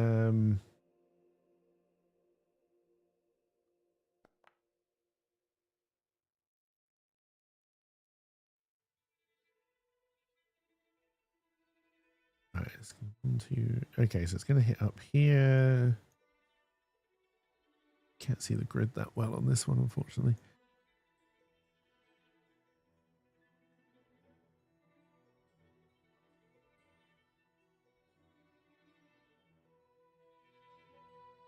Improvised Molotov.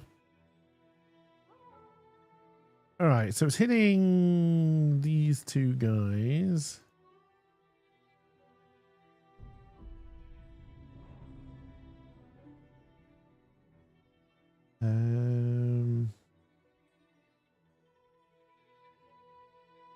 God, they don't have a lot of HP, so then let's make it a D8 roll for damage.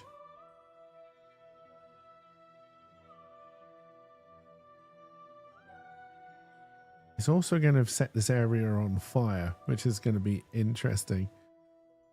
Clearly 20 D8.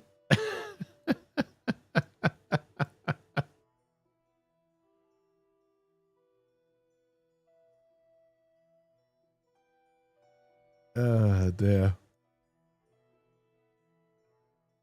I'm gonna do D8's damage, and then we'll do.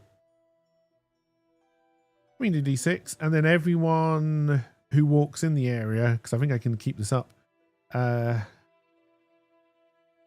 we'll do some kind of check to see if they stay on fire as well. All right, so 1d8 damage for this guy. And he takes 1, so that brings him down to 3. And then we need to do... No, you're not dead. We need to do this guy as well.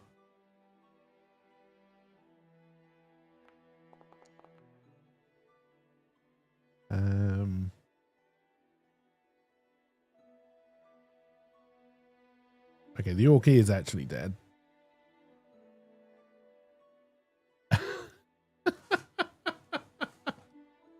Hey, you got one of them for me. Oh yeah, so then anyone who enters has to do a Constitution save, or they take 1d4 damage entering, walking in the fire. All right, so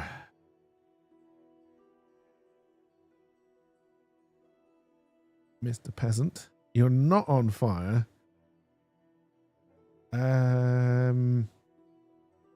You don't have a lot of intelligence, so I think you would just run through the fire. And your movement is near. I forget what that means because I really wish you would just give me a distance. Is it in the... All right, near is up to 30 feet.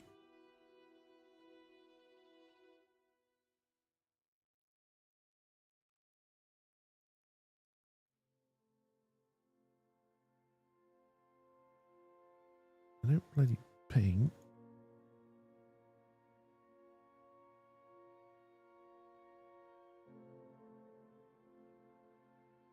Okay, and he remains in the fire. Okay, so he's got to do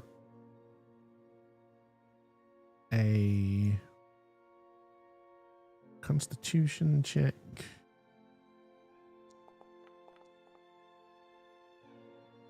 What the fuck does distance near supposed to mean? He got a 12. You also tell me.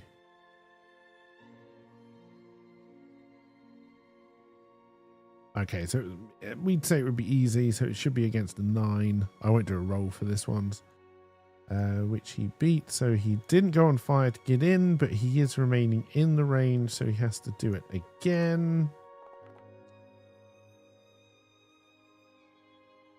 No, hang on, he's got to do his Constitution roll again first. Then we roll for damage, if any. It's got to be 9. You got an 8, so then we do need to do a damage roll. He takes 4 damage, and he is in fact dead. LP may just kill everyone for me.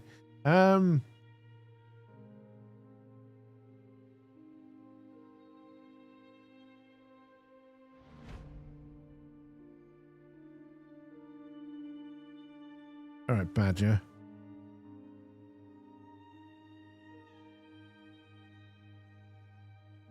He's got rage. Okay, so you can burrow. So you can go underneath the fire.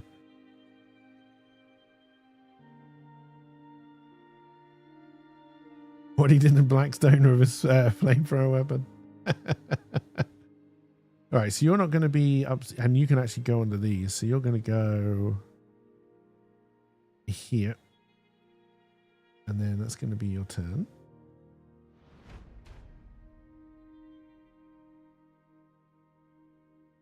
All right, the Mastiff. What have you got? Anything that would help?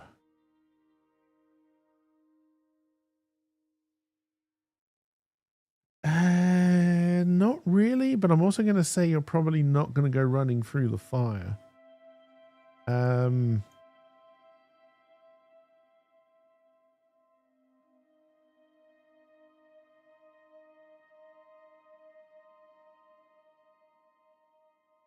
going to say you try and jump over, which would be a dex roll. Again, it would be easy, so we need to try and beat a 9.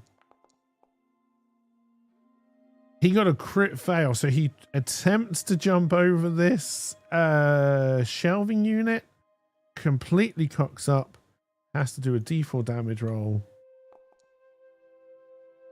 takes 1 damage.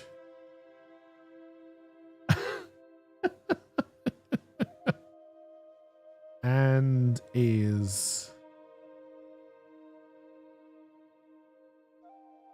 I'm going to say he's stunned, so he has to miss a round. I don't know if there's any way I can do that on here. rolls and bursts into flame, rolls around, spreads fire. But yes, we're going to say he is stunned.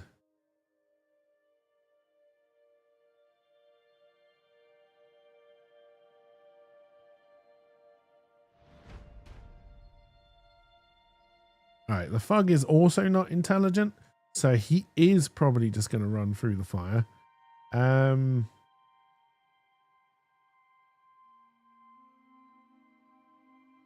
So again, has to do a Constitution save. Has to beat 9, most definitely does.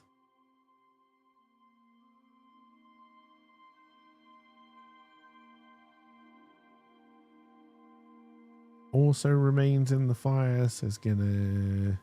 I probably shouldn't have him roll twice in one turn, but fuck it.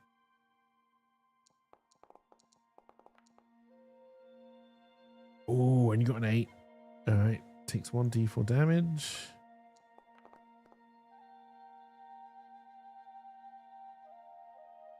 He's only got 1 health left.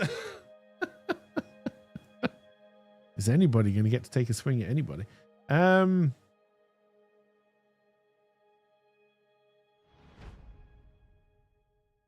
going to assume the vulture can fly, so he can avoid the fire completely.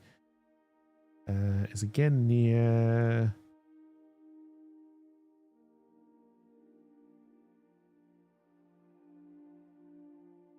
Can track dead flesh unerringly within a mile. I honestly thought it said fish, and I was like, that's really not a very useful. Can only attack when close. Okay, Dave gets to go.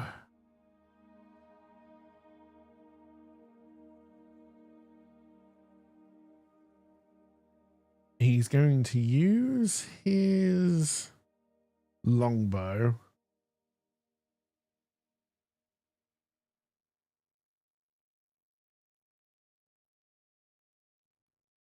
Yeah, those would be like small crates, so that won't count as cover or anything. So then we make sure we target this guy.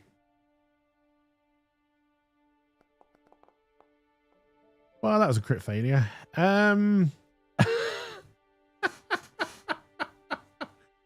Fucking hell, Dave!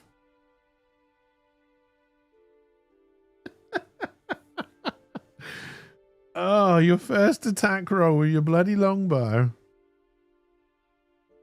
And you fucking missed. Did that use the... it did use the ammo. Alright, good.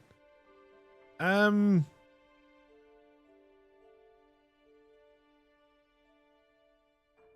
think that means... he either has to do damage to himself... or... he accidentally attacks Morena. I think we're going to say he does 1d4 damage to himself. It's going to be fucking great. Dave... and of course it's a 4. Alright, well Dave's almost killed himself. So that's good.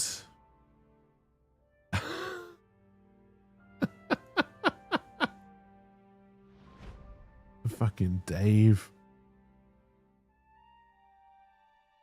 Alright, you're also not intelligent, so you're also just going to try and walk through the fire. Well, you're already in the fire.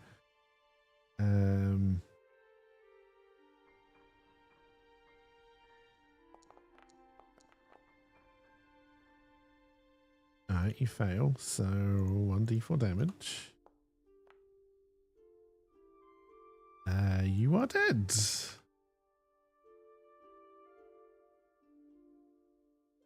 Well, so far the helping hand has been insanely useful.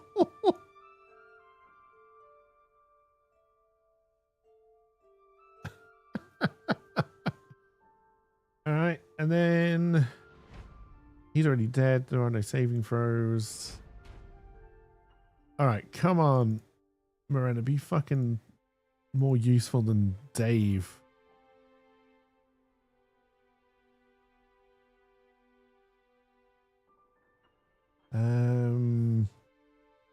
Can you make it over to... Alright, we're gonna approach the vulture. And then we're going to swing at him.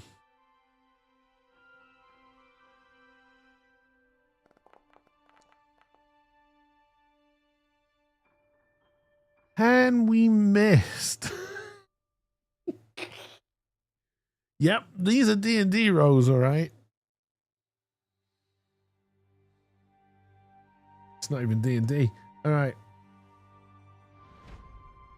You're already dead. All right, Badger is not in the fire. You are going to burrow towards Morena, and then you are going to attack her.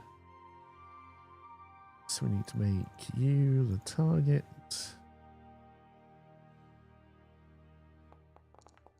I feel like the vulture was still the target. And oh no, it worked. You hit, obviously. All right, 1 damage. That would have killed Dave.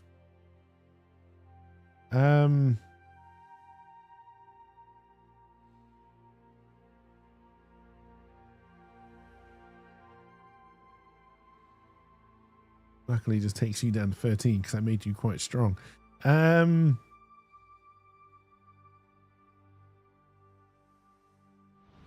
right, you miss your turn, but we can take away the stun.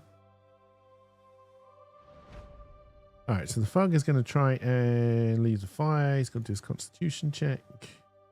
It's got to be the 9. Which he does. He's going to move there. He's in range and is going to swing at Moreno.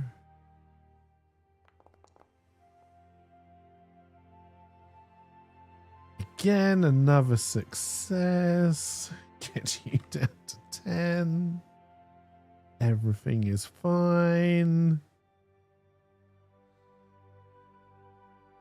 Now the vulture gets to have a go.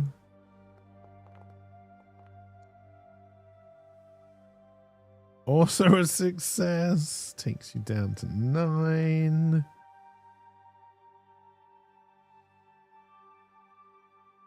All right, come on, Dave. Redeem yourself.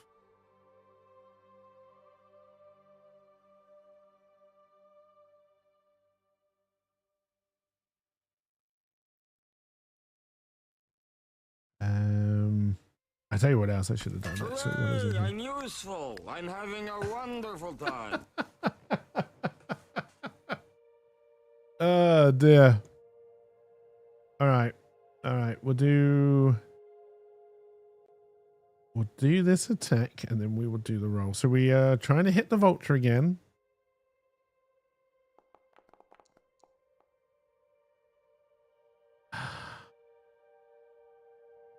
He missed again. Good. Fucking Dave. Then we're going to roll on the helping hand.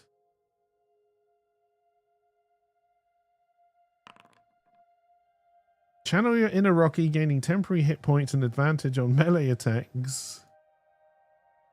For 1 round, gain 5 temporary hit points and advantage on melee attack rolls. Okay.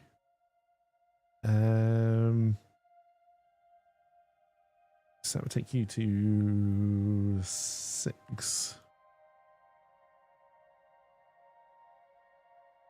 And if I want to rush you in, I can do advantage on attack rolls. Got the eye of the tiger. Do, do, do, do. Do, do, do. Wrong thing. Alright, so it's in Morena again. You've got 5 out of your 5 hit points. You've got, you both got 5 out of 5. So I guess it doesn't really matter. We'll swing for the vulture again.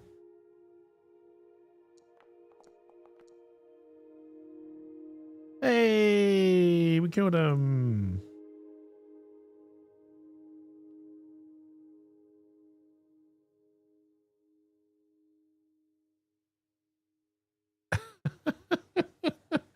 That's a good fucking hit with that hammer. You're already dead. You're already out of the fire, so you're just going to attack. That's going to have attacked the vulture because I did that wrong. What is your AC?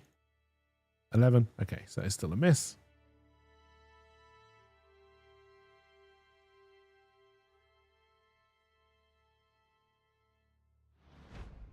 Okay. The Mastiff is once again going to try and jump over this shelf.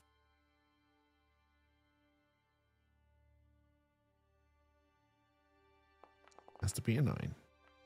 Got a 20. Okay, so he jumps over. He should have 30. Let's say that's like 5, 10. So let's say 10. He's going to try it again.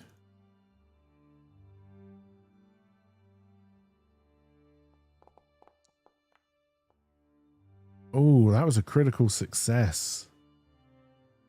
Okay, so he actually jumps and stays on top of this, which means he's going to have advantage attack rolls on Morena.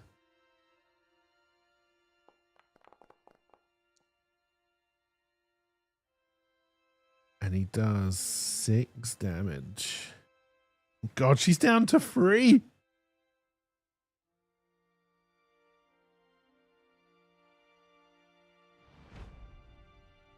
She may die here. And if she dies, Dave's dying soon after, I can tell you that.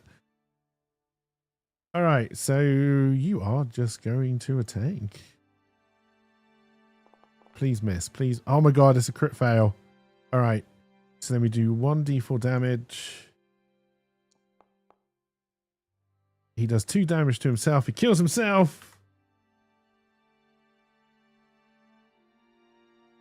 Silly orc. He stabbed himself in the face. All right, Dave.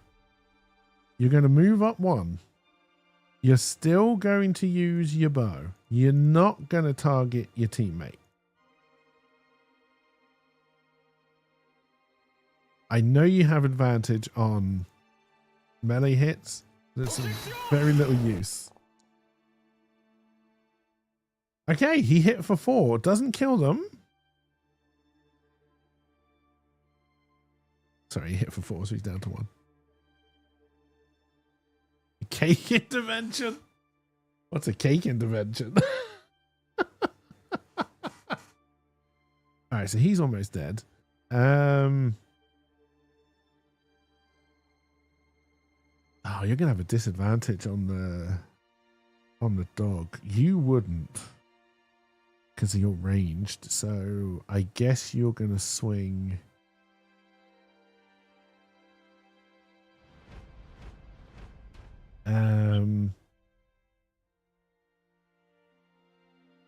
You're going to swing at this guy.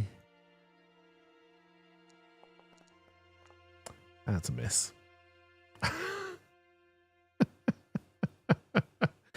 right, we're going to give you a luck token because I think we might need that. That's going to be the divine intervention. So when she dies, I'm going to give you a luck token as well. We can at least res.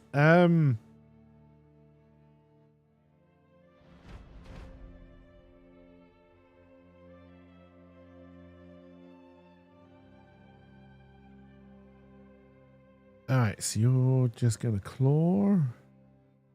I believe that is a miss. Excellent. The Mastiff is going to roll with advantage.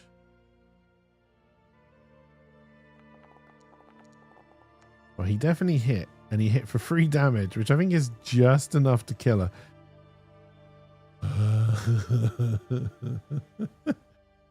All right. She dies.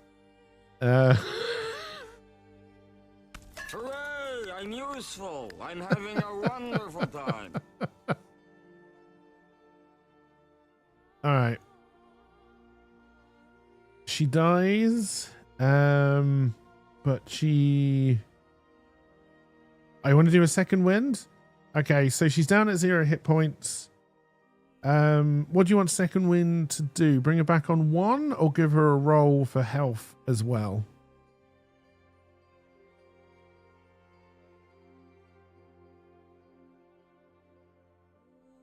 Roll for health. 2d6. Okay.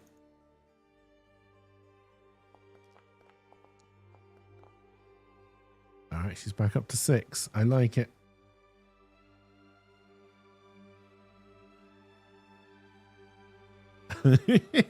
You're invested now. All right, so she is now back up, which is good. The Mastiff had their turn. Dave is going to target the Mastiff, because I believe he's still got at least 1 arrow left. Okay, he's got 2.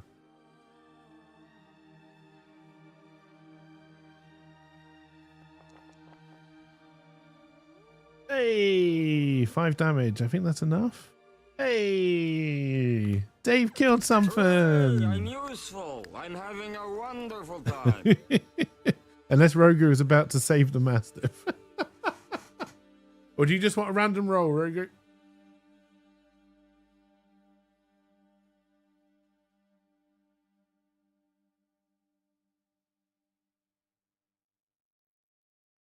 You want to help the Mastiff? Okay.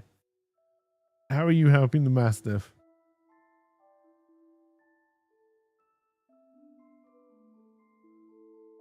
Let's see. The random roll would give the Mastiff. Okay, so Farah takes to the skies and raise down explosive. I need to get here because that jumps away too quickly. Down explosive ordnance on a targeted area. Deals 2d6 damage to all enemies within a 15-foot radius. We're helping the Mastiff, so with his dying breath. What I love about all of these helping hands is that you have to remember that it's Dave's scar, much like Harry Potter, kind of lights up and causes him a little bit of pain. And then suddenly he's being attacked by a lady with a jetpack firing down rockets.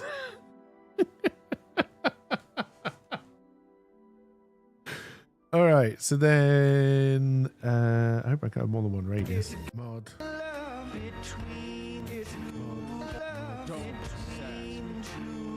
Mods. All right, can I get this in a way where there's no friendly fire? No, there's going to be a little bit of friendly fire. They're already dead.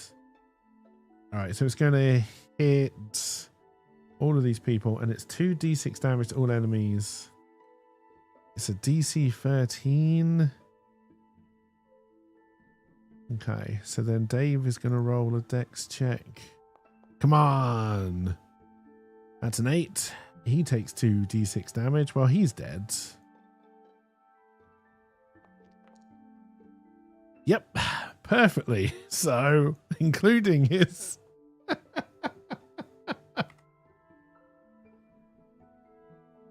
temporary health. All right, Dave goes down. All right, you're going to do a dex check. You don't take damage. Okay, you're turning into the real hero of this.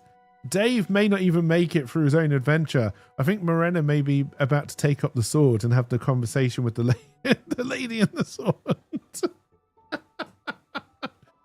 Dave does have a luck, so we can come back on 1, which is something at least. And then you also need to do a dex check.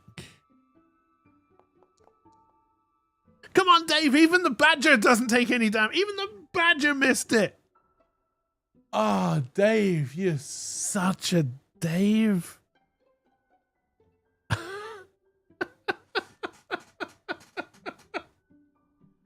Fucking Dave. We just had Dave's turn. All right, Morena, all you have to do is kill this fucking badger. Badger.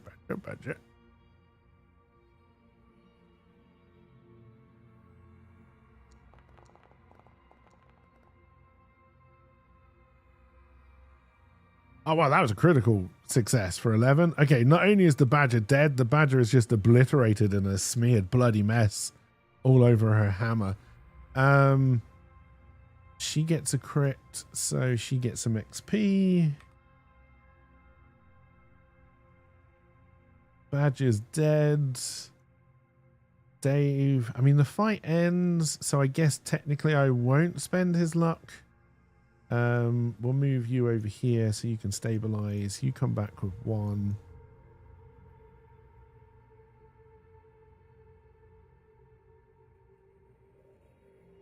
And we survived! Hooray! And then we're going to roll 1d6 for XP.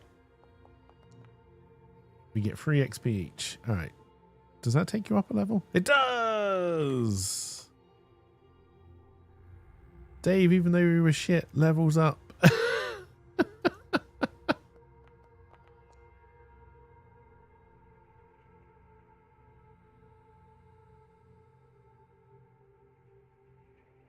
He's level 2, and then you also get 3 XP, which won't take you up a level.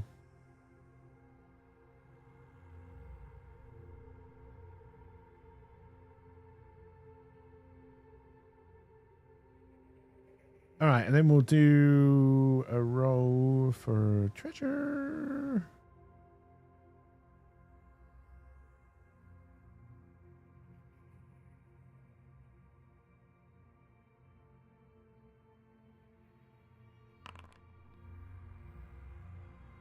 All right, so Dave finds a golden bowl.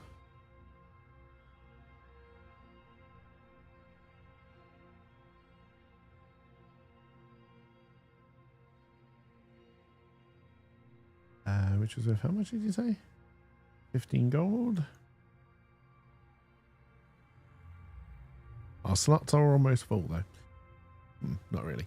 We're going to want to try and sell those very quickly. And then Marina finds a dull dagger.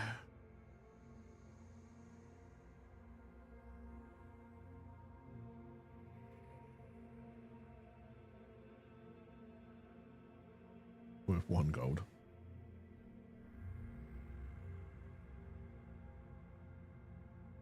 I'd feel ripped off if I were you.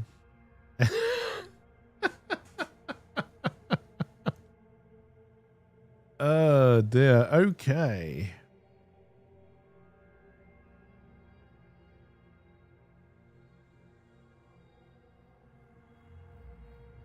But we did win the fight in the basement. Hooray! Dave only died twice. Hooray! Yeah, so Marina is basically every settlement in Korbanik has a knight who acts as kind of mayor, lady, ruler of the city, but is obviously beholden to Grail City. Yeah, and is there to keep the peace.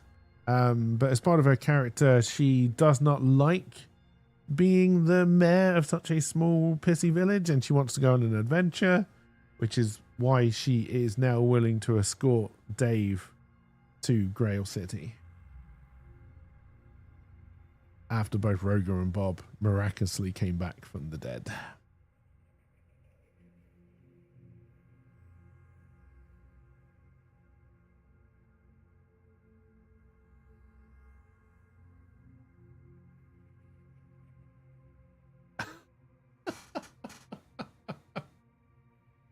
Oh dear.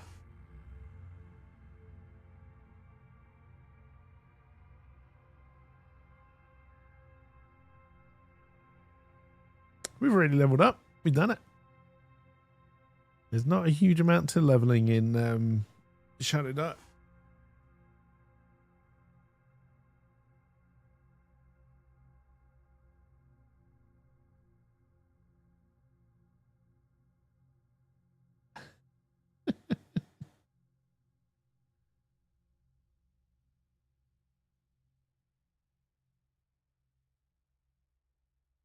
So in the base rules, not that many. I think there's only 4 actually. I believe we're both fighters.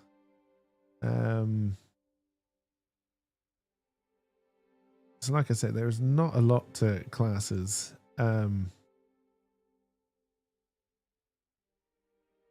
Really, that's how you decided to do that? So yeah, so you got the fighter, the priest, the thief, and the wizard, and I think that's it. Yeah. And then there are a couple more that I have access to just because of community content and extra stuff. And yeah, like I said, there's not a lot to leveling. So like, these are the only talents the thief has got access to. You roll when you level up. So this number 2 gain advantage, you can only have once. But everything else, as you level up, you can have them again and again and again. But yeah, there's not a lot to the classes in Shadowdark.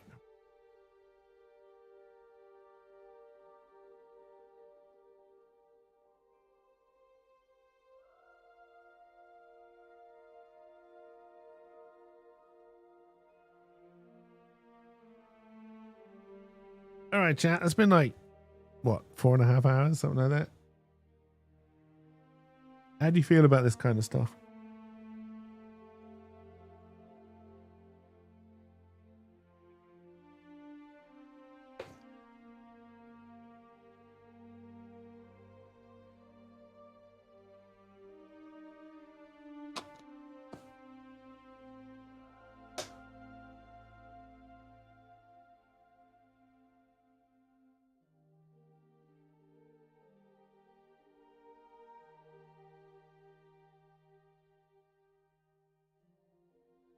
If we do any more, we'll finally get to the hex crawling bit of it. I did not expect to spend 4 hours in the starting village. I'm not going to lie at all.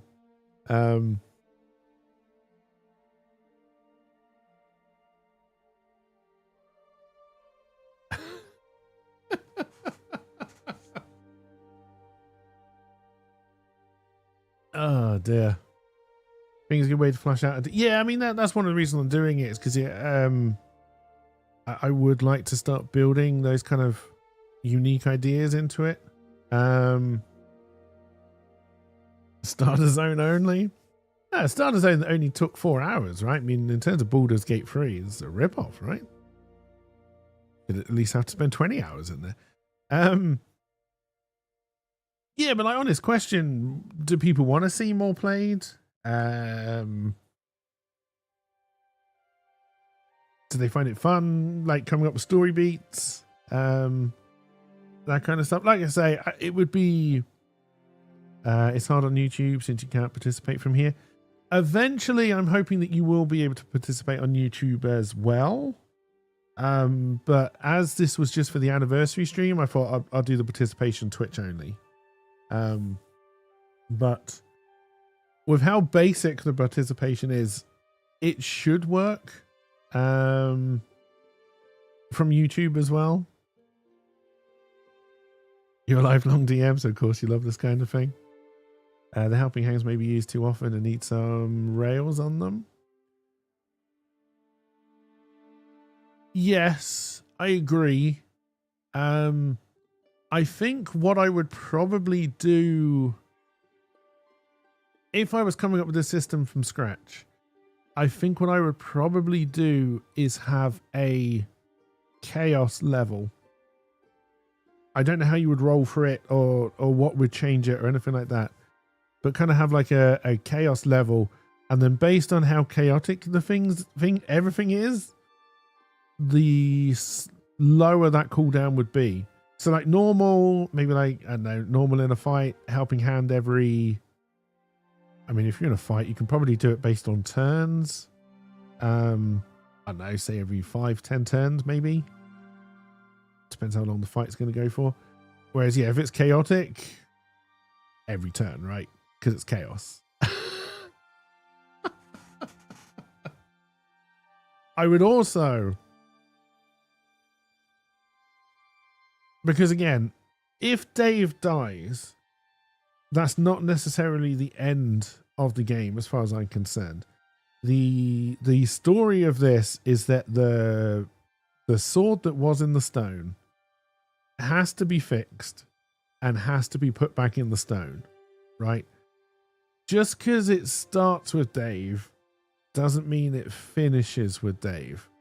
So kind of having the ability to, if Dave dies, does it mean the helping hands stop as well? No, because the helping hand is a boon that is given from the hilt. So, and again, you may have to play with that and say that because, at the moment I'm allowing helping hands to basically help anybody, right? Even though it's all cast from Dave, they can help or hinder. And again, I would always have that kind of help or hinder thing, but you could argue that only they always cast from Dave or whoever is marked with the helping hand, which is not a limit I put in place for this one. But no, basically, as long as whoever's got the hilt will have the helping hand on them for this story anyway. Is the kind of idea behind it.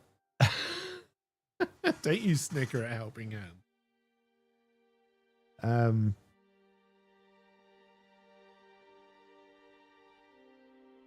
And yeah, and then I don't know, trying to come up with the other thing that I would really like to be doing, because yeah, I agree the helping hands probably are too much, but I would also really love to have people rolling more often. So whenever we're doing like DC checks, constitution checks, all that kind of stuff, I know it's a simple thing. It may not be that engaging, but just being able to say to chat, roll a d20 so I can roll against chat for those, I would really like to be able to do. Because again, it kind of means that the world is run by chat, right? And I'm trying to just fight my way through your world. Going beyond that, being able to have chat decide what the monsters do, I think would be way too messy. But I think would be interesting. Don't know how you get any of this to work, especially on an automatic basis. Well, I think with the too slow thing is, again, you'd have to try and build up the process so that, yeah, like I don't know how you would make it work. But you'd have to try and build up the process so that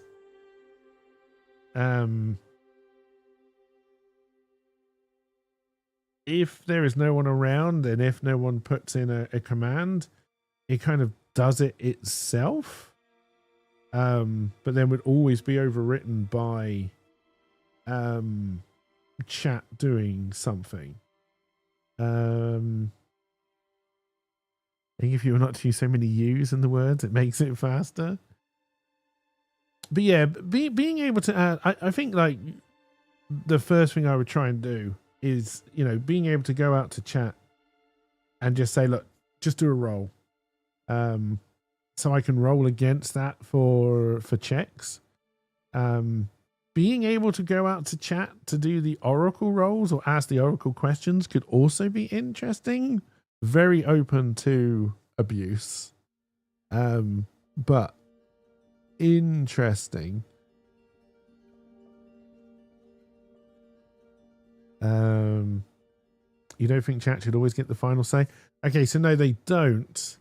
So that's kind of where the luck tokens, in my rough idea, that's kind of where the luck tokens would come in. So as the streamer, you always have to have some way of fighting back, right? It's finding that balance. I don't always want to say, I don't like what chat just said, right? Because that's not in the spirit of this kind of thing, right? But being able to do that every now and again and go, yeah, do you know what, chat? I'm not doing that. I play my Uno reverse card essentially. And then, of course, the other thing is, do you allow chat, again, in this kind of taking it as a kind of like Uno type game, do you then allow chat to try and play against each other before the final thing is said? Like, the more, for me, and for me to enjoy this the most, the more involved people are with the thing, the more fun I would have out of doing it.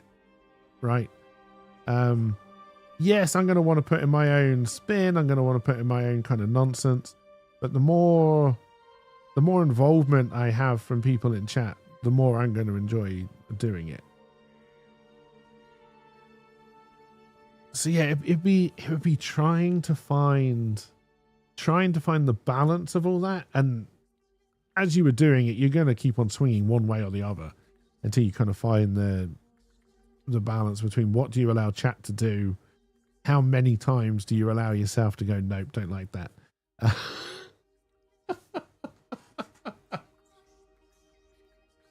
And then I think the bigger thing for me is obviously, you know, we made up everything about this.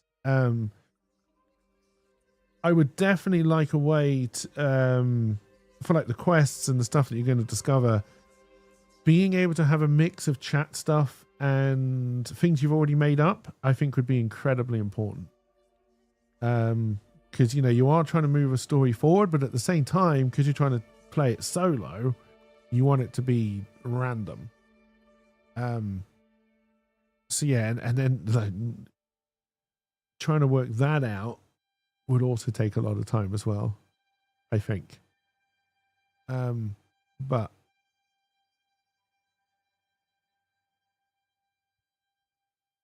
you know, the real question, the first real question is, would people enjoy watching it if I did more of this? I enjoyed doing it. I definitely enjoyed trying to play through it more than I have trying to plan it on stream.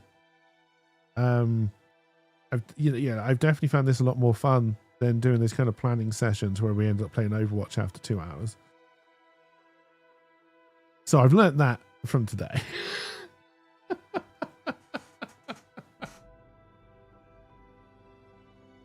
We would probably still plan it on stream, and then again, if I can get more people interested in trying to come up with, you know, both quests, people like NPCs, being able to pull from a list of NPCs who have been designed by chat as you go around random places, I think would be incredibly interesting as well. Whether they're then friendly or aggressive, who knows, right? Because again, that's kind of like the whole point of doing something like this. But yeah, what we didn't get to try today is any of the hex rolling stuff, which is meant to be the biggest part of the game, honestly. Not trying to get out of the village. And random dungeons and random fights. We did a little bit of a random fight at the end. I don't know. I'm ignoring a lot of what Shadowdark has to offer. Shadowdark is meant to be a fairly basic, fairly slow game where kind of your main concern, one, you're very squishy. Two, if you're in the dark, you're always at disadvantage and can't see anything around you. And the other thing with that is Shadowdark really wants you to do a lot of inventory management. You know, it wants you to decide, do I pick up this piece of treasure or do I keep this second torch in my backpack in case my first torch goes out? Because if my torch goes out, I'm in a lot of trouble, not just in fights, but also as I'm just traveling around, because it's a lot more likely that I'm going to find trouble if I do not have a torch going. I'm basically ignoring all of that.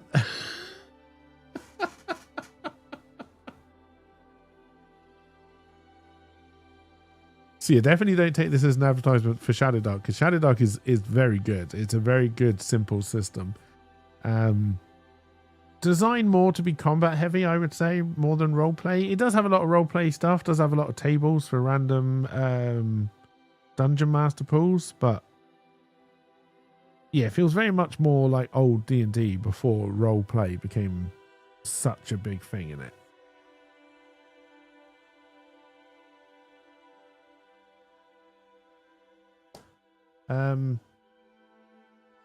But yeah, any feedback would be appreciated on something like this.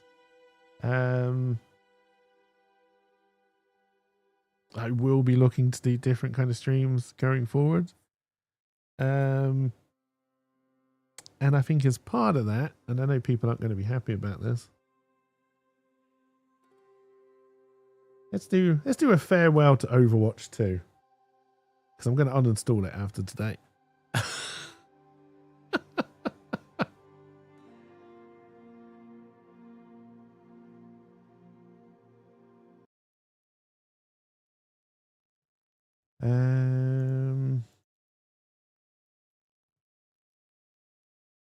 Oh no, I am. I'm done with Overwatch 2. You've been sick of it for a while. I'm definitely sick of it now.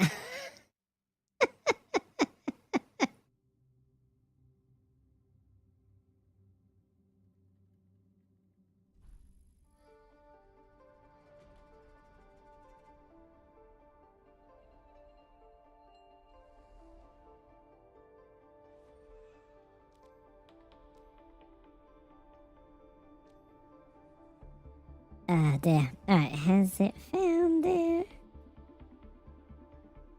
Come on, there you go. There you go.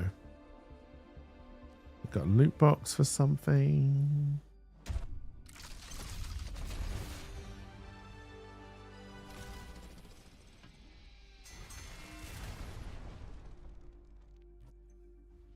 Oh yeah, I forgot souvenirs were a thing.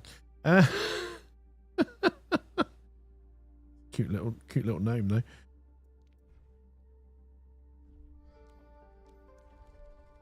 Okay, that does actually seem to be fixed now. That's good. I am going to go refill my coffee cup before we start on this though. So I will be right back.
Alrighty, I am back. Anybody want in before I join the queue?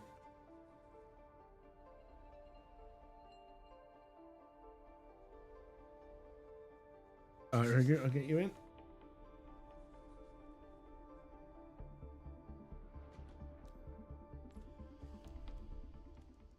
He says, and almost just go straight into the queue.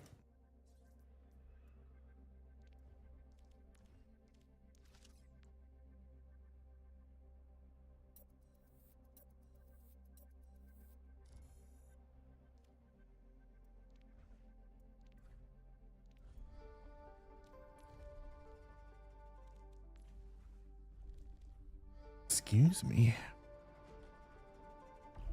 Select a map. Alright, I'm starting his tank. I'm gonna have myself a little fruit gum. If I can work out how to open the packet.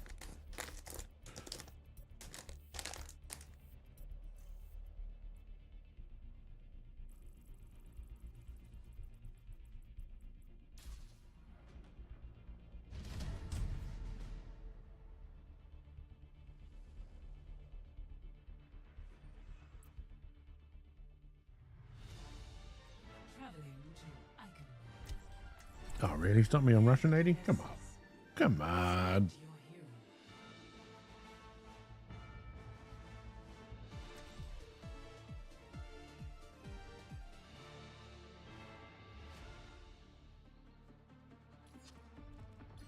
God damn it. All right. All right.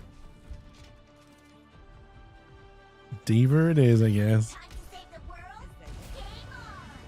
That'll teach you. Don't sass me.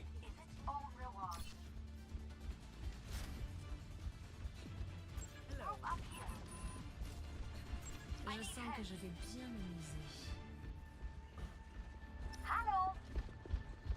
m'amuser. Dear. So, Sass indeed. we'll take it personally when I get the most kills, okay? Oui. Danke. Ahlan. De rien.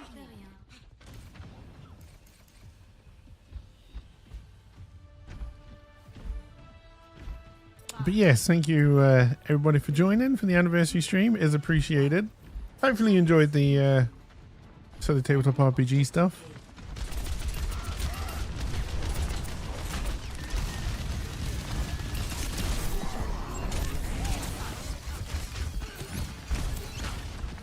I'm all covered in beans.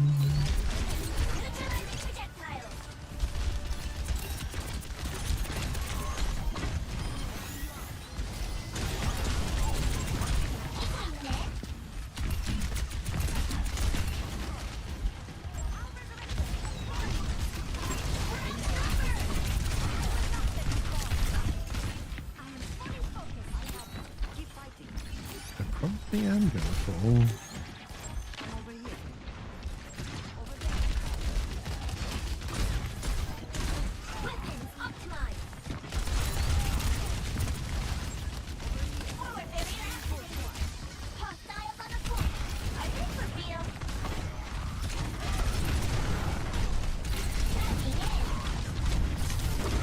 Damn it.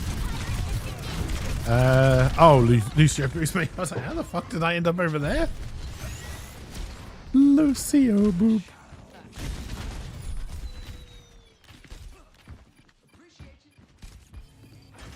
Reset and Objective regroup. lost. Stop the payload. Ooh, they're moving the payload. Alright, that does not bode well.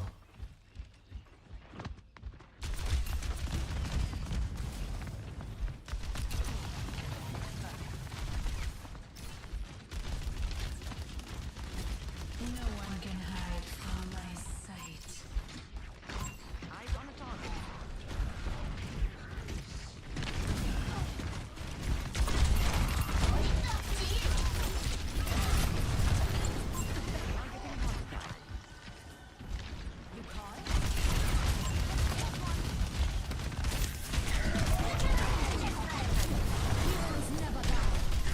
Oh, I was expecting to be out of my mech already.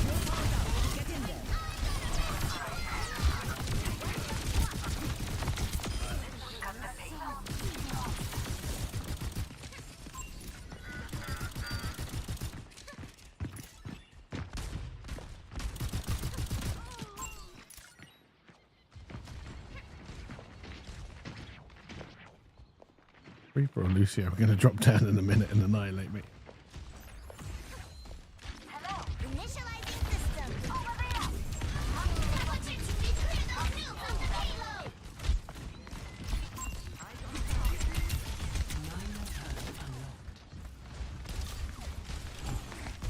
Nerf this.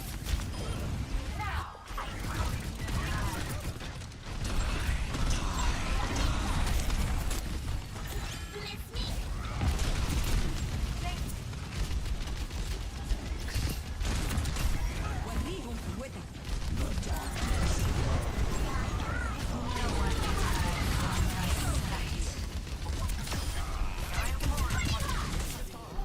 God damn it.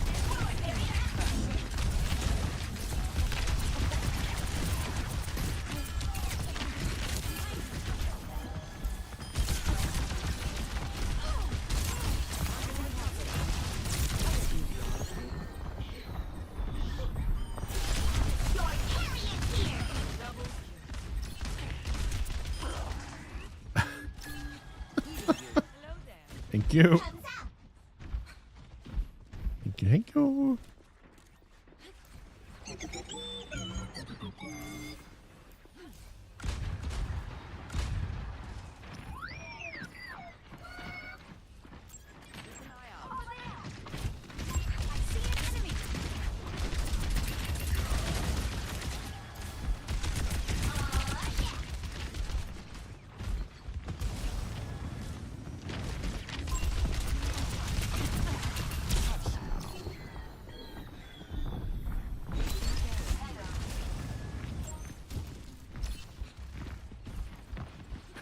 Expected them to have made their way down, really.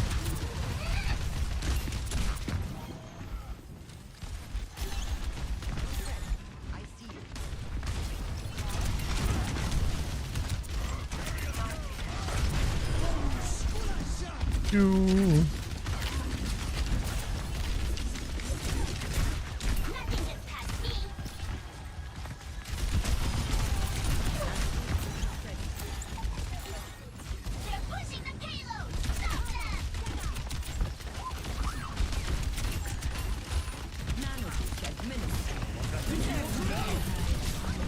I landed in the dragons.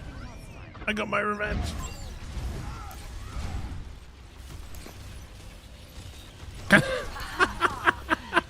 Oh, Roger, you bully.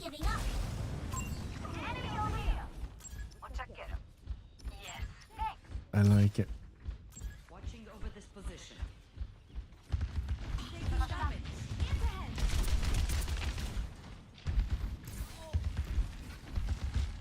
Thank you.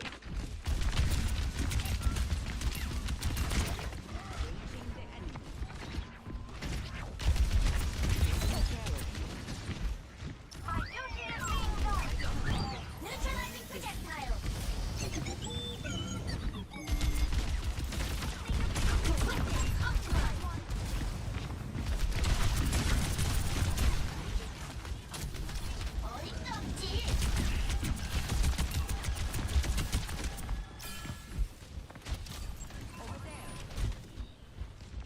Over there.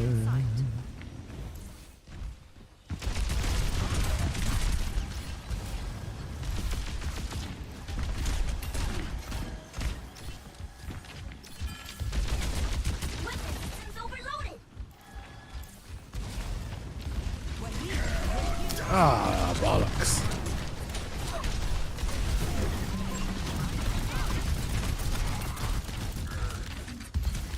I chose the wrong time to enter the fray.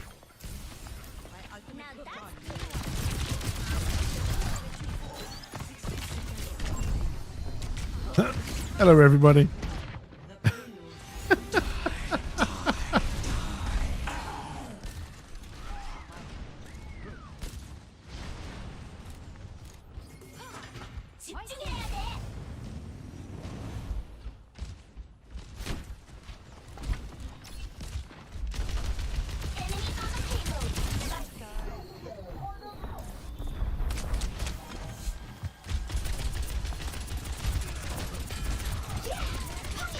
I'm going to say that guy is typing. Yeah.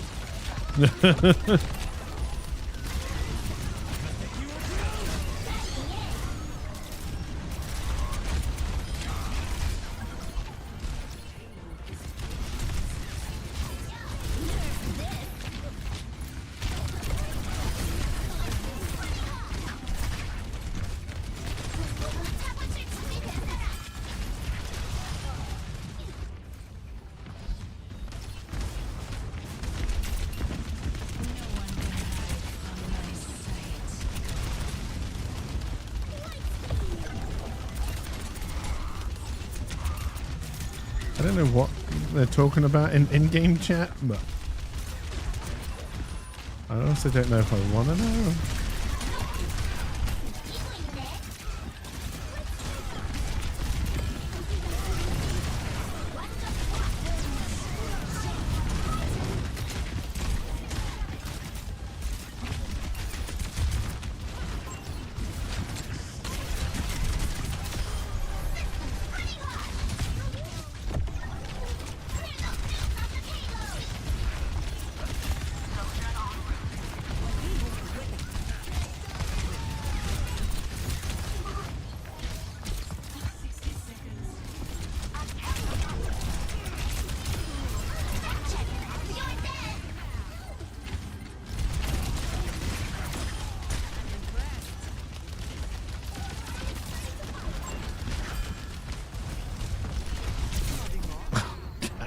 Damn. Brave Sir Robin ran away.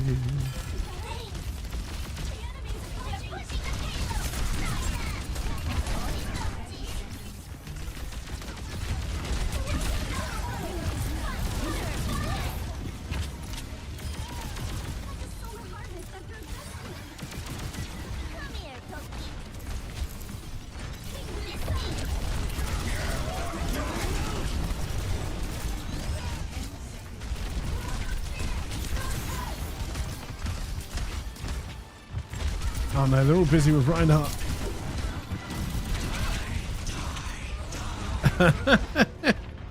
Ah, damn.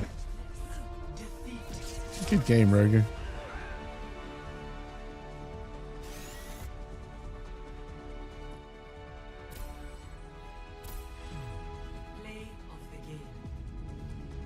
Oh, I made that coffee too strong. Ah.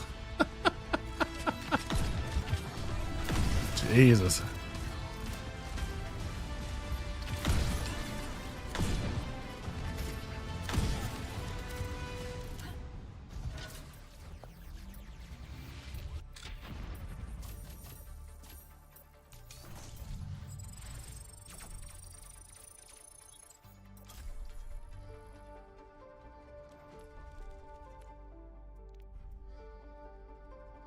Do.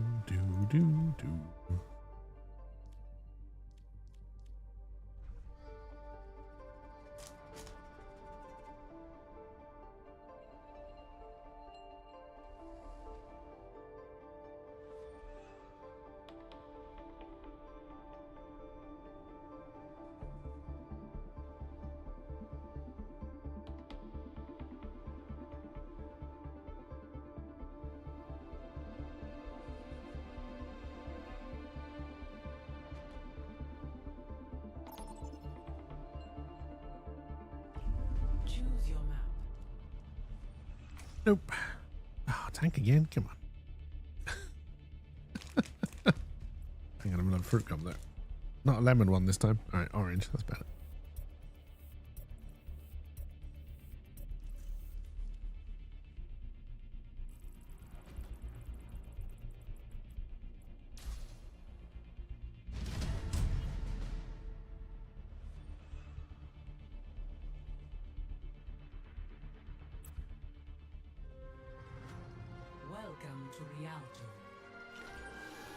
Alright, right up.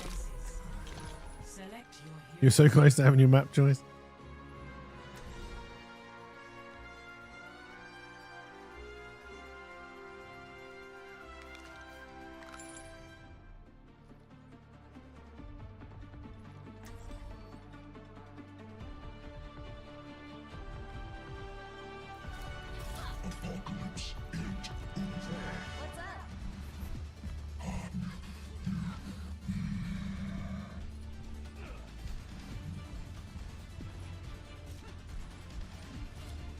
I don't know what DTMF stands for, and again, I don't know if I want to know. Down to milk fish? One would assume. I like your mask. I said I like your mask, dude. I'm with you. Hey there. Hello. 5, 4, 3, 2, 1. Attackers incoming. Breaking them down. Stop the payload.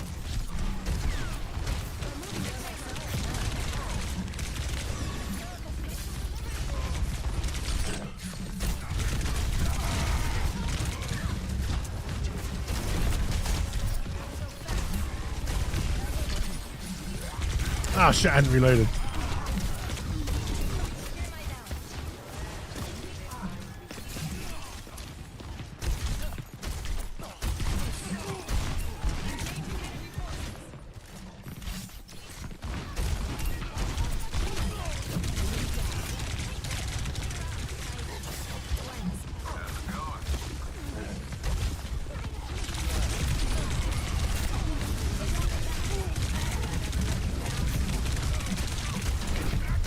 Keeps on shooting me. I hadn't reloaded again.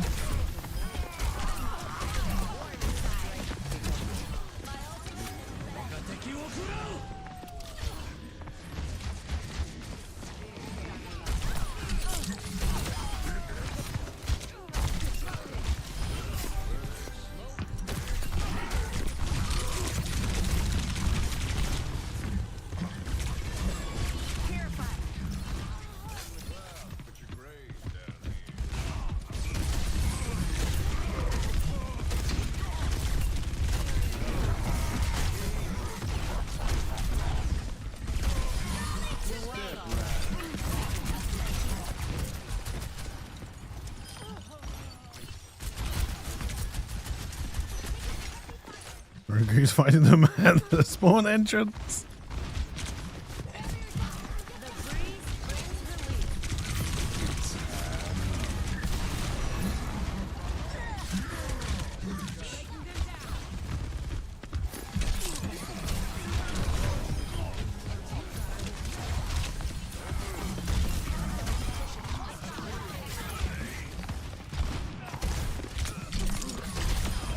I don't know how that hook worked.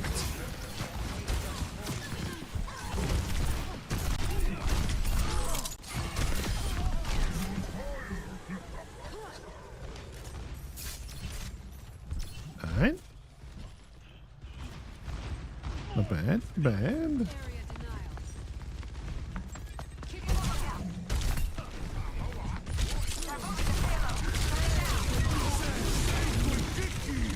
I'm gonna die.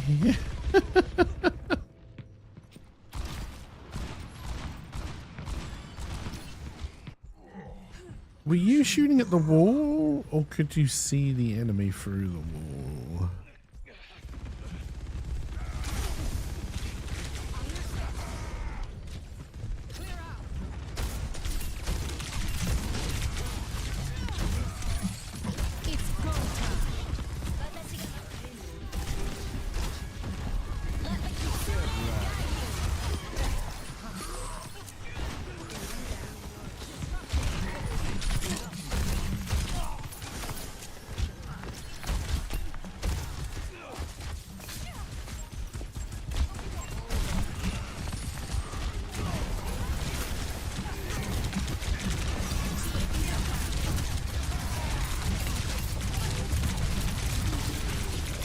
Ah, god damn it.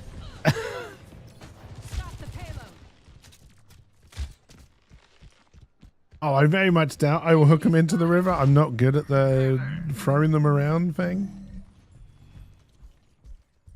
It's pure luck if I land the fucking hook, to be honest.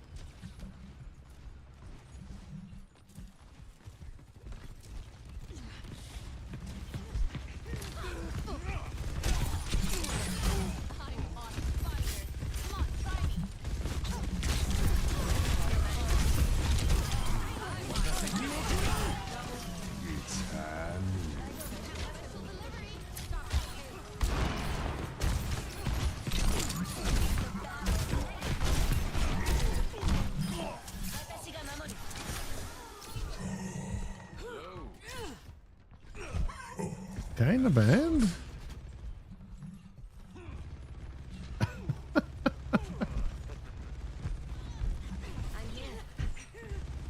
Who are you fighting back here? Anyone?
Okay, not bad.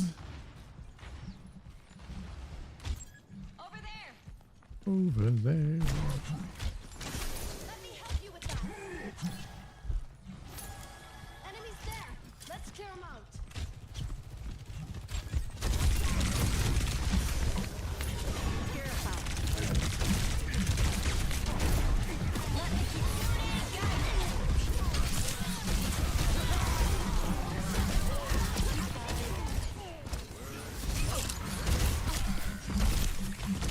How did you not die?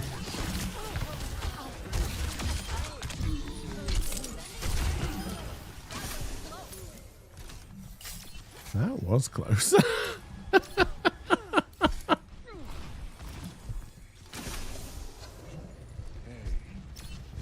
I mean, Rogue, you're still playing, so it looks like you didn't get banned for your apparent cheating the other day. Enemy over here. 60 seconds remaining.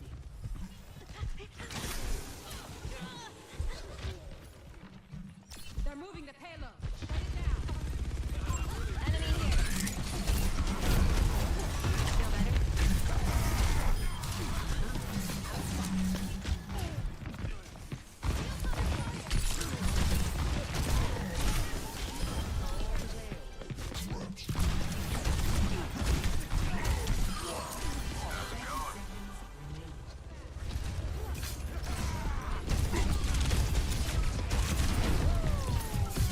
Hear my bell.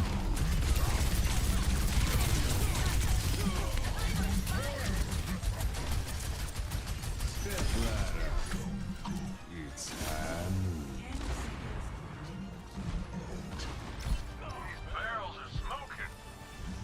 Rally to me.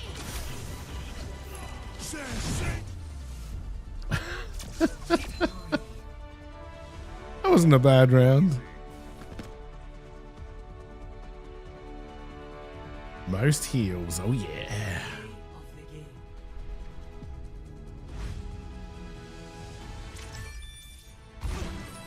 Roadhog's a support character now, as it always should have been.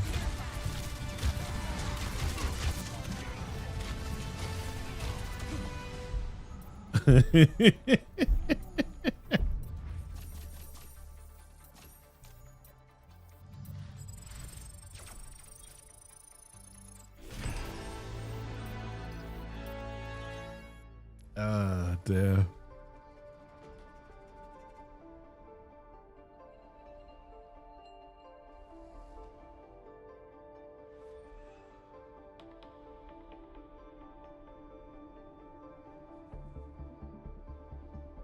You mitigate more damage than me? I mean, I would hope so. You got a fucking shield. Vote for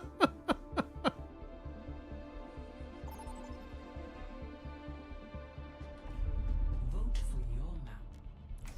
Hey, not tank.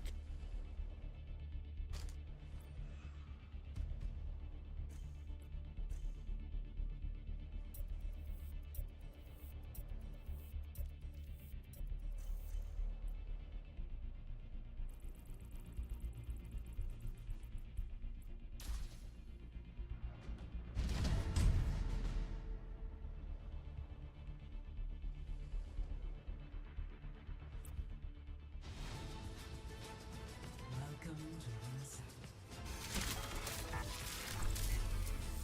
Right, Anna's not going to be the best on American servers, but it's fine. It's fine.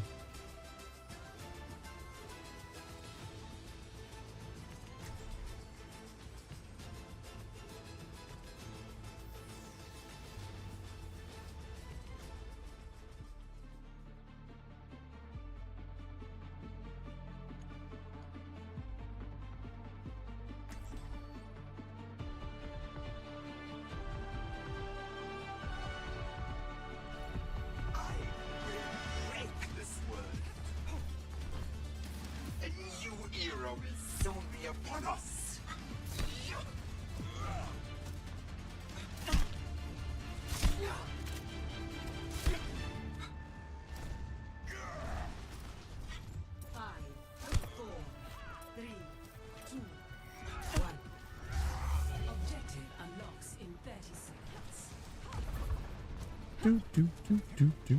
Let's get this done.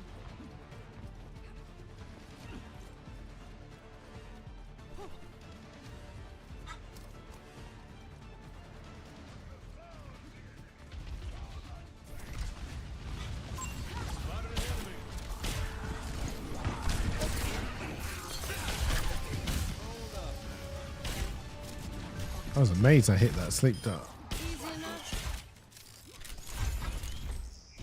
But let's move. Robots moving the barricade.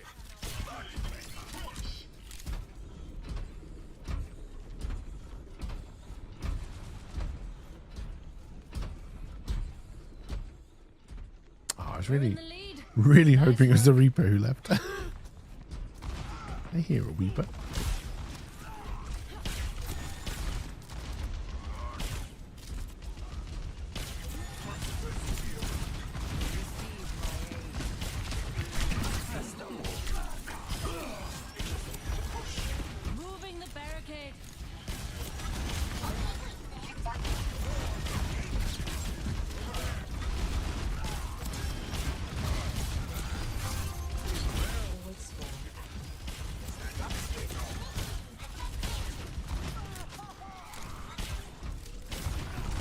That was a good spot from the Diva to know Roger was there and so weak. Tango spotted. Let's get going. What's one more kill? Well, I think Reinhardt got play of the game there.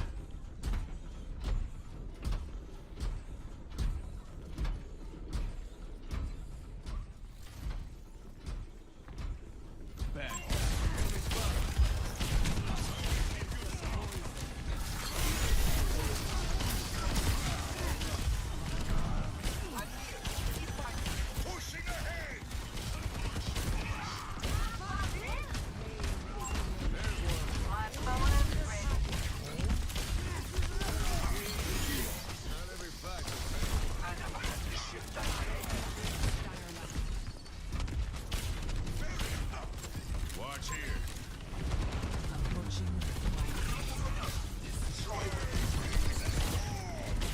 Hunting them down.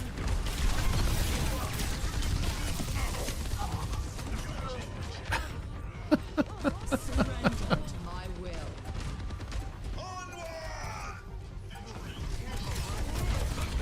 Come on, just a little bit more. Don't make the old lady walk all the way back to the point. Helden sterben nicht.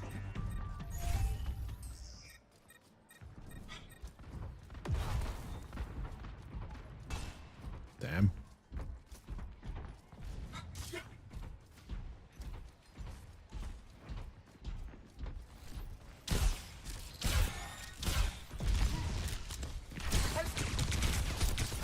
Minor earth unlocked.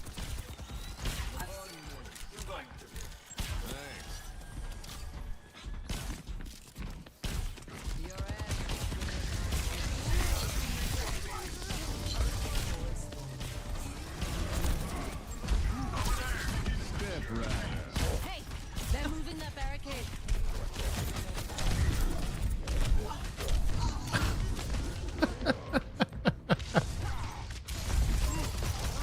They got us on the Thanks. Going up. I'm not finished. You say that.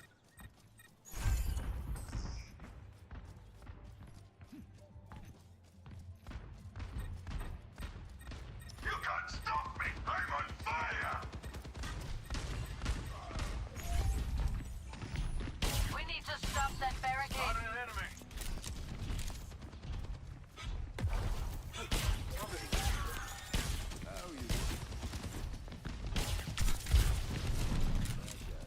Take him out.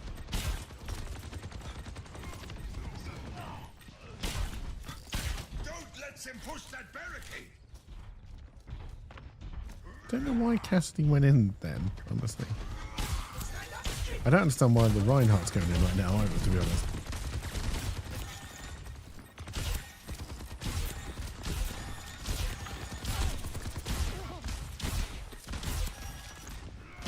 Hunting them down.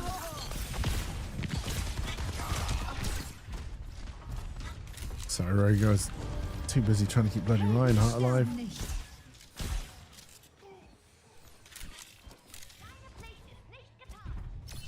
The barricade is on the move. Let's go.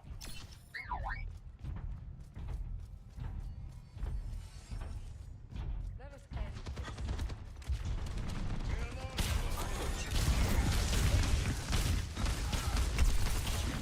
They're pushing the barricade. Stop them.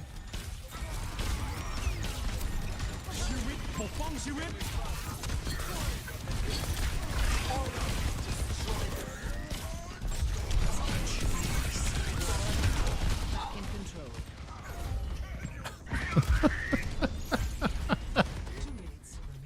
Oh dear. Our fight is not over.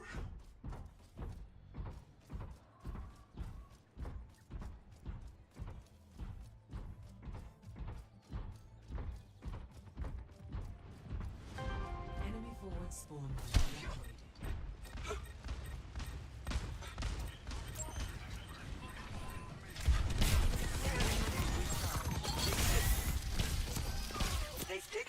Destruction of the robot. Major pack unlocked. Spotted an enemy. Step right up. Forward spawn.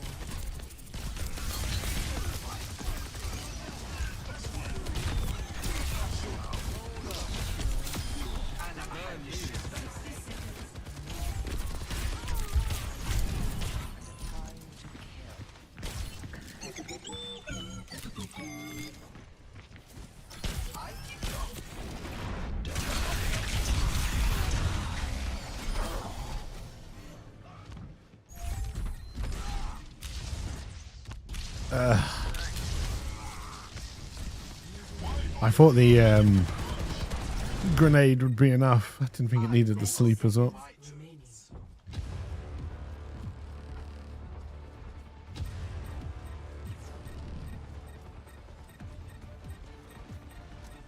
Surrender to my will.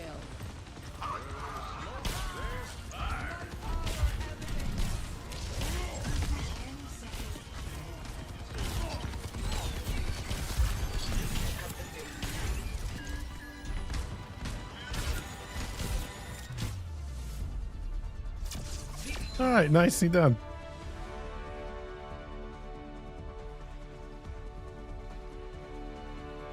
Little bit of a shame we couldn't get it on the first push, but not bad, not bad.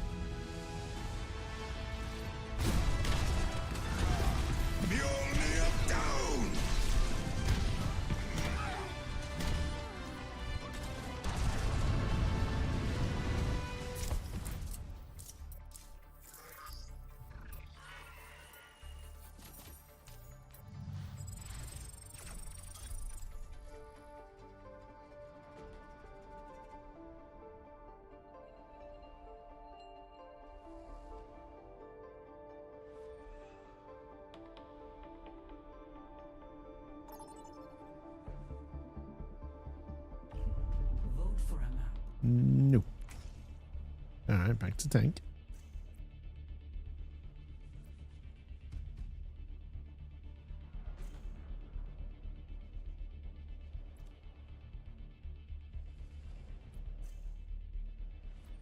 God damn it. God damn it. You meant to be nice to me on my anniversary stream.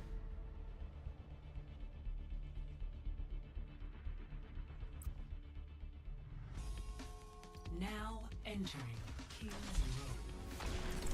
Oh, there would have been a Reinhardt round. God damn it.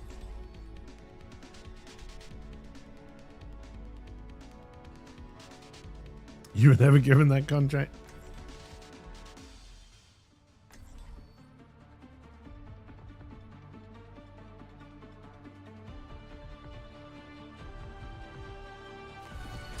Time to save the world? Game on! Genji, let's go to the arcade after this.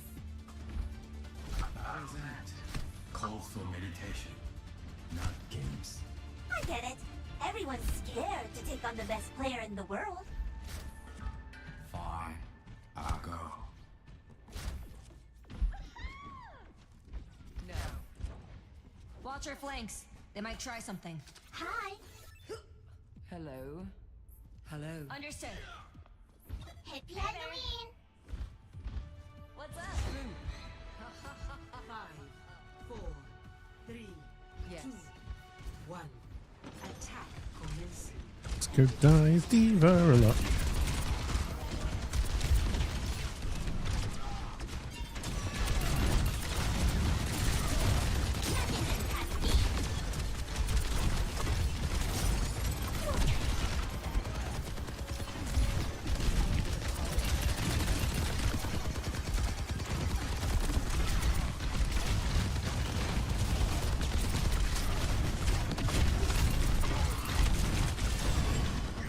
Neutralizing reject.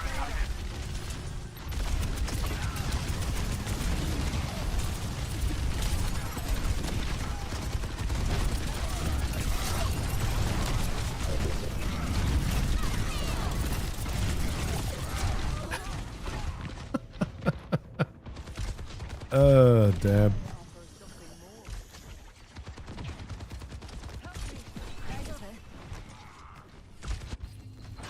아직 접수 중이라고.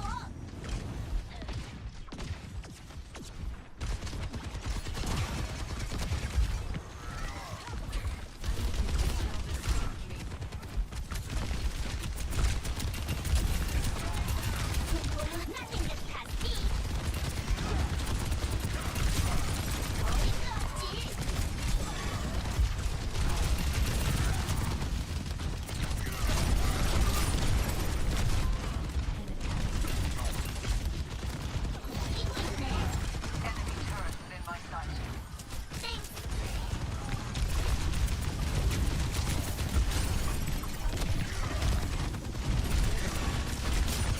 Initiating defense matrix. Diving in.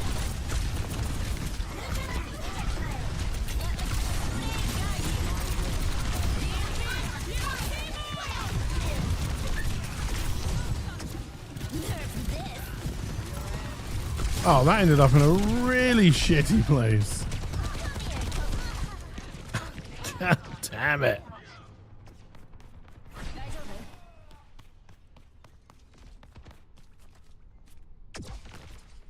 No one can hide from my sight. Flying high. God damn it.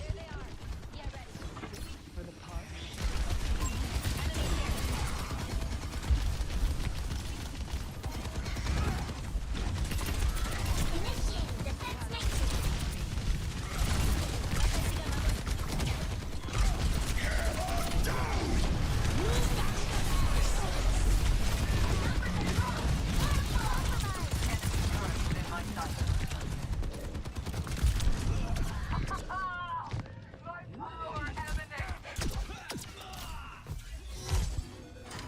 집중해야 돼.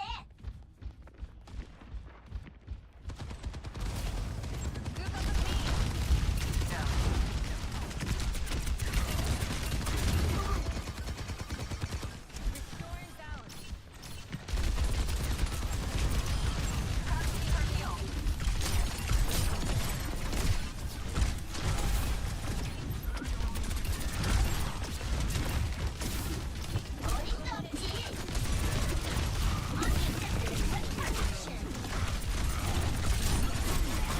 Working so effective.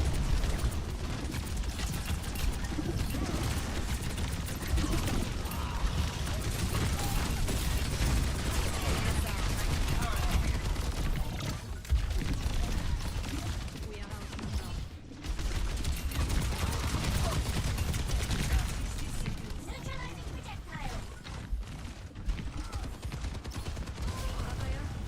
Be healed.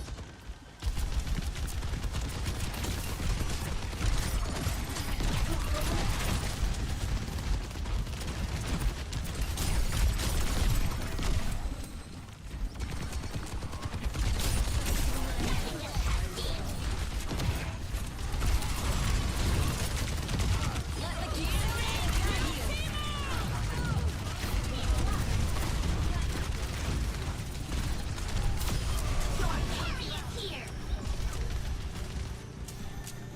Okay.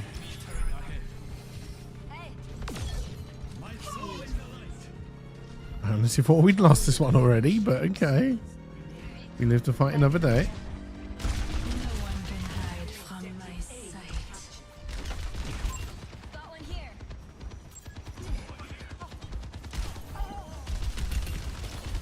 Drawstring. This 76 does seem to be a very good shot. Shield mobilized. Let's get this win. Nope.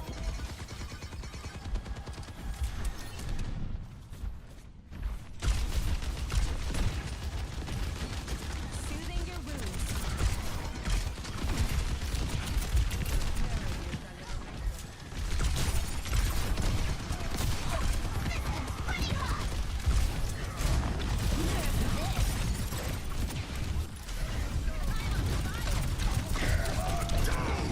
Oh, please kill him. Please kill him.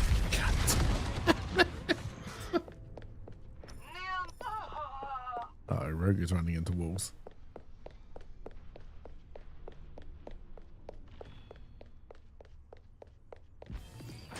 Don't tilt, Hana. You got this. Push the payload now.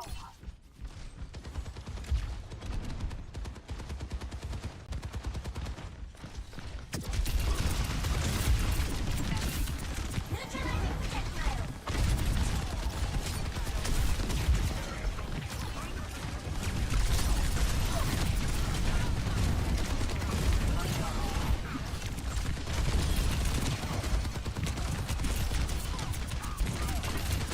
Nothing gets past me. Your carry is here.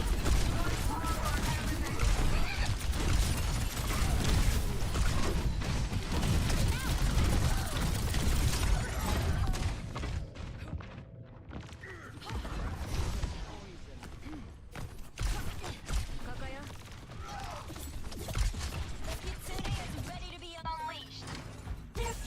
Do, do, do, do, do, do, do. My ultimate is ready. Join me. Locking satellite sector. Let the Kitsune guide you. Forward action.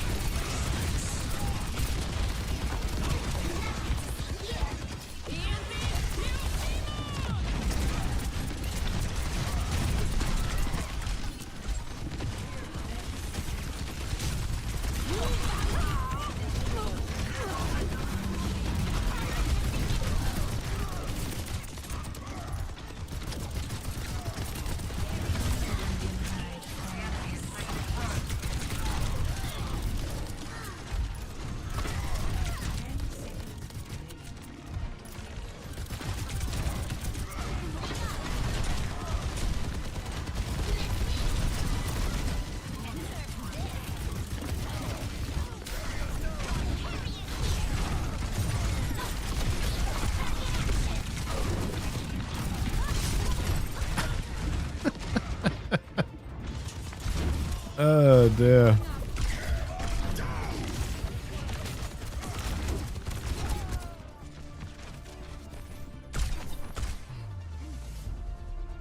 Not the best round ever.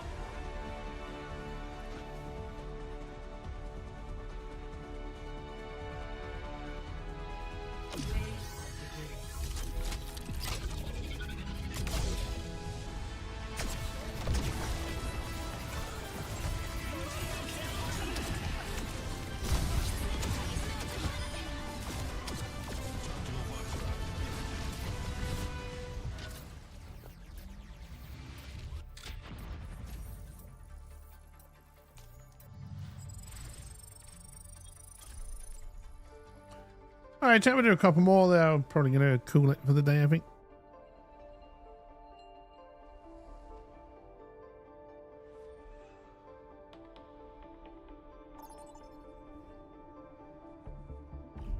Choose your map.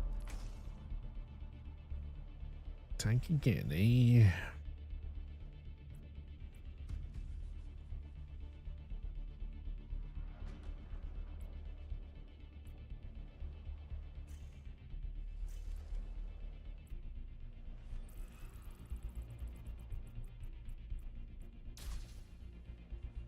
I've recently found the Drew Carey show on YouTube. I'd never watched it before. I still don't know if I like it or not. I think I'm about halfway through season 1. Welcome to Oasis. Prepare for battle. Select your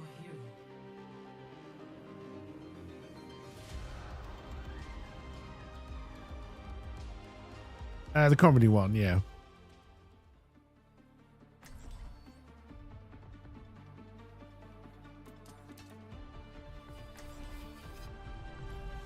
We will have peace at any cost. He's still doing prices, right? Isn't he? I mean, I mainly know Drew Carey from Whose Line Is It Anyway? So I knew he'd done a sitcom, the Drew Carey show, but I never watched it before. You knew him from Third Rock from the Sun? 4, 3, 2, 1. Round 1. Capture the objective. Oh dear. I'd love a fresh beginning. All that promise.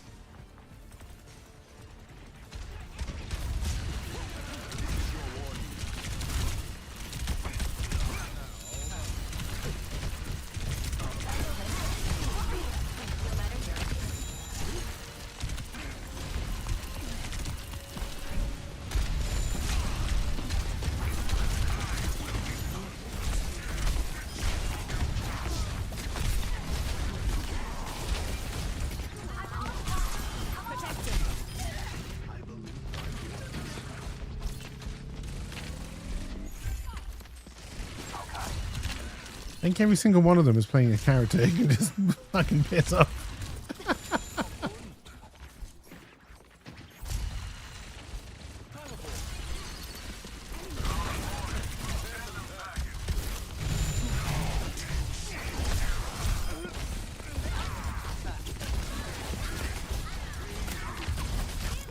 I mean, I will say, as a cast, it's got some great people in it. Like,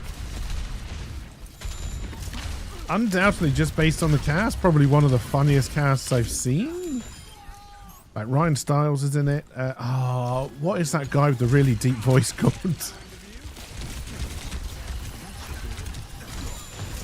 And no, I don't mean Patrick. What's his face?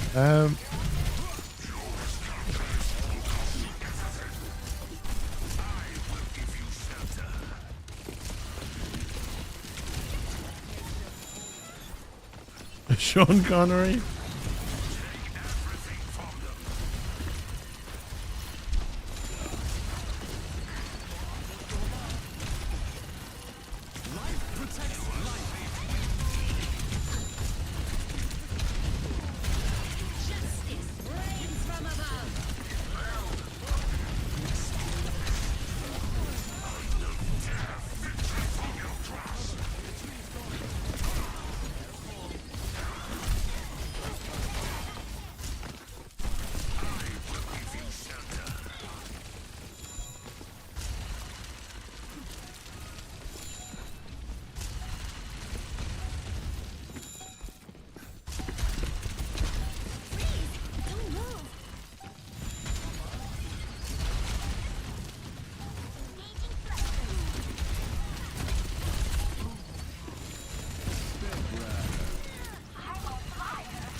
Thank you.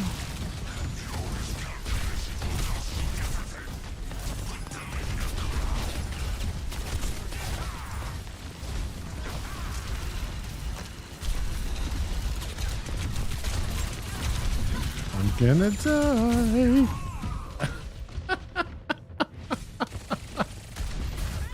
Definitely gonna die.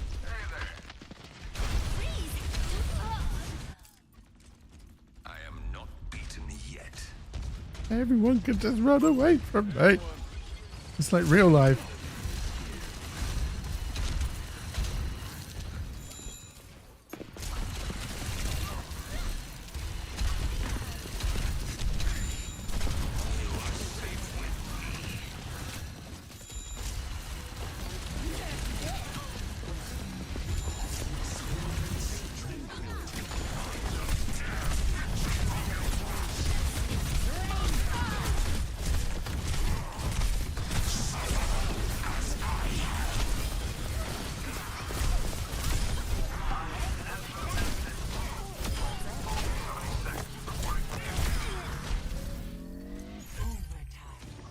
Kiriko regrets that teleport.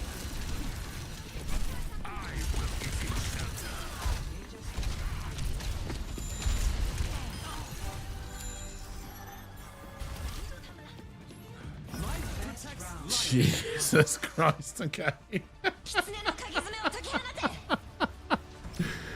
Ooh. That was close. Come on, let's keep it together, team. We can do it. I'm gonna eat a fruit gum. We can do it.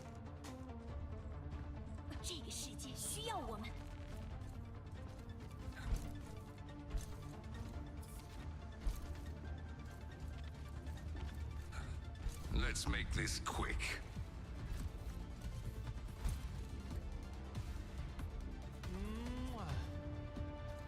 5, 4, 3, 2, 1. Round 2. Capture the objective.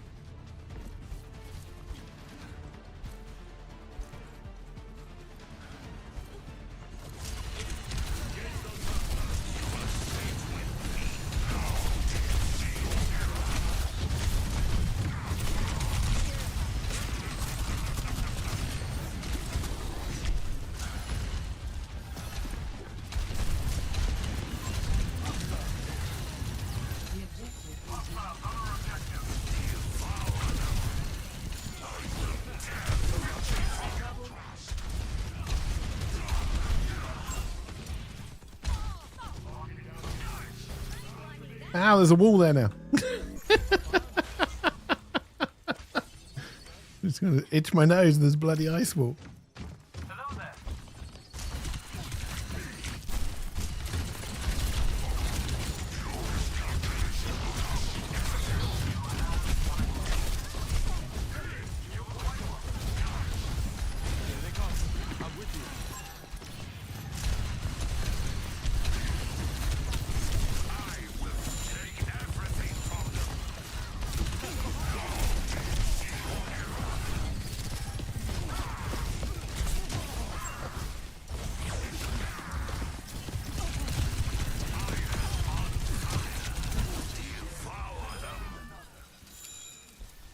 Okay, not bad.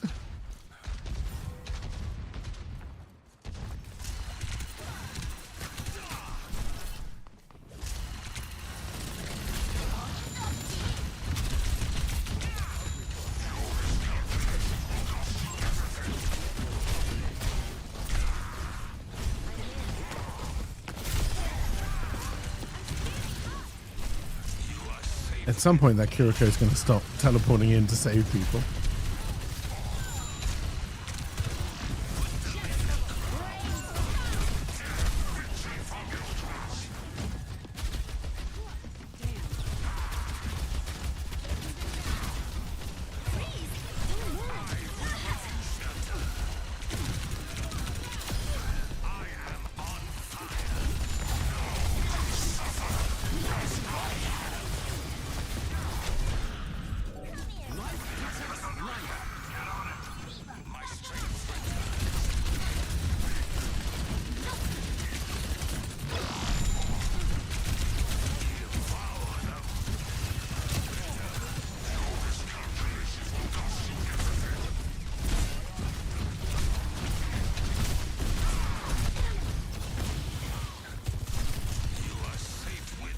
That's a wall. That's not a door.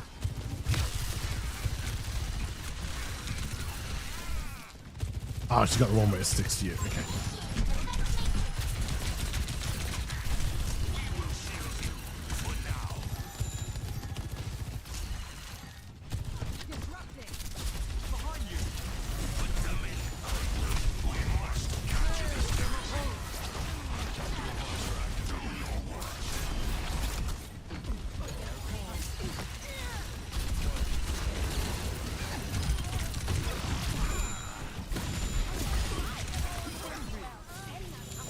Nicely done. This ends now.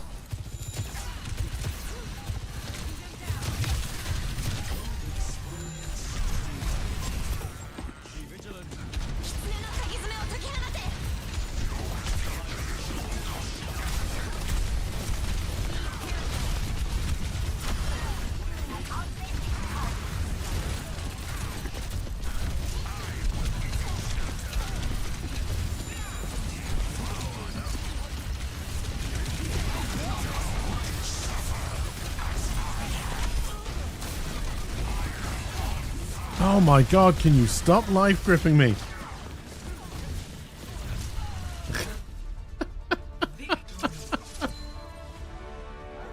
Oh, I help.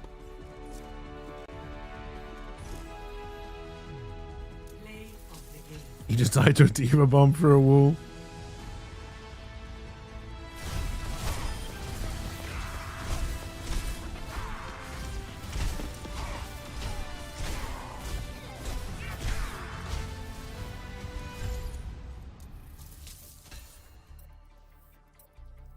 They were a very good counter team to Ram, and I feel I still did all right.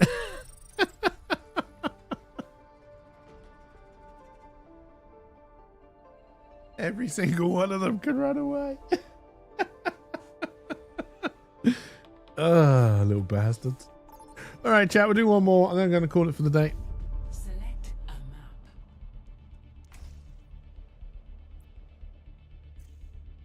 map. And I'm tank again. Hey, Daddy. Hopefully you had a good nap. Leaving you as soon as you wake up.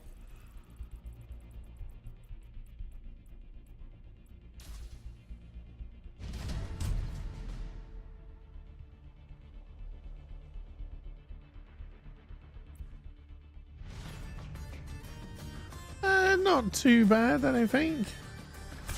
No, we're not ending with you.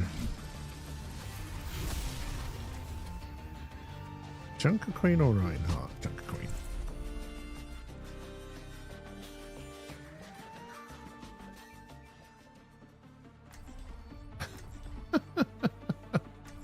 I think I played one non-tank round. I remember an Anna round. That's all I remember that wasn't tank. Olympus is where I say it is. Terran speaks so many different languages. I have decided to learn them all.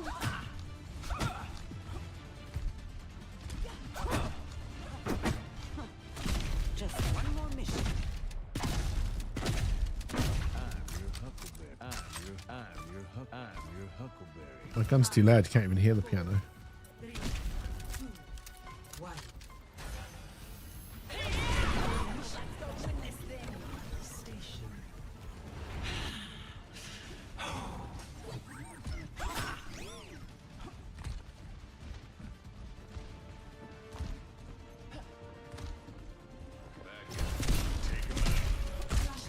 Who is that? Papa Reinhardt?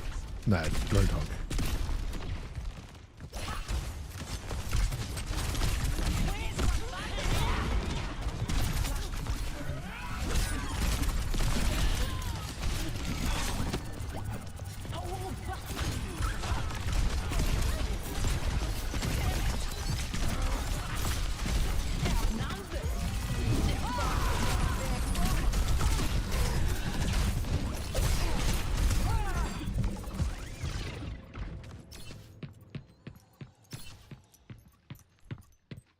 Alright, not a great start. You only lose if you stay down. Shake the rocks out of your loincloths and move.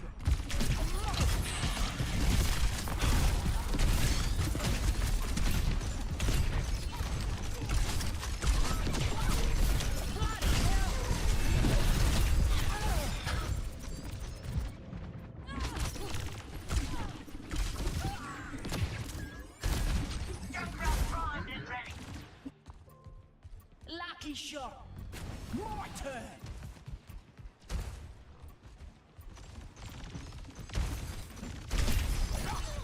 Here, lightning. Supporting the T equals 0.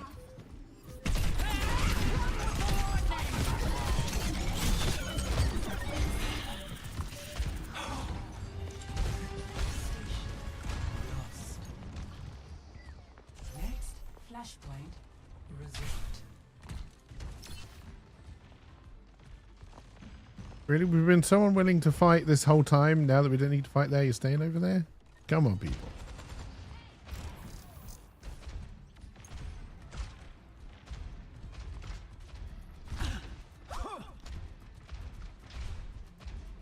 Flashpoint unlocks in 10 seconds. Guess I just play with my beach ball. Hashtag OnlyFans.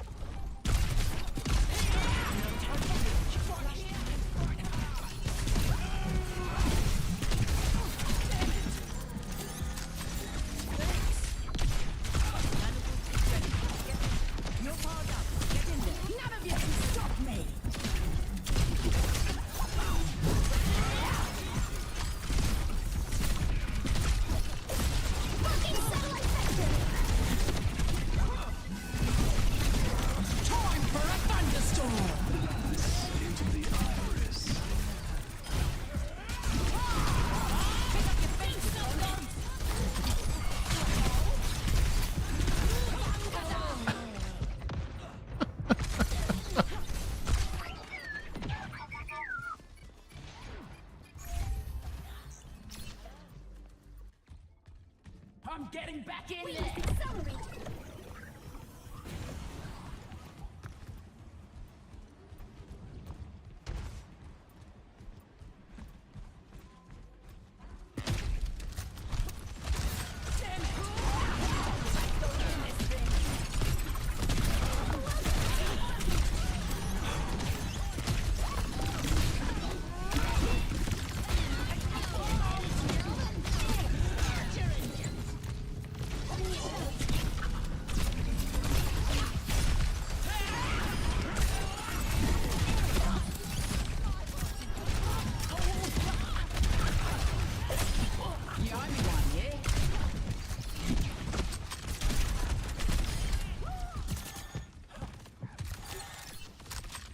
Okay. Your game's trying to crash. It's because it's Flashpoint, not even Overwatch likes Flashpoint. The application itself. Like, really?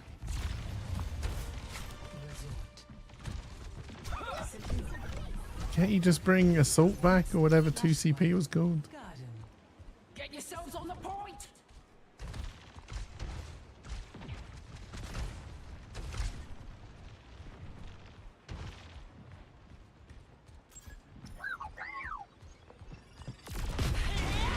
Pick up your feet, you drummer.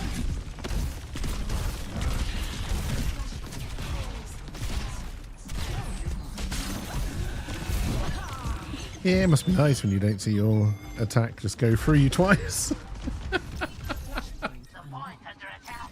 Let's give them something to think about. Looks like somebody wants the death penalty. Oh, let's go win this thing. Nu Vangada!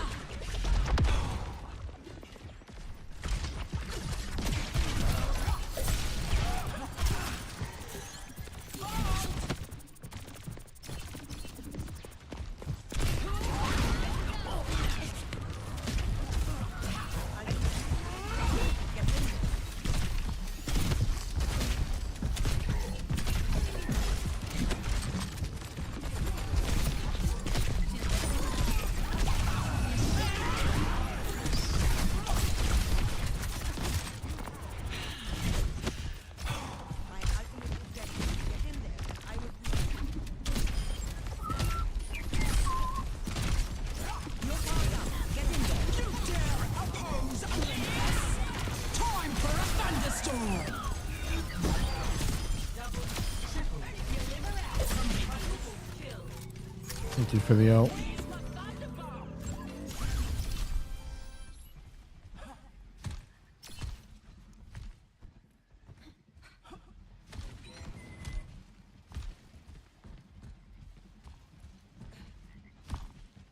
Grab it.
Oh dear.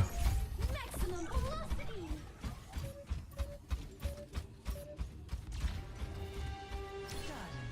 Lost. I got plenty of teeth. Hopefully it'll be over soon. Flashpoint, town center. Next point. Now.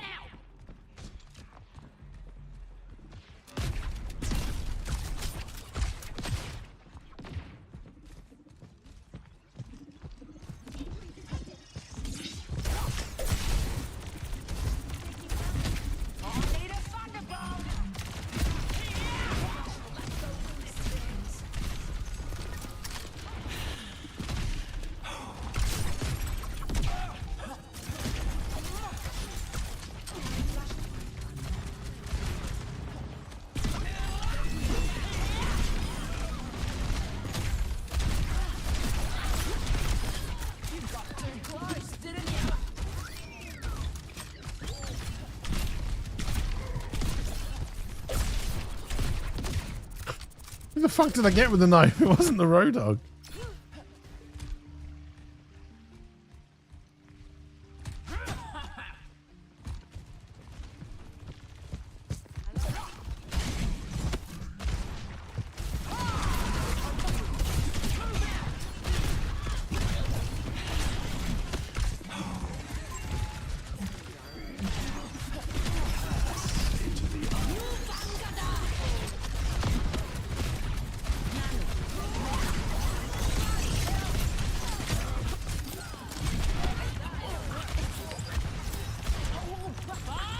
Do something.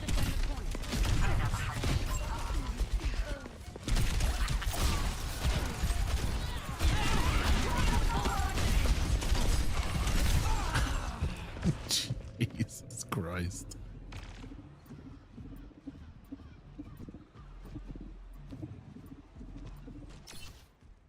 That's no way to treat your queen.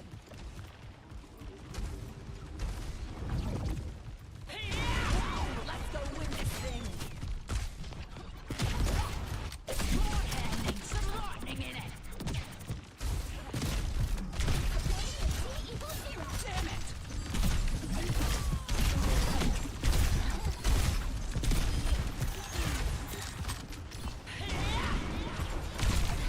It's go time.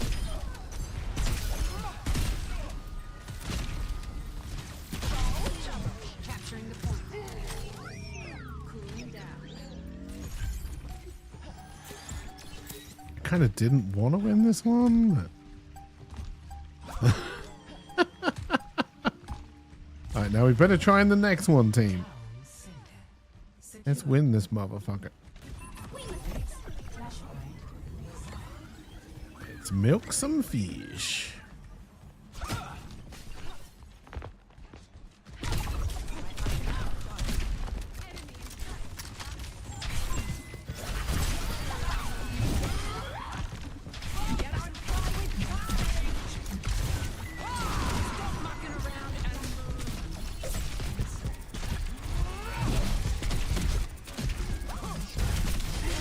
Deliver out, Prometheus.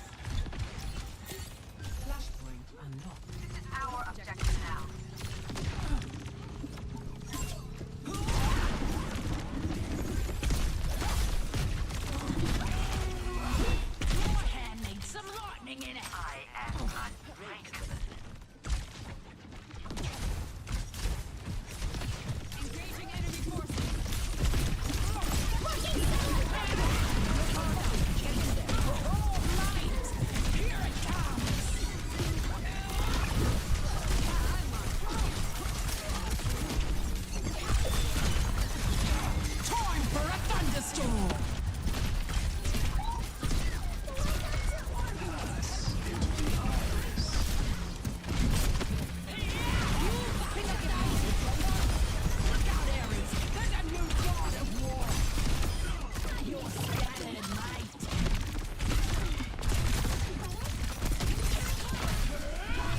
I don't know what I got boosted up by. I'm not gonna lie, which is the only reason I didn't get out of that. But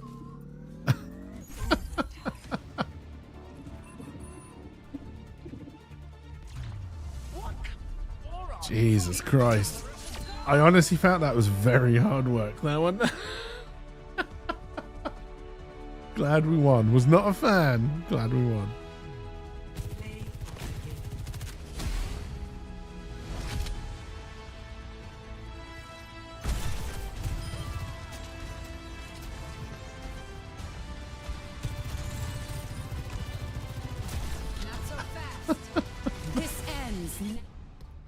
Ooh, I'm also very surprised we won that one. But I'll take it. The game gave us only... I reckon it does that on purpose now. It's the only way to get that game mode played.